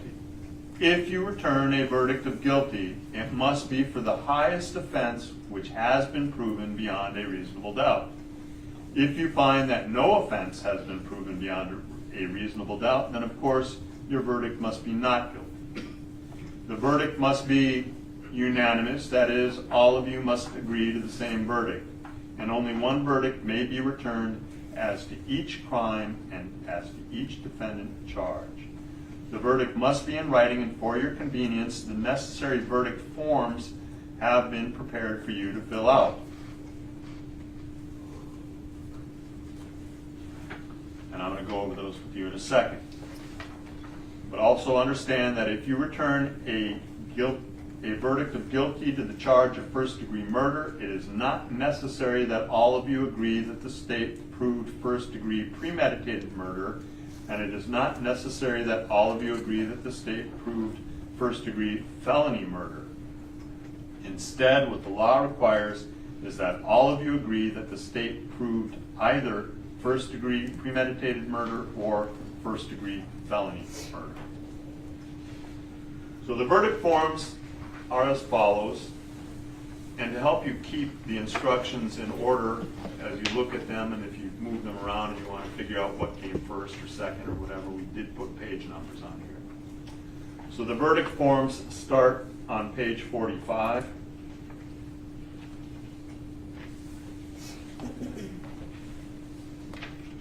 And they go through page 51. These are the only documents in this packet that you may write on. And they read as follows. The first one reads, in the Circuit Court of the 17th Judicial Circuit in and for Broward County, Florida, the state of Florida versus Dedrick Williams, verdict, count 1. We, the jury, find as follows as to the defendant Dedrick Williams in this case, and then you're instructed to check only one of your 4 options, and they are listed A, B, C, and D. And they are as follows. Either A, the defendant is guilty of murder in the first degree as charged in the indictment, or B, the defendant is guilty of murder in the second degree, a lesser included offense, or C, the defendant is guilty of manslaughter, a lesser included offense, or D, the defendant is not guilty. And then it says, so say we all this blank day of March 2023 at Fort Lauderdale, Broward County, Florida. Then there are 2 lines. On the first line, the foreperson shall print their name, and on the second line, the foreperson shall sign their name. The second verdict form reads, in the Circuit Court of the 17th Judicial Circuit in and for Broward County, Florida, the state of Florida versus Dedrick Williams, verdict, count 2.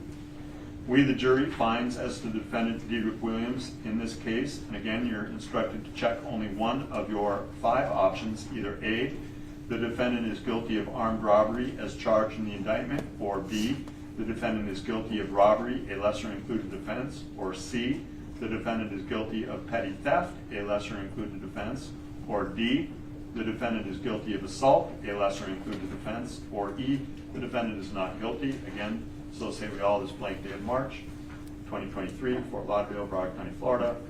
Line for the foreperson to sign and a line for the foreperson to print. With respect to defendant Boatwright, the verdict form is page 47. Has the same style at the top in the Circuit Court of the 17th Judicial Circuit Court in and for Broward County, Florida, the state of Florida versus Michael Boatwright, defendant. Verdict, count 1. We, the jury, find as follows as the defendant Michael Boatwright in this case, and again, you're told to check only one, either A, the defendant is guilty of murder in the first degree as charged in the indictment, or B, the defendant is guilty of murder in the second degree, a lesser included offense, or C, the defendant is guilty of manslaughter, a lesser included offense, or D, the defendant is not guilty. This form also has 3 what we call interrogatories on it. They are questions that you need to answer. And it states on there, below your check only one choices, if you find the defendant guilty of any of the crimes listed above, you must answer the following questions. Number 1, during the course of the crime committed, did the defendant, Michael Boatwright, actually possess a firearm? Yes or no? 2, during the course of the crime committed, did the defendant, Michael Boatwright, actually discharge a firearm? Yes or no? And 3, during the course of the crime committed, did the defendant, Michael Boatwright, actually inflict death to Jahseh Onfroy as a result of discharging a firearm in his possession? Yes or no? And again, it says, so say we all, blank day of March 2023, Fort Lauderdale, Broward County, Florida, lines for the foreperson to print and sign. The next one is same style on top, state of Florida versus Michael Boatwright, defendant. Verdict, count 2. We, the jury, find as follows as the defendant, Michael Boatwright, in this case. Again, you're given 5 choices. You'll check only one. Either A, the defendant is guilty of armed robbery as charged in the indictment. B, the defendant is guilty of robbery, a lesser included offense. Or C, the defendant is guilty of petty theft, a lesser included offense. Or D, the defendant is guilty of assault, a lesser included offense. Or E, the defendant is not guilty.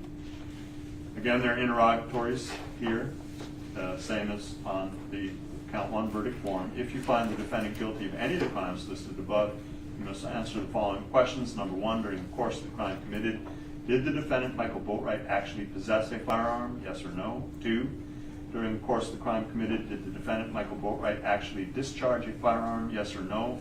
3, during the course of the crime committed, did the defendant, Michael Boatwright, actually inflict death to Jahseh Onfroy as a result of discharging a firearm in his possession? Yes or no? Again, gives the line for the date, place, and 2 lines, 1 to sign and 1 to print.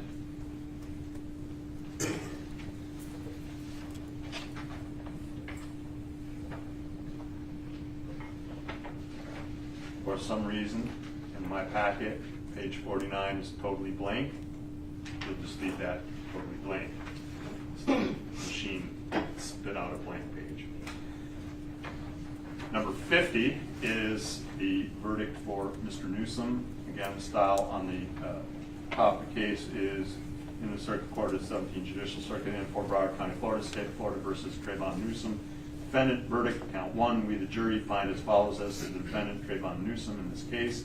Check only 1, either A, defendant is guilty of murder in the first degree as charged in the indictment, or B, the defendant is guilty of murder in the second degree, a lesser included offense, or C, the defendant is guilty of manslaughter, a lesser included offense, or D, the defendant is not guilty.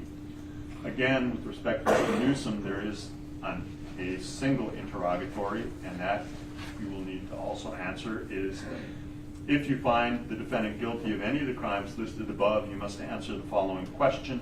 1, during the course of the crime committed, did the defendant, Trayvon Newsome, actually possess a firearm? Yes or no? Again, so say we all, blank date of March, Fort Lauderdale, Broward County, Florida.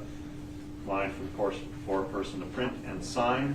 And the last verdict form is on count 2, State of Florida versus Trayvon Newsome. We, the jury, find as follows as to the defendant, Trayvon Newsome, in this case. Check only 1. Again, you have 5 options. The defendant is guilty of armed robbery as charged in the indictment, or defendant is guilty of robbery, a lesser included offense, or the defendant is guilty of petty theft, a lesser included offense, or the defendant is guilty of assault, a lesser included offense, or the defendant is not guilty. Again, there's an interrogatory. If you find the defendant guilty of any of the crimes listed above, you must answer the following question. During the course of the crime committed, did the defendant, Trayvon Newsome, actually possess a firearm? Yes or no? So say well, it's blank date March 2023, Fort Lauderdale, Broward County, Florida. And again, line for the foreperson to print and to sign.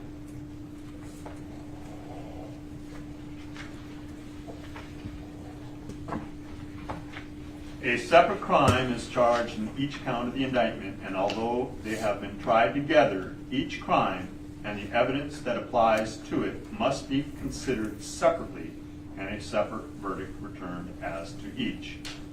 A finding of guilty or not guilty as to one crime must not affect your verdict as to the other crimes charged.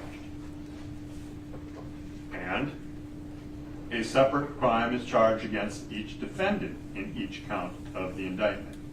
The defendants have been tried together. However, the charges against each defendant and the evidence applicable to him must be considered separately. Therefore, a finding of guilty or not guilty as to one of the defendants must not affect your verdict as to the other defendants or the other crimes charged. In other words, although there are 2 counts, and they're being tried together, you consider them separately.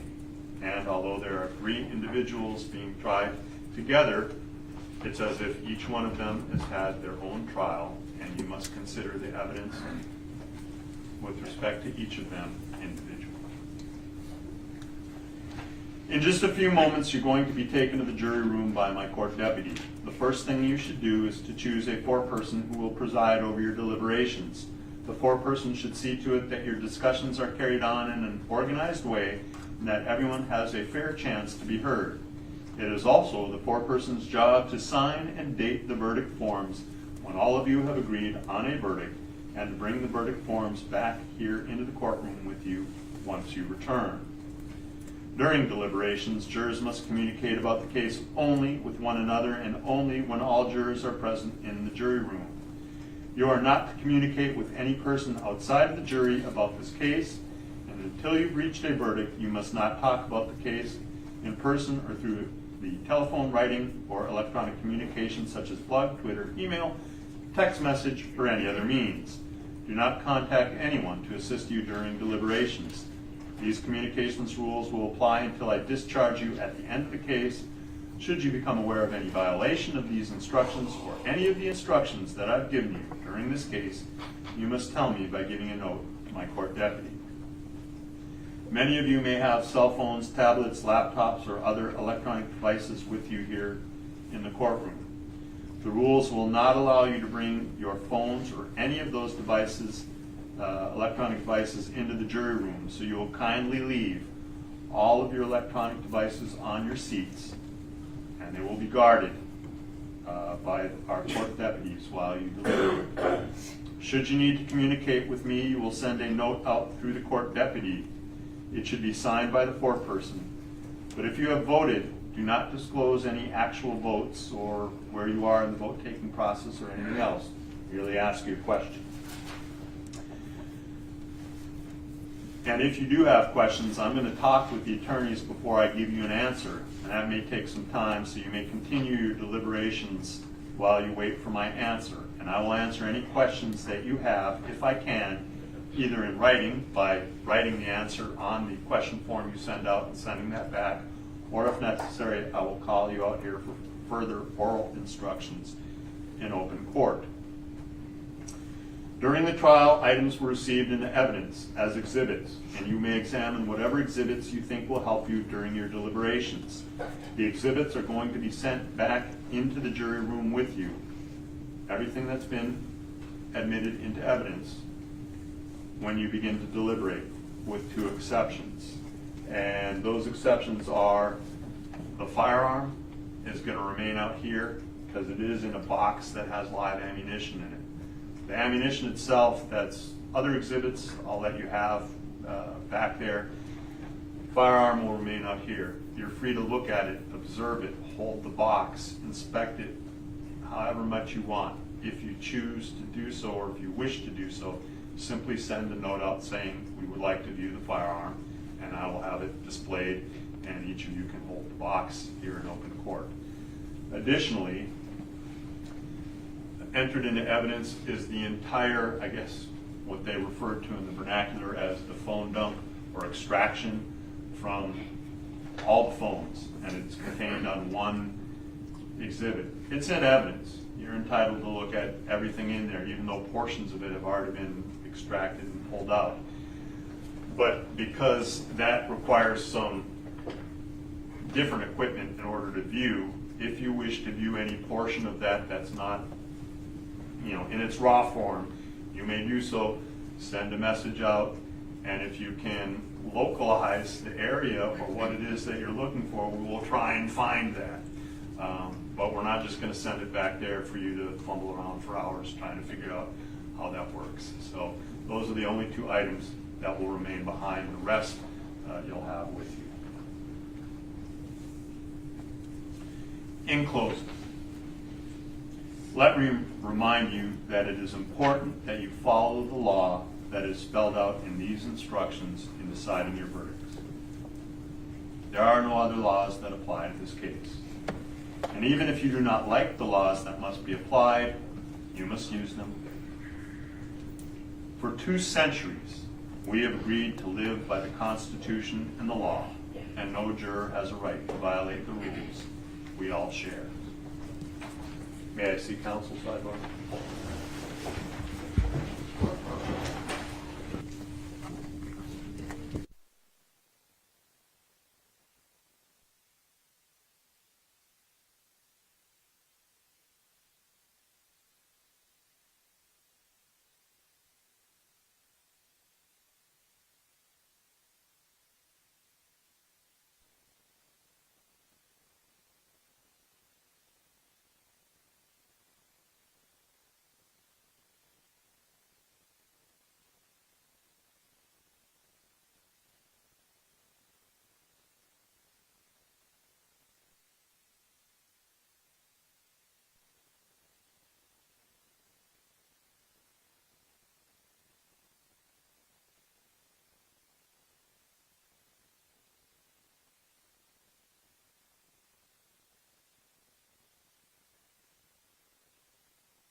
going to immediately send back this packet with you again. We don't write on any of the pages except the verdict form, and we don't start writing on that until we've actually reached verdicts, so that we're not scratching things out and, writing tallies or doing anything else on that. It'll take a moment before we send back all the evidence and exhibits for you. I want to make sure counsel look at everything and make sure that only items which have been received in the evidence go back there, and nothing that isn't in evidence somehow finds its way in one of these boxes or whatever. So that'll take a minute or two. You can begin your deliberations immediately. The process of selecting a foreperson or whatever you wish to do. And at this point, again, we are on your time clock, so we're standing by, waiting to hear from you. You do not need, at some point, it's what, 4:30? Yeah, it's 4:30.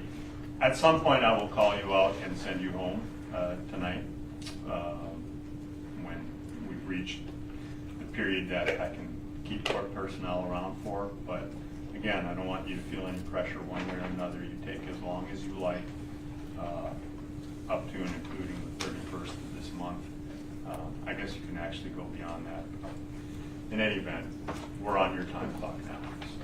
So with that, you may retire. Please again leave any electronic devices up on your chair, and of course you may take your notes with you.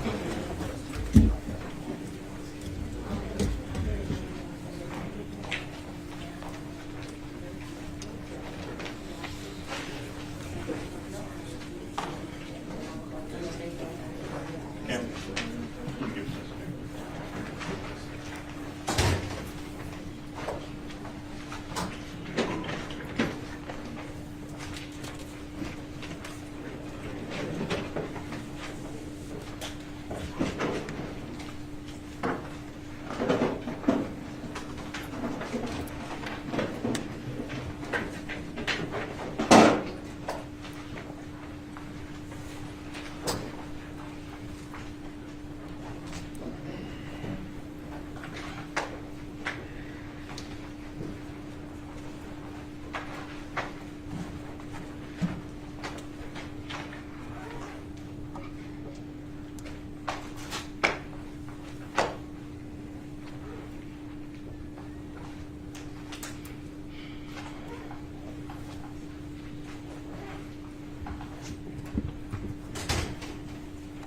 Parties may be seated. Court will come to order. Parties present, jurors are absent.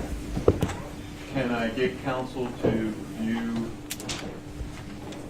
all the evidence and make sure that only items that have been entered in evidence are there, and then I'll have the deputy bring it back one grouping at a time. We also have a jury computer that has no internet access, no icons of any sort. Right, nothing that you they can guys access. take a I'll look show it at to that, counsel. or, yeah, Dorsey Melville.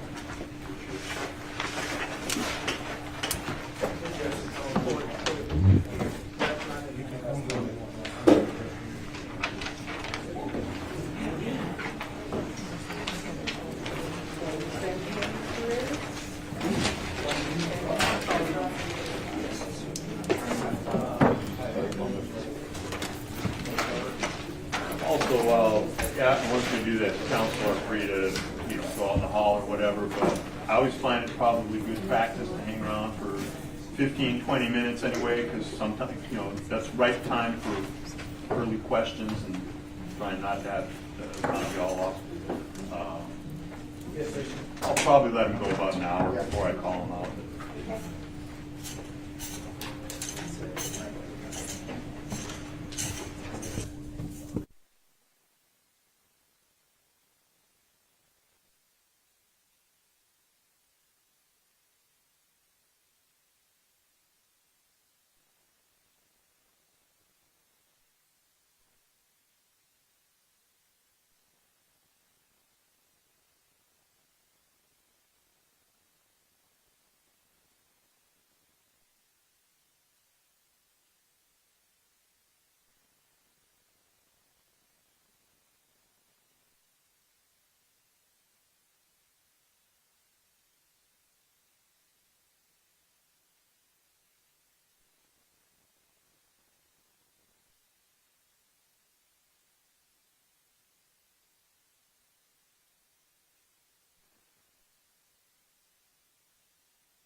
evident that each of the attorneys in this case put into the case. You don't put this kind of stuff on overnight.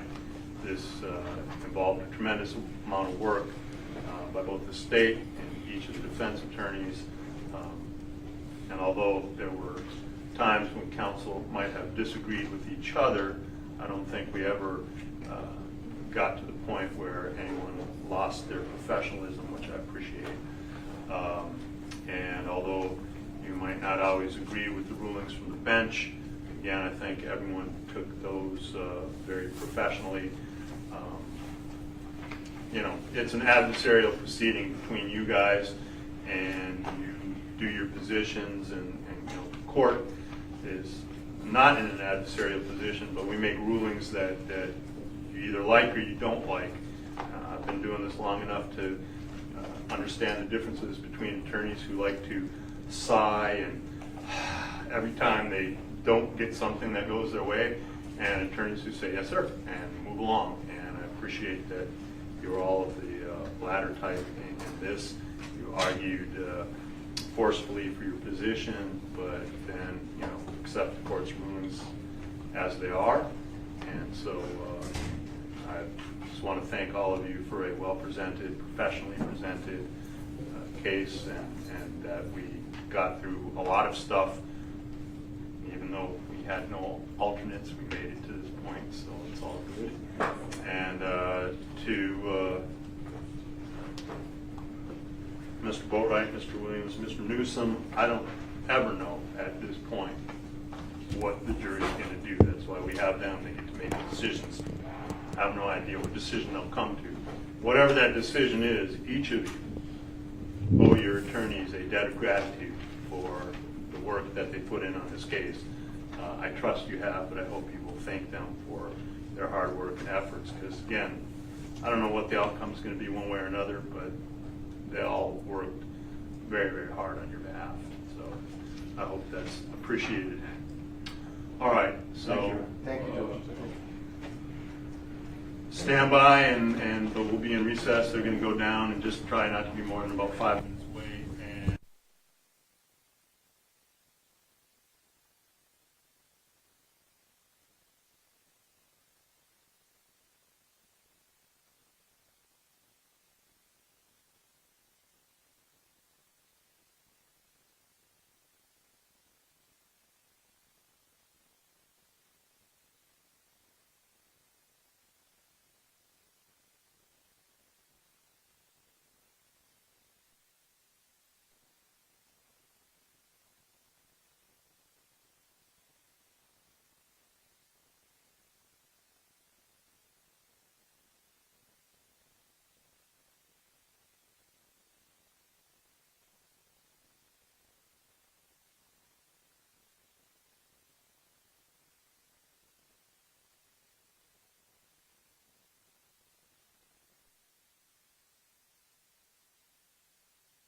absent, they actually buzzed, not with questions, but saying that they're ready to go home for the evening, so about the time that I was figuring anyway. So let's bring them out. I will admonish them to not deliberate overnight, and let them know they'll be escorted. And I'll ask them about what time they want to. Bring lunch tomorrow or no? For them too? Give them the I'll let option. them know. I'll let them know that they can bring. No, not to bring, and just if they want to keep deliberating, yeah. Deliberation good. You gotta give them a break anyway. I know, I'm just deliberation good, that's all. I'm not saying them to the guys. Very confident, just bring their lunch. Well, I will tell them that they have the option to either do that and work through, or if they want to take a lunch, they'll just let me know that they're ready to break for lunch. Thank you.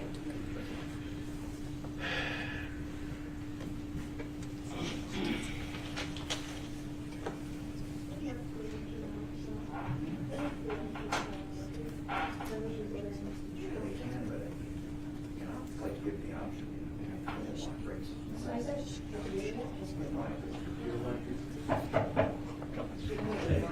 Jurors are entering.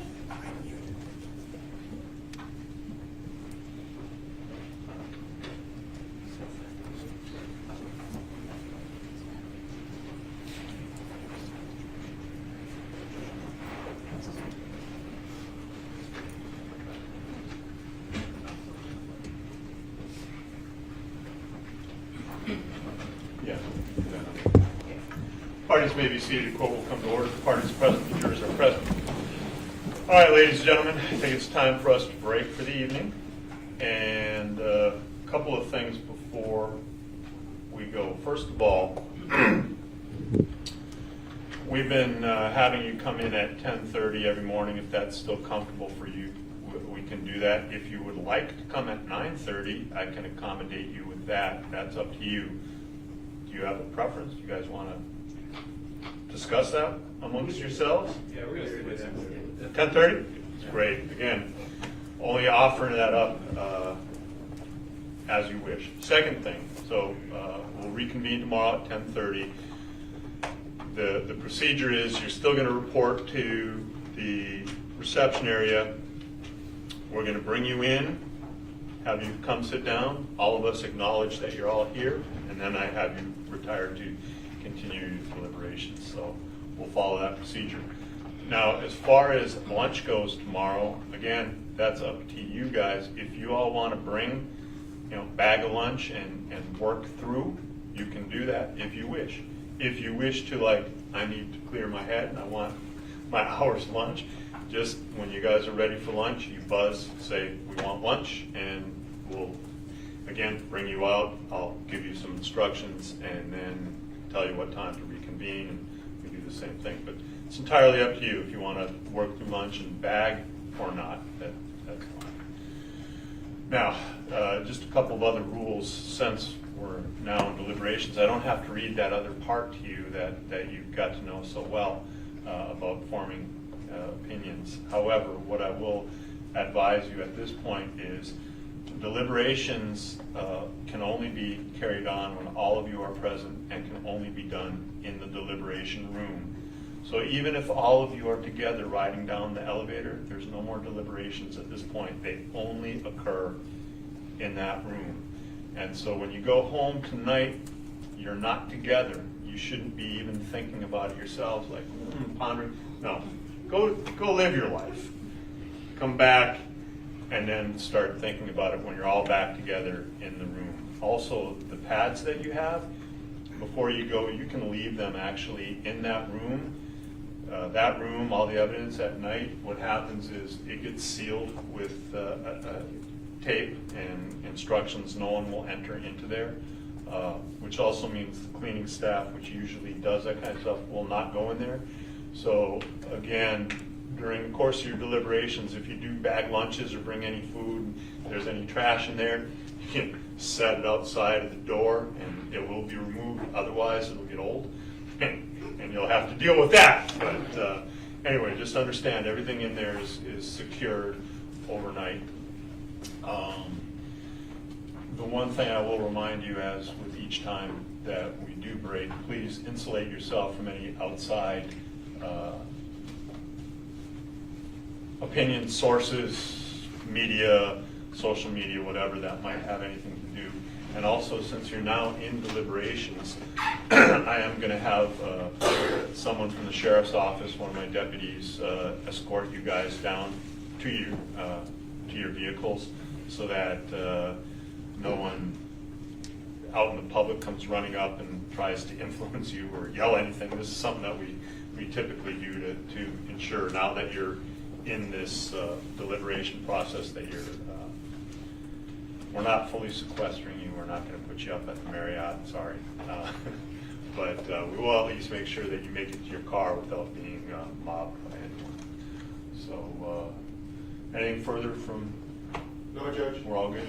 Very much. Nothing from the state. All right, so once again, have a wonderful evening, relax, and we will see you tomorrow morning at 10:30.